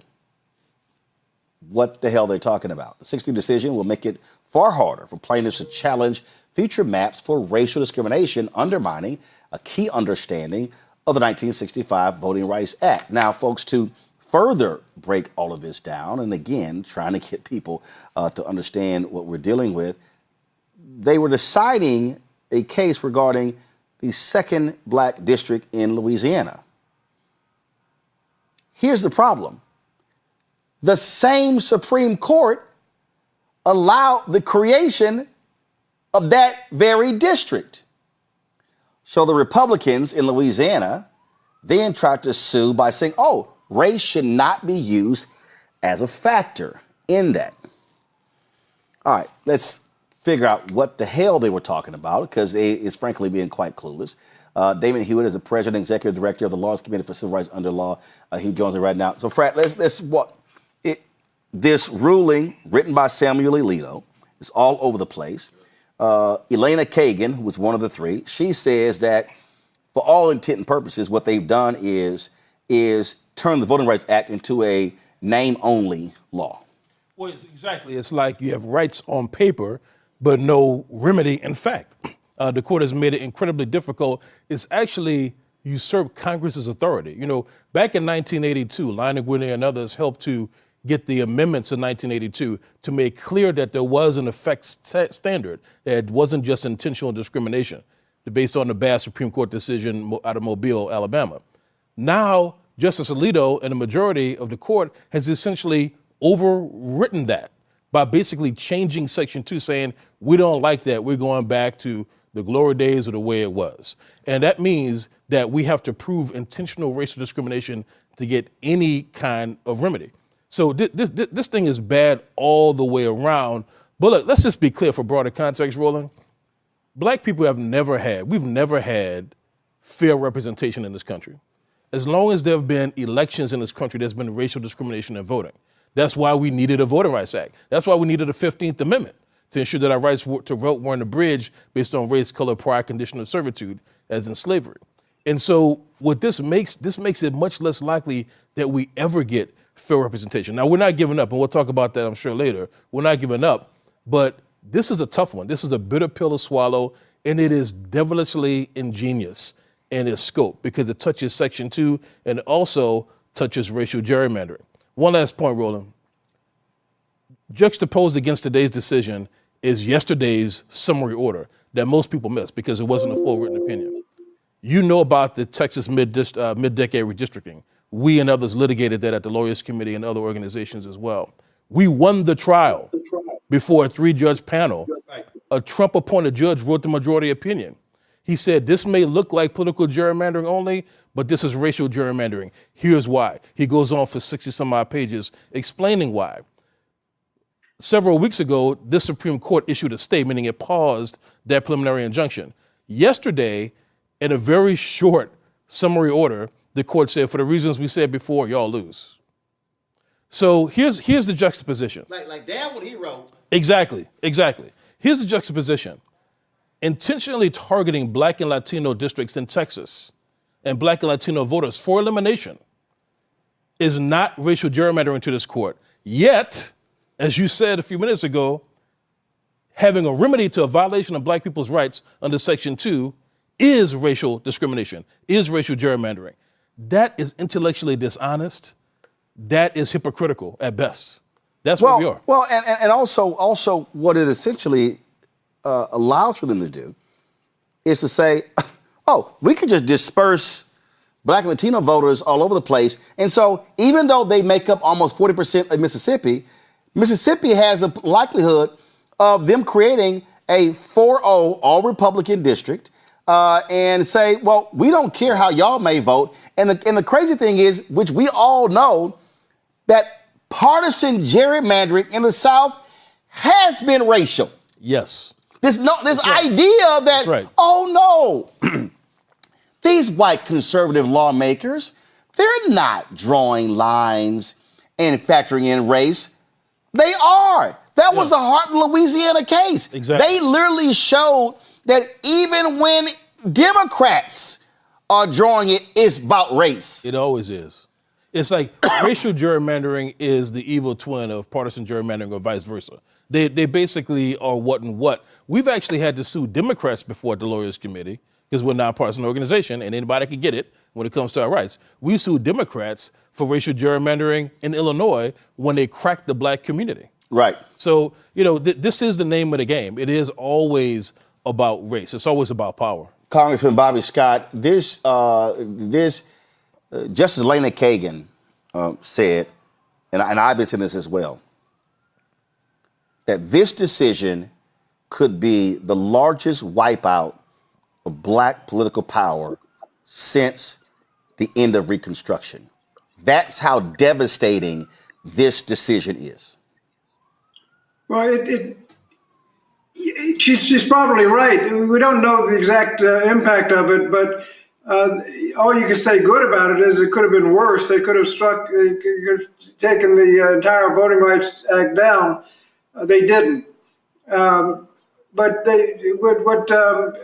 Lawyer Hewitt was just saying is by requiring an intent, you've made it virtually impossible to prove a case. People are sophisticated. They know what words to use and what words not to use. And as he has indicated, since African Americans are voting overwhelmingly Democratic and Republicans are voting overwhelmingly Republican, you can have a map that discriminates against African Americans. But if you call it partisan, that your target was Democrats, the same map, according to these people, becomes legal. So that didn't make any sense. If the map is illegal, that's why the effects test was so much better, because if you can show it has the effect of discriminating against African Americans, that ought to be enough.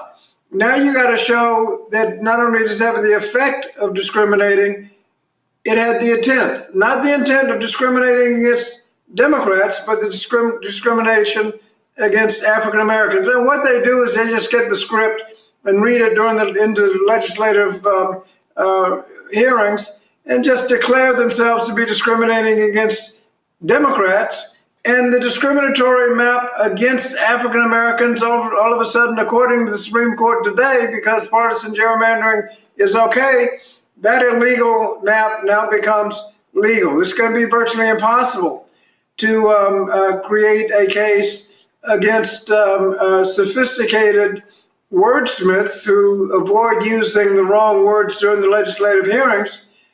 You're just stuck. It is a devastating case, and the devastating impact of these guys. We're in the middle of mid-decade redistricting, as has been pointed out. They've done Texas, they've redone Missouri, they've gone after another seat in North Carolina.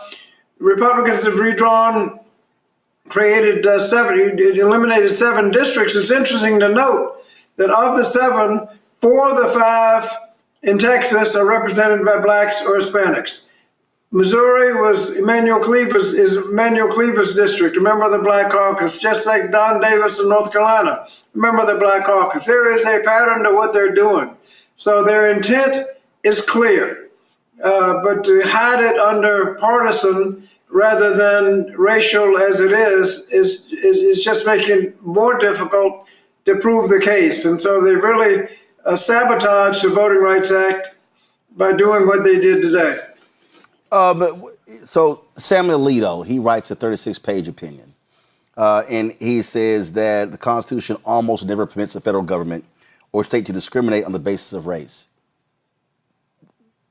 I don't know what world he's living in, but that's literally what the Republican lawmakers are doing in these southern states. And to your point, very few are as dumb as we expect. They're not as dumb as the idiot Republicans were in North Carolina, where they actually put it in emails asking, hey, when do black people vote early? And that's what they said. That was a laser-like targeting of black voters. They targeted black voters with surgical precision. Right. And so they were so dumb they actually put it down on paper. And what they're now saying is that, oh, no, if they just simply say, no, we did not look at race at all. It was race neutral. And no, so if we're gonna grab 10% of blacks here and throw them over here, and we're gonna grab another percent and throw them over here, what they're saying is, oh, no, so, hey, I know your state might have 30, 35% blacks, but hey, those black people, they don't actually need representation. They should be able to elect a white Republican. What they do, though, is they look at the Democratic vote, which if you do an overlay, it's the same as the black vote. And when you discriminate against the Democrats, you are necessarily, in voting patterns all over the South, discriminating against blacks. And they want to get away with it by calling it partisan rather than racial. And I can tell you, they tell on themselves because these people are not against partisan redistricting. There's legislation pending in the House now to prohibit partisan redistricting, so you have fair maps, not a Republican co-sponsor. We passed legislation earlier, a couple of years ago, to prohibit. It included a prohibition against partisan gerrymandering, and all of them voted against that. If we're going to have fair maps, you cannot allow partisan gerrymandering. And when the Supreme Court essentially allowed that, they gave the green light to all kinds of mischief, including racial discrimination, because you can have a racially discriminatory map, but if you declare, oh, I wasn't discriminating on race, I was discriminating on party, all of a sudden the map becomes legal. That doesn't make any sense. They're discriminating. This is from Scotus blog. This was interesting. And guys, pull it up when you see it. They said, in this case, Alito said Louisiana's goal in adopting the 2024 map was racial. The state enacted it in the wake of the lower court's finding that the 2022 map likely violated Section 2 and sought to avoid having the court impose a different map that would have created a second majority black district, but which would also have, quote, have imperiled one of the influential incumbents in the legislature sought to protect. The state did not have the kind of compelling interest that would have justified considering race in drawing the 2024 map, Alito wrote, because, quote, the state did not need to create a new majority-minority district to comply with the act. Yeah. That is because at every step of the Gingell's framework, the black voters challenging the 22 map failed to prove their case. Okay, but correct me if I'm wrong. The Supreme Court allowed the creation of this. They didn't overrule the lower court's ruling. They affirmed it. My home state of Louisiana violated the Voting Rights Act. In fact, before the Shelby County decision in 2013, every Louisiana redistricting plan, House at least redistricting plan, that was submitted for preclearance was found to be violative, or at least opposed by DOJ or a federal court. Every decennial sentence, every decade. So Louisiana has not changed its stripes. And you're right. That's the starting point, is that Louisiana discriminated against black voters, period. What Alito is saying, and I guess the rest of the convoluted passage from Justice Alito goes on to essentially say that, well, they didn't prove intentional racial discrimination.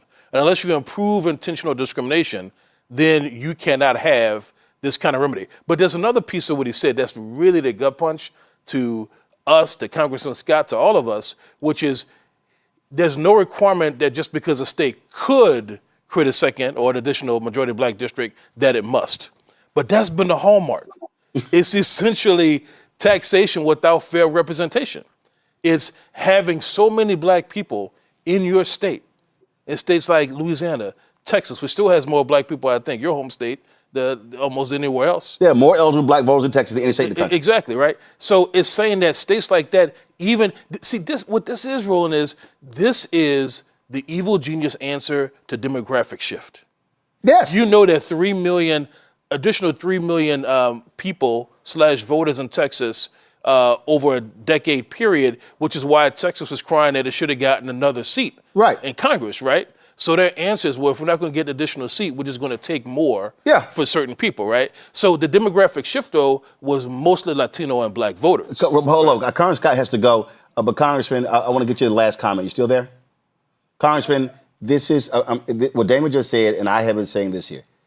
What all of this is, 2008 was the first time in American history that a larger percentage of black voters voted for the presidential election than white voters.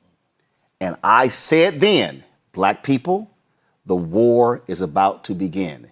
Everything since then has been a massive attack on black voting rights and black political power. And John Roberts, the Chief Justice, has been the biggest driver because he is always, along with Clarence Thomas, wanted to completely get rid of the Voting Rights Act. Well, starting with the Shelby v. Holder case that provided that ended the pre-clearance. The pre-clearance was important because if you couldn't pass a discriminatory plan and have it go into effect, it would never go into effect unless it got pre-cleared as not being discriminatory. Now you can pass a discriminatory plan, and until the victims of the plan come up with lawyers and court cases and get it overturned, you get to enjoy the benefits of your shenanigans.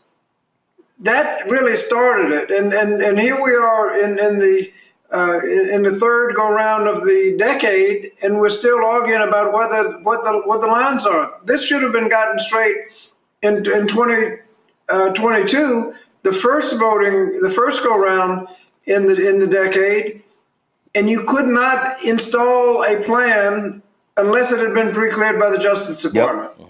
And so that started it. And since then, they've been chipping away at it. And the idea that you can have a plan that clearly shows a discriminatory effect, but you can't win your case unless you can get them on the record saying something that proves intent. You already proved effect, but have to prove intent. Just makes the whole thing much more difficult. And so we've been going backwards. We're going to fight. We're going to try to pass. If we vote this time and get a majority, hopefully we'll be able to pass a legislation to end partisan gerrymandering. Most of the lawyers I've talked to said that could be upheld, and that gets rid of all the shenanigans. And then we just have to make sure we vote every time the votes are opened. And we had an opportunity in Virginia. We passed a referendum that will create 4 additional seats. If we had those 4 additional seats now, they never could have passed that big ugly bill that took away your health care and SNAP benefits to give tax cuts to the wealthy. We could have passed the War Powers Act to end this war. We could oversee ICE. There are all kinds of things that we could combat the abolishing the Department of Education. There's a lot we could do if we had those 4 votes now. So we're trying to make progress with what we've got, but we haven't ended, and we're going to continue to fight. But this is certainly a serious blow, which will make that fight much more difficult. Congressman Bobby Scott of Virginia, we appreciate it. Thanks a lot. I want to bring in Quentin James with the Collective PAC. Quentin, you're all about raising money for black candidates, people who run for Congress, people who run for state office, and when you talk about the South, when you now start talking about Texas, Louisiana, Mississippi, Alabama, Florida, North Carolina, South Carolina, Arkansas, we can go on and on and on. We know what's about to happen. these Republican lawmakers are about to go in and say, oh, let's wipe out. So this is, and I'm telling you, Kagan is right. This is going to be the largest wipeout of black political power on the congressional level since Reconstruction. But this thing is going to go all the way down from Congress to state to county commissioners, Supreme Courts, to water district, you name it, because the Voting Rights Act is what provided political power to black people. And Latinos, y'all better wake the hell up, because this is going to include you too. Exactly. I mean, this is what George Wallace and Bull Connor couldn't do, right? They've taken a knife and put it directly into Section 2 of the Voting Rights Act. And as you mentioned, this is about real power, about real seats. We're talking about up to 19 U.S. House seats from this court case alone. There are other cases pending that we're also going to be paying attention to. So another 27 possibly with gerrymandering. We're looking at 13 to 16 of the CBC members possibly becoming vulnerable due to this ruling. That's 30% of the Black Caucus. You mentioned Hispanics, talking about 11% of the Congressional Hispanic Caucus. This is a big blow to our efforts to build black political power, as you mentioned, Roland. I think we saw ushered in through Obama the largest increase in black representation that we've seen in a few hundred years over the past 14, 16 years. And so this is huge. You mentioned down ballot, right? About 191 state legislative seats are now possibly vulnerable across these 10 states that you mentioned, Roland. So this is big, but I think this is an attempt, right? We still have the power to try and prevent this at the ballot box. And I want people to make sure they understand that, is that we have the power to make sure this doesn't happen, right? 18 million registered black voters in the country right now. If we all show up, not half of us, not 65% of us, if we all show up, we can stop this. But then I want to be critical, Roland, to my party, to Democrats. If we do get power, you have to know what to do with it. I think what we're seeing now from Donald Trump and the Republicans is them using power for their purposes. If we get power back, we have to make sure we defend the right to vote and we defend black people and our ability to be a part of this democracy. It's going to be Quentin, I'm going to Cliff Albright, Black Voters Matter in 1 second. Panelists, I know you're there as well. Damon, I want to go to you. Go to my iPad. Already, I told you it didn't take long. This is from AL.com. Alabama Republicans push for new congressional map after a seismic Supreme Court ruling. It's time to act. So what they want to do is they want to wipe out, these Republicans, they want a 10-0 map in Alabama. They want to wipe out the congressional seat of Terry Sewell in the Black Belt of Alabama. Alabama just got its second black member of Congress in Shamari Figures.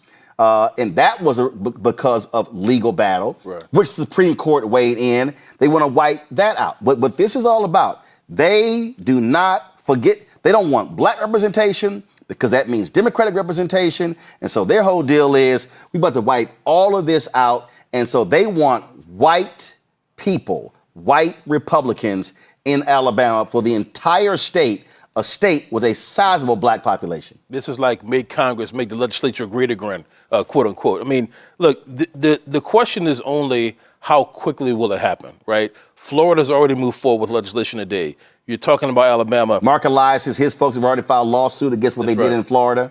That's right. So, Alabama's primary is coming up very soon. I mean, there's a primary almost every Tuesday between now and mid-August. Georgia is in May. So part of the problem, which the Supreme Court supposedly locked stuff in, that you could try to change these maps, but listen, you're now altering who's going to be running in these primaries. So the question is, do the maps stay in place, or do they pass the maps and they go into effect in 28 and not 26? Most of them will likely be 28. It's a question of speed. I think for this midterm, just to be clear with all your audience, what happens in this midterm is going to be a question of the audacity and the capacity of the evildoers.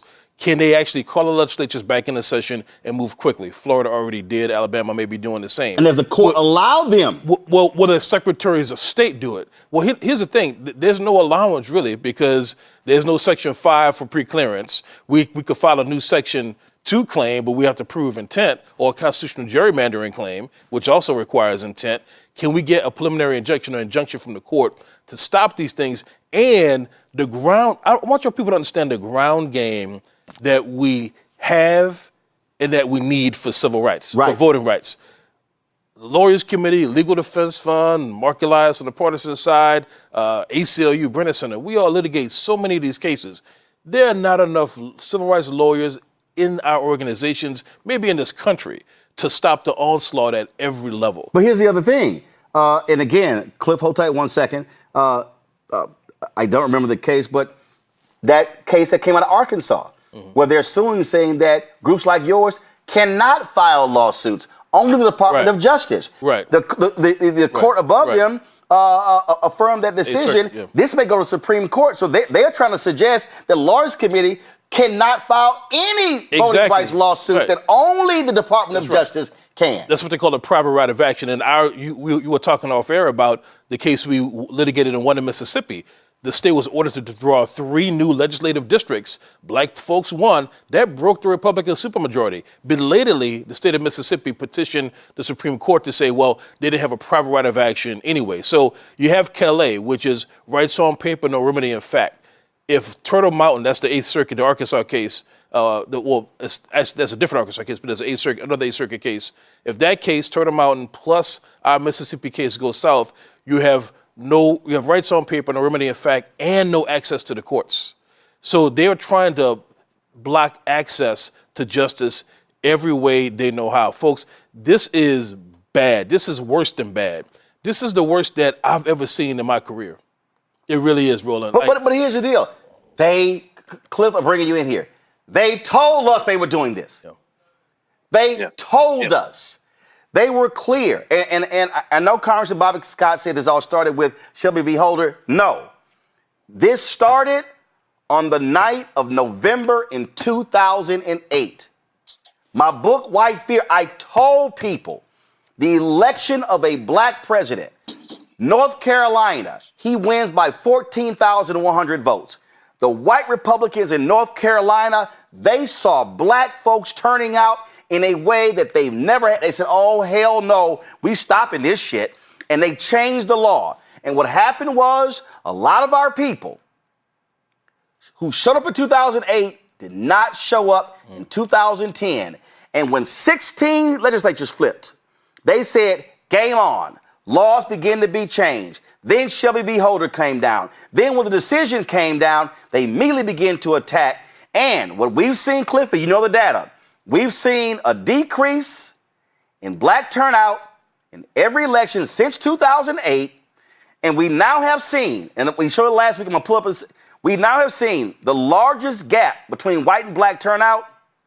And so when we sit out, when we check out, when we listen to these fools who say no tangibles, no votes, not realizing you're guaranteed to get nothing if you lose black representation. That's right. I mean, we got to show up, and there's been a lot of inflection points. I mean, we can certainly talk, Shelby. We could talk 2008. We could talk 2000 in the year of Florida. Hell, we could talk 1619. There's a bunch of inflection points that have brought us to this moment. But you're absolutely right. We've got to turn out, and even in this upcoming election, we've got to turn out because there are battles to be won in these midterm elections, even with them redistricting, even as they move forward with, trying to do all these new maps, we've still got chances to flex and use our voting power this midterm cycle. I think the point the question that Quentin raised is critical. If we get power back, right, or if the people that we vote for get power back, what are they going to do with it? If there's no discussion about Supreme Court reform, then they're wasting their time. If there's no discussion about new voting rights legislation, then they're wasting their time. If there's no discussion, and this is kind of controversial, but at the same time that we're talking about restoring or strengthening the Voting Rights Act, we also need to be taking a hard look at some of the new tools. I've said this before, not so much new tools, but tools that we haven't fully explored, tools that Lonnie Guinier talked about, proportional representation and things like that can more structurally get us the representation we need to have without necessarily being as vulnerable to some of these legal arguments around the 14th Amendment, 15th Amendment, using or considering race. And so all of that needs to be on the table this election cycle. All of these issues, our representation, and more importantly, any progress that we try to get through representation, all of that is on the ballot. But before we get there, the thing that I'm really encouraging folks to do, Roland, is to recognize that the battle right now is not on the steps of the Supreme Court, it's in these states. It's in those states that you were just talking about, like Alabama, Louisiana, Mississippi. We know about Florida, Tennessee. We know that Crazy Mashburn is talking about, getting rid of whatever black districts are left there. And so in all of these states, the battle right now is in these state capitals, at these state legislatures. There are groups that are fighting the good fight. Like our friends, the Power Coalition in Louisiana, right? One of the plaintiffs in the Calais case. There are groups in all these states that are fighting these battles. They need amplification. They need support. They need financial support. They need volunteers. And so if you're upset right now and you're looking for something to do, yes, we can be talking about the voter mobilization that is absolutely critical, but we also need to be talking about helping these Sister Angie Nixon was on the floor in the Florida Capitol just today with a bullhorn, calling out this nonsense that they're doing in that legislature with the maps that they just passed today. There are organizers and organizations and legislators in these states that need our support right now.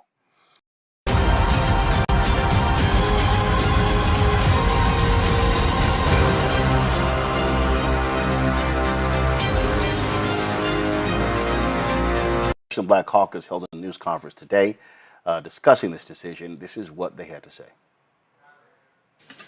So let's tell the truth, plainly and without apology.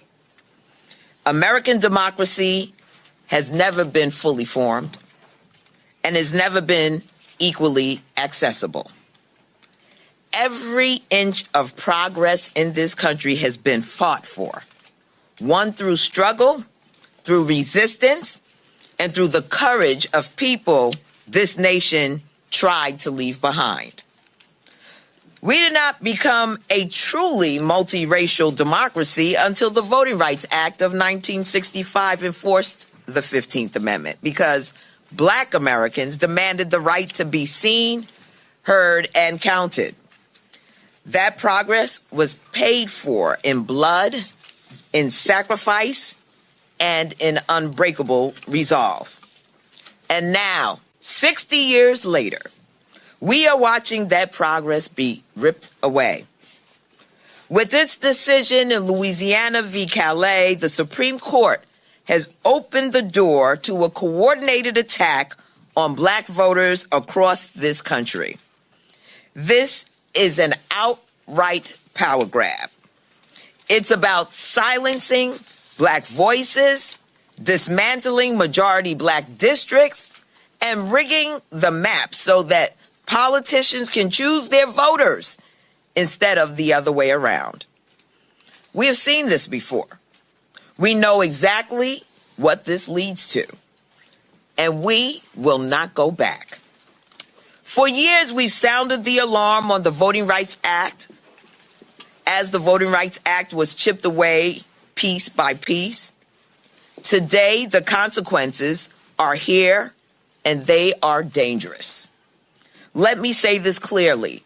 The legitimacy of this court is in crisis. This is not the court of Thurgood Marshall. This is not the court of that delivered Brown v. Board of Education. This is not the court that expanded freedom and moved this nation closer to its ideals. This is a court that is turning back its back on that legacy and on the people it is supposed to serve. But we're not powerless, and we're not backing down. The Congressional Black Caucus is prepared to take any measure necessary to protect Black voters in this country. We are demanding an immediate vote on the John Lewis Voting Rights Advancement Act, and we will not accept delay, obstruction, or excuses. We will, and we will go further. We will fight for Supreme Court reform. We will pursue term limits for justices, and we will do what it takes to restore integrity, accountability, and trust, because no institution is above the people it serves. Today's decision by this illegitimate Supreme Court majority strikes a blow against the Voting Rights Act and is designed to undermine the ability of communities of color all across this country to elect their candidate of choice.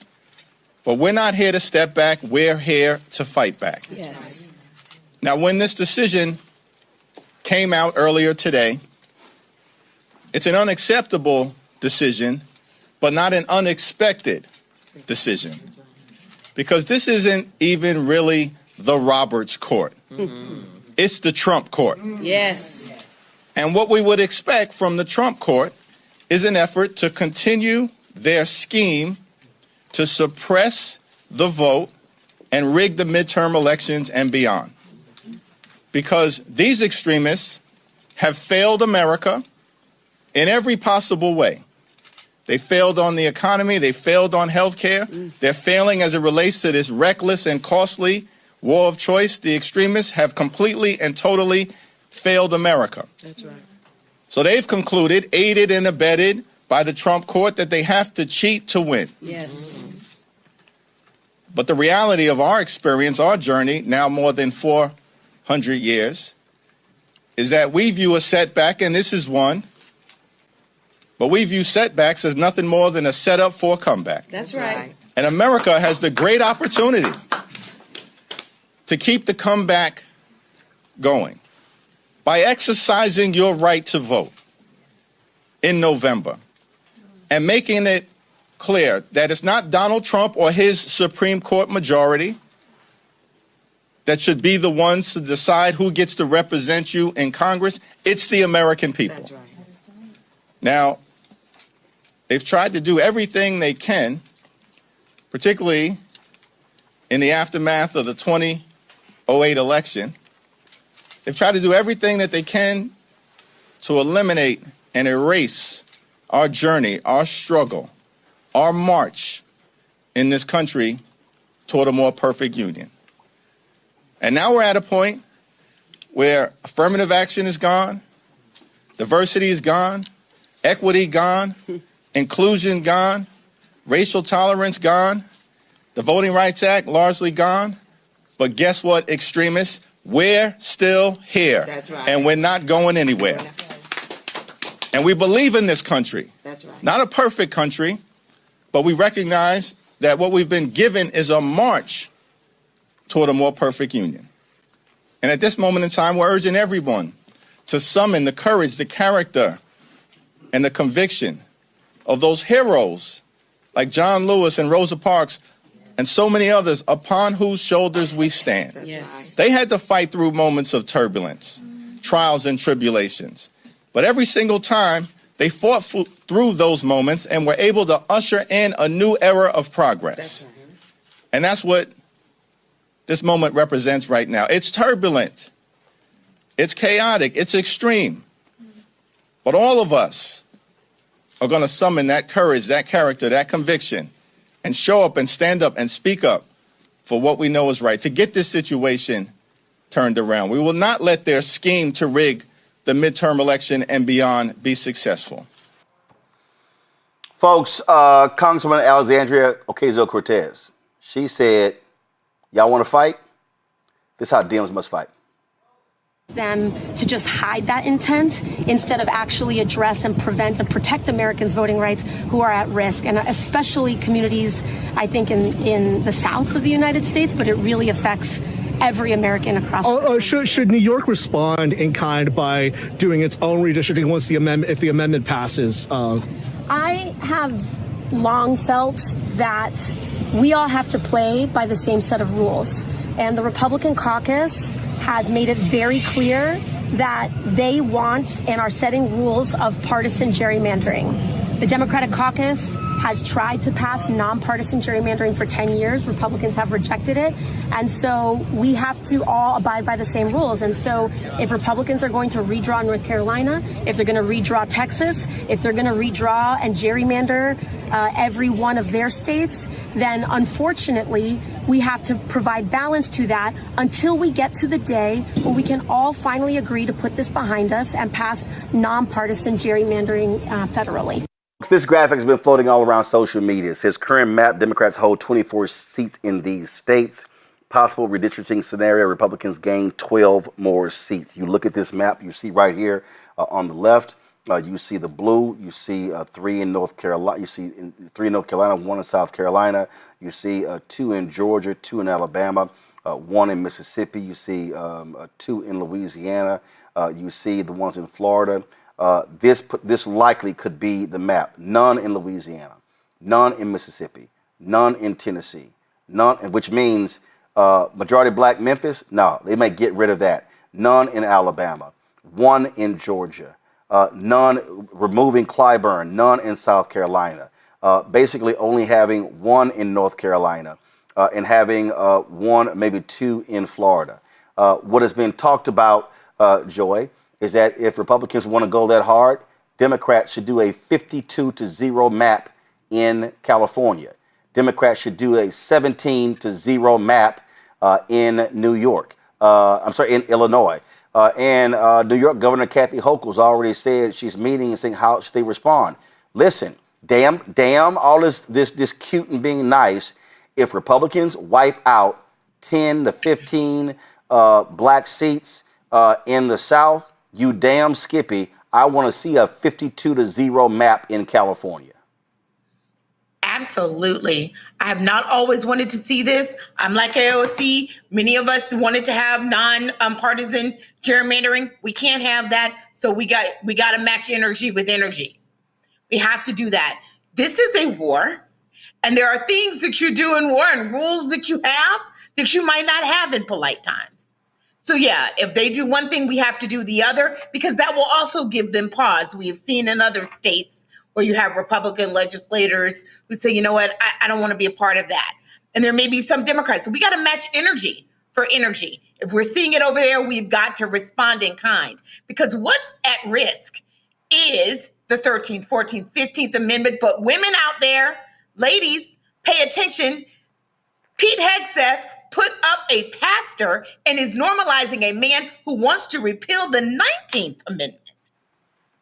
Guys, they have a plan that involves everyone who is not a white man. But what we really know is they are tricking these poor white men, because what they really have is a plan that only benefits an oligarchy of rich white men. Mm-hmm. That's where we're going here. So any and everything by any means necessary, we have to be of that mindset now, whereas we might not have been that way before. So if you are a white friend of Joy Cheney's who's on here, I need to see you posting about this.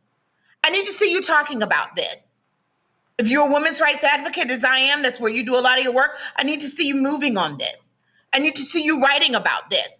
I need to see you talking to your families about this. Yep. Blowing up the table about this. Yep. Because that's where we are right now. And everyone has to vote. So that young lady that I had to give a terse and a curse to at the Founding Farmers right. A few weeks ago, I'm sorry, but it was deserved. Michael, what you're talking about is stupid. Michael, Marsha Blackburn. We gotta say it. Marsha Blackburn, who's running for governor of Tennessee, posted this. I urge our state legislature to reconvene to redistrict another Republican seat in Memphis. It's essential to cement Donald Trump's agenda in the golden age of America. I vow to keep Tennessee a red state, and as governor, I'll do everything I can to make this map a reality.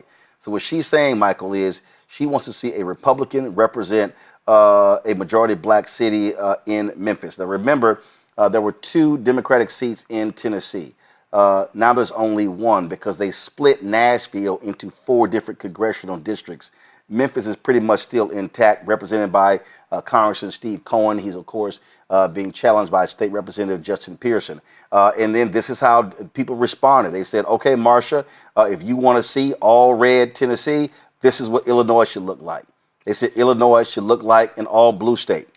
They said, okay, Marsha, you want to see an all red Tennessee? They said we can play that game. Let's have an all blue California. Then they said, again, having all blue Indiana. You start talking about how do you look at Colorado? Let's take that, that state leader, Senate leader in Maryland did not want to redistrict in that state. It was being pushed by Governor Wes Moore. Well, guess what? If Republicans start wiping out these seats, then that damn Senate president and those black senators in Maryland need to get some damn guts and wipe out the Republican seat in Maryland. This is real simple. This is warfare, political warfare. The Supreme Court is unleashed, and this is how you fight fire with fire.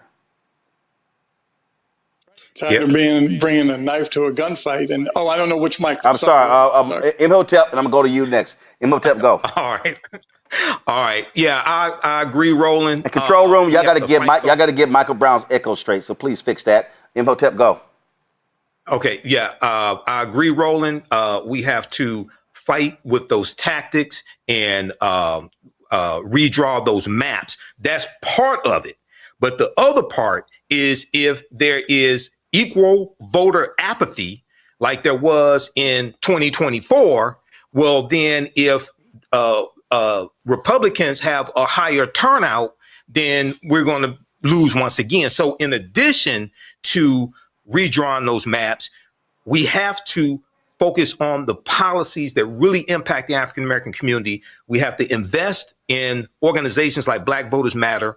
We have to have the ground game to really do the door knocking and engage people on the ground to get them to actually vote. Okay, so we have to have all of that together. And really, and lastly, when I talked about 1890 Mississippi, that's one of the reasons why the 1965 Voting Rights Act was needed and signed into law to counter what happened then and counter all those obstacles to the 15th Amendment of 1870. So this is what these conservatives, what these Republicans have been planning for decades. Okay, and I have to give it to them. They're persistent. They're like the Energizer Bunnies of white supremacy. They just keep going and going and going. They don't give up. Michael, go ahead. Well, I think we're still having some technical problems, but I'll try it, Roland. The issue on folks being ready and being mobilized relative to these courts, it's time to do what we need to do as well. And whether those numbers, and I know some Democrats, well, we don't want to do that. We don't want to go that far. Well, we have to.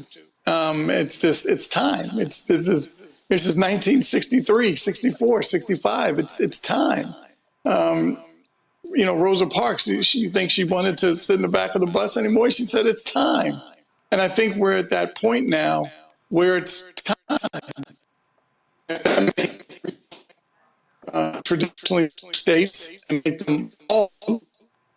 And then if they want to do the same thing, maybe it just has to just be that way for a while until we get back to saying, hey, let's figure it out the right way and have nonpartisan gerrymandering.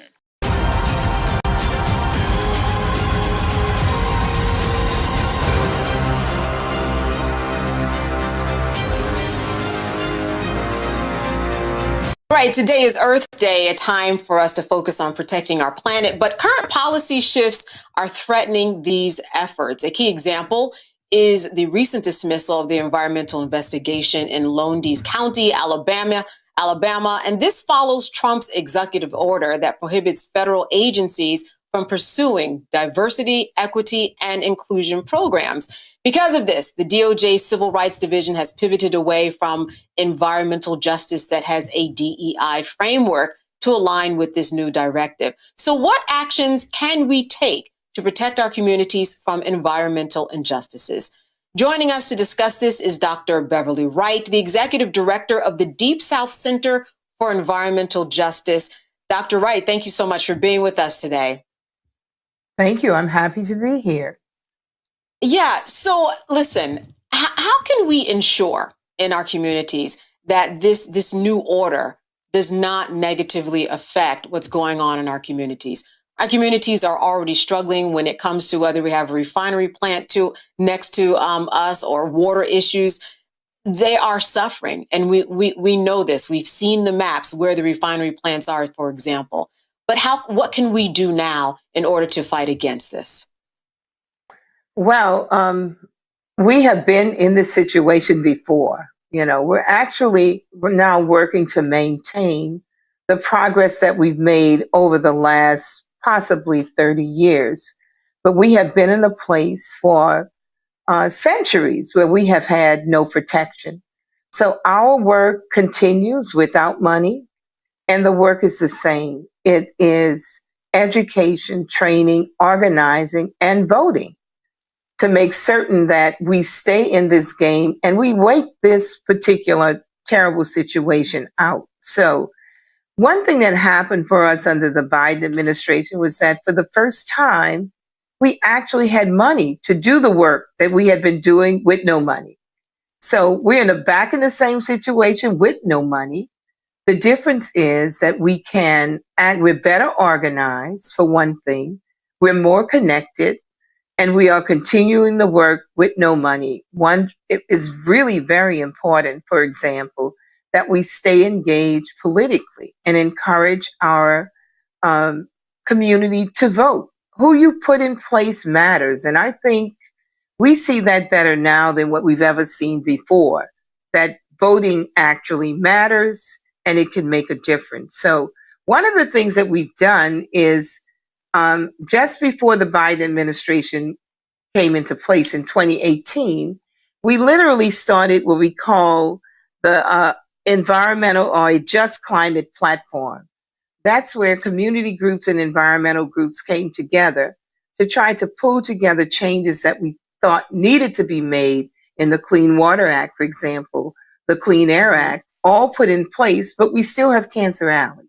What does that mean? It means that there's an act that in some way was protecting some people, but not others, but the whole game is not protecting the globe or the environment. So, and as usual, we are the people who suffer. So coming together to present what we thought should be corrective action was put in place and presented to the Biden administration. That resulted in $700 billion coming back to our communities for renewable energy and environmentally sustainable projects. We were on the move. The lesson that we've learned with this new administration is that we can never sit an election out. We have to become involved because who's in place makes a difference. Now, it's also, to me, it also encourages us to do more. I think we were, in any way we were getting really happy and a bit lazy about organizing and educating. This shows us that we cannot. So we have been re-energized to continue our work, and we know that our chance is coming again. So right now we're trying to get ready for this change to do what? To build back better. It's not good enough for us to put back in place what used to be there.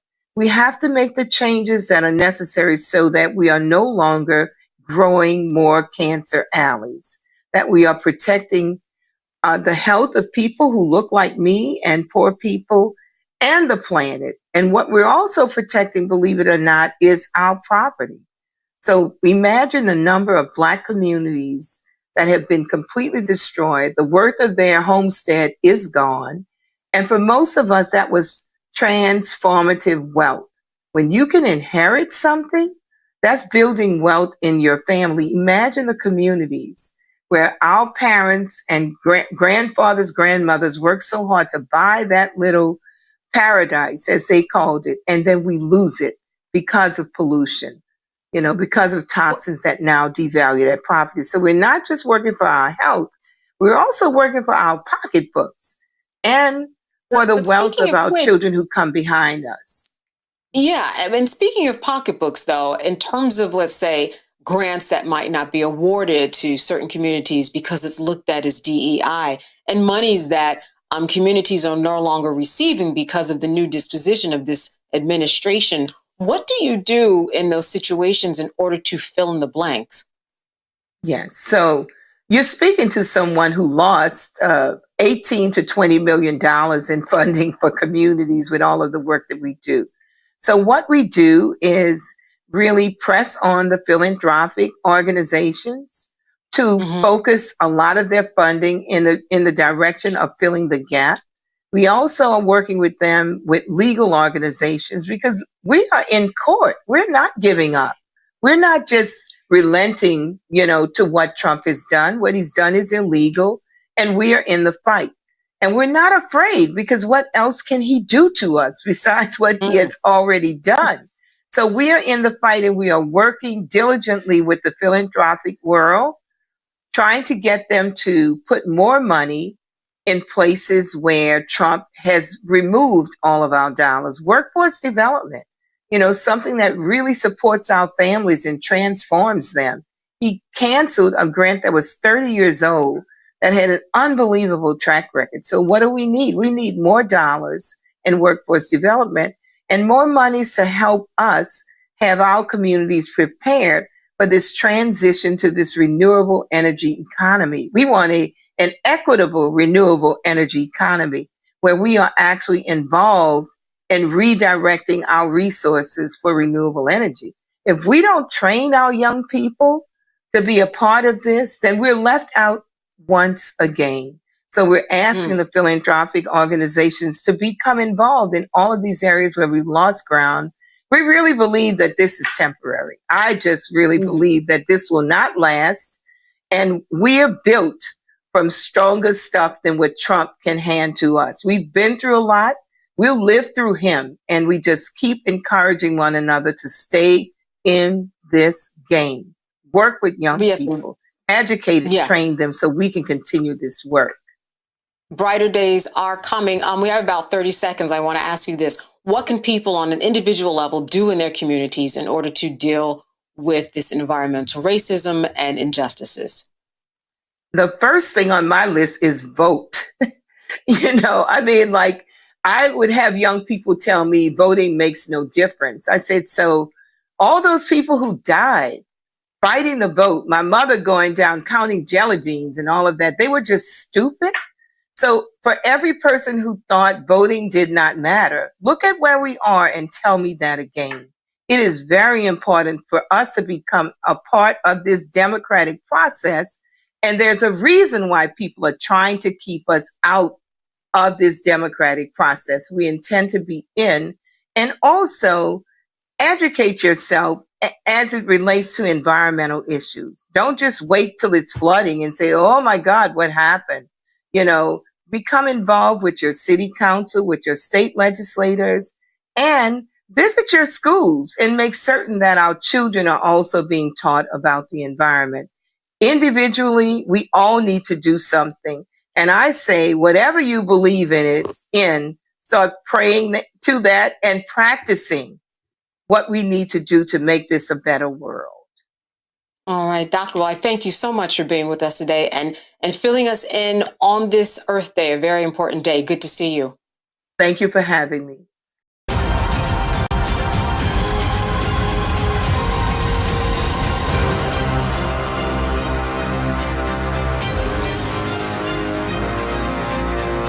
We walked everybody through what were going to be the implications of Donald Trump winning in 2016. We told you.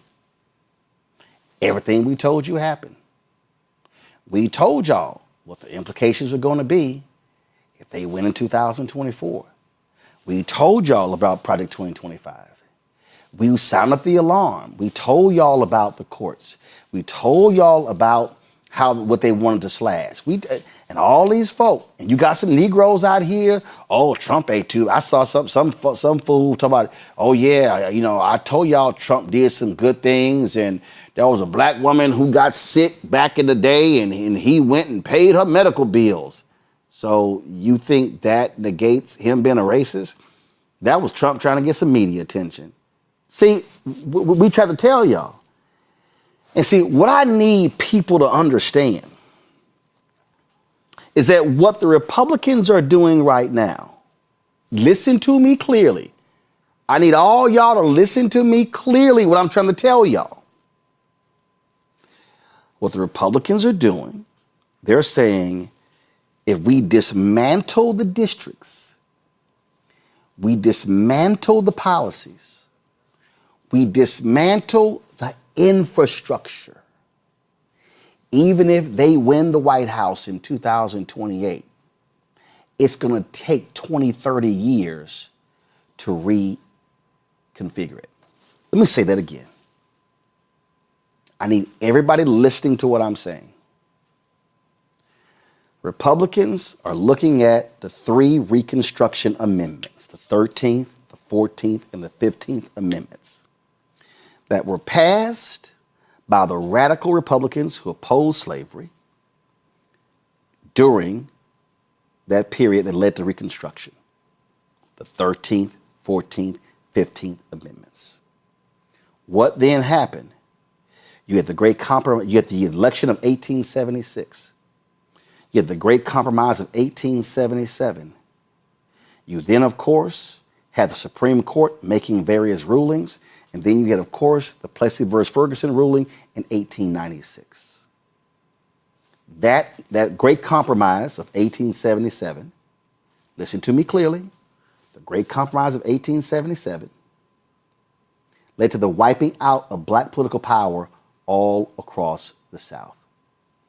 1890, the Republicans, in Mississippi, the white folks there said, oh, hell no. No, hell no. We can't have this. So they had a state constitutional convention in 1890 where they took the right to vote away from black people because the white folks said there's too many of these black people who are winning office. Because after the end of slavery, from 1865 through 1876, y'all, 1865 to 1876, black political power, they wielded that power quickly and decisively. They passed laws all across the South. There were more black state legislators in South Carolina than white. And they said, no, we can't have this. So what happened? A contested election in 1876 leads to the Great Compromise of 1877, effectively ending Reconstruction. You had the storming, the coup of Wilmington, North Carolina, and they begin to wipe out. And that's when Congressman White gives his speech, his famous Phoenix speech from the floor, because he was the last remaining black member of Congress. He gives that speech. Did y'all do the math? The Great Compromise of 1877, Plessy versus Ferguson was 1896. That's 19 years. With these people, and then 1896, you don't see another civil rights bill. Last civil rights bill, I think, was 1875. You don't see another civil rights bill in America until the watered down one in 1957. And then you get to the 60s. And so what today's Republican Party, not the radical Republicans in the 1800s, today's Republican Party is aligned with the Southern Democrats of the 1800s. Today's Republican Party is sitting here going, how can we dismantle as many of the laws and the rules that were put in place during the Civil Rights Movement and after the Civil Rights Movement? Contracts, education, housing, health, dismantling the billions in grants. Because when you take the grant money away, you're now destroying the organizations.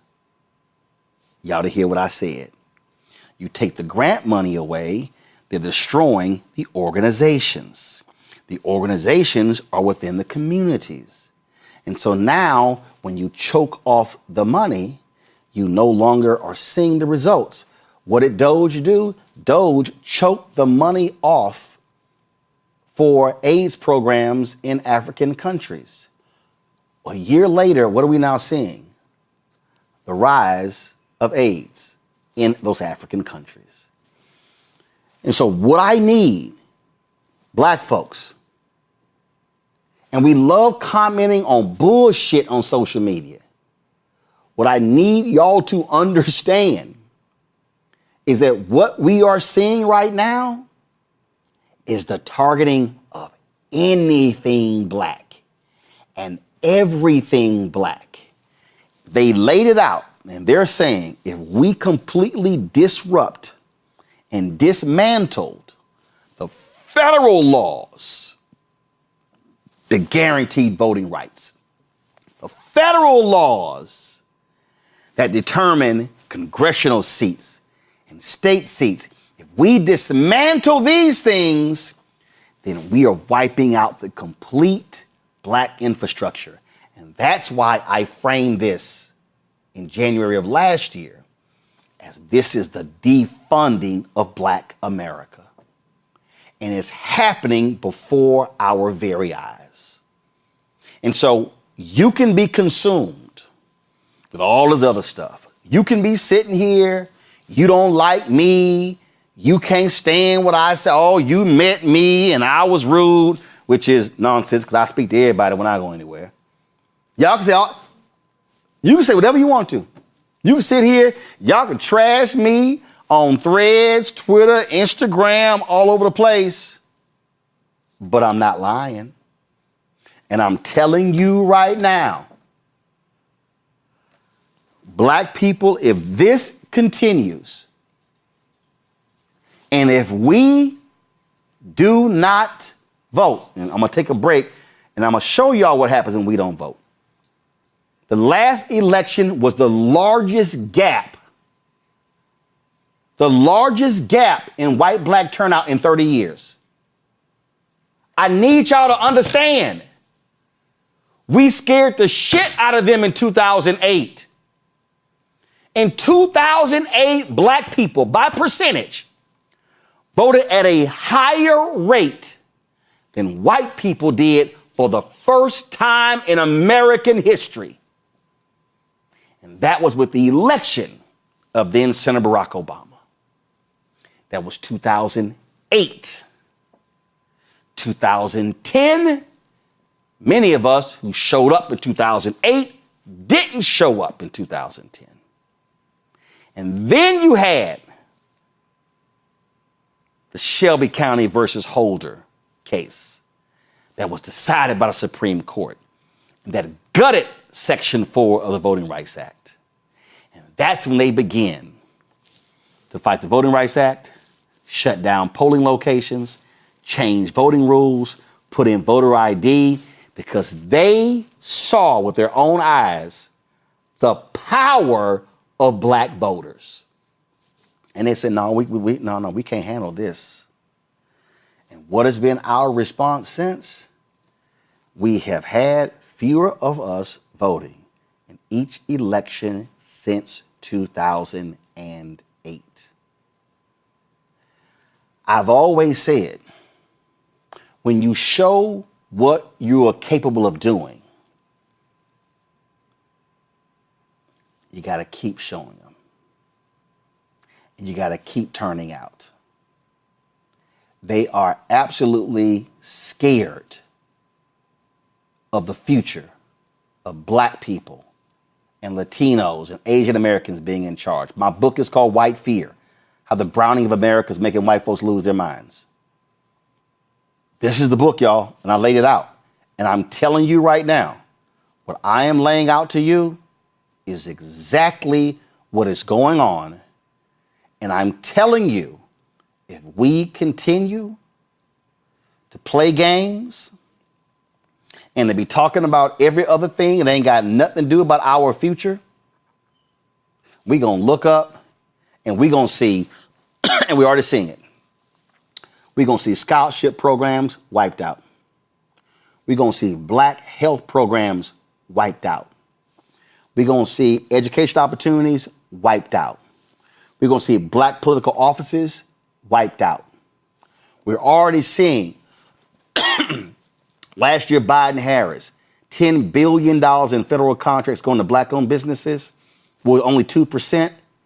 That sucker's already down to 1.2% under Trump. So if you lose economics, education, health, civil rights, social justice, They've wiped out your black infrastructure. And that is their aim. So, folk, I'm telling you right now, you can mark it down. At 7:02 p.m. Eastern on April 27th, if we sit these elections out and let them win, and when it happens, y'all mark this moment. You cannot say you weren't warned. You cannot say the flag was not flown. You cannot say the siren was not sounded. Because it is. We're going to keep hitting it every day, whether the haters like it or not.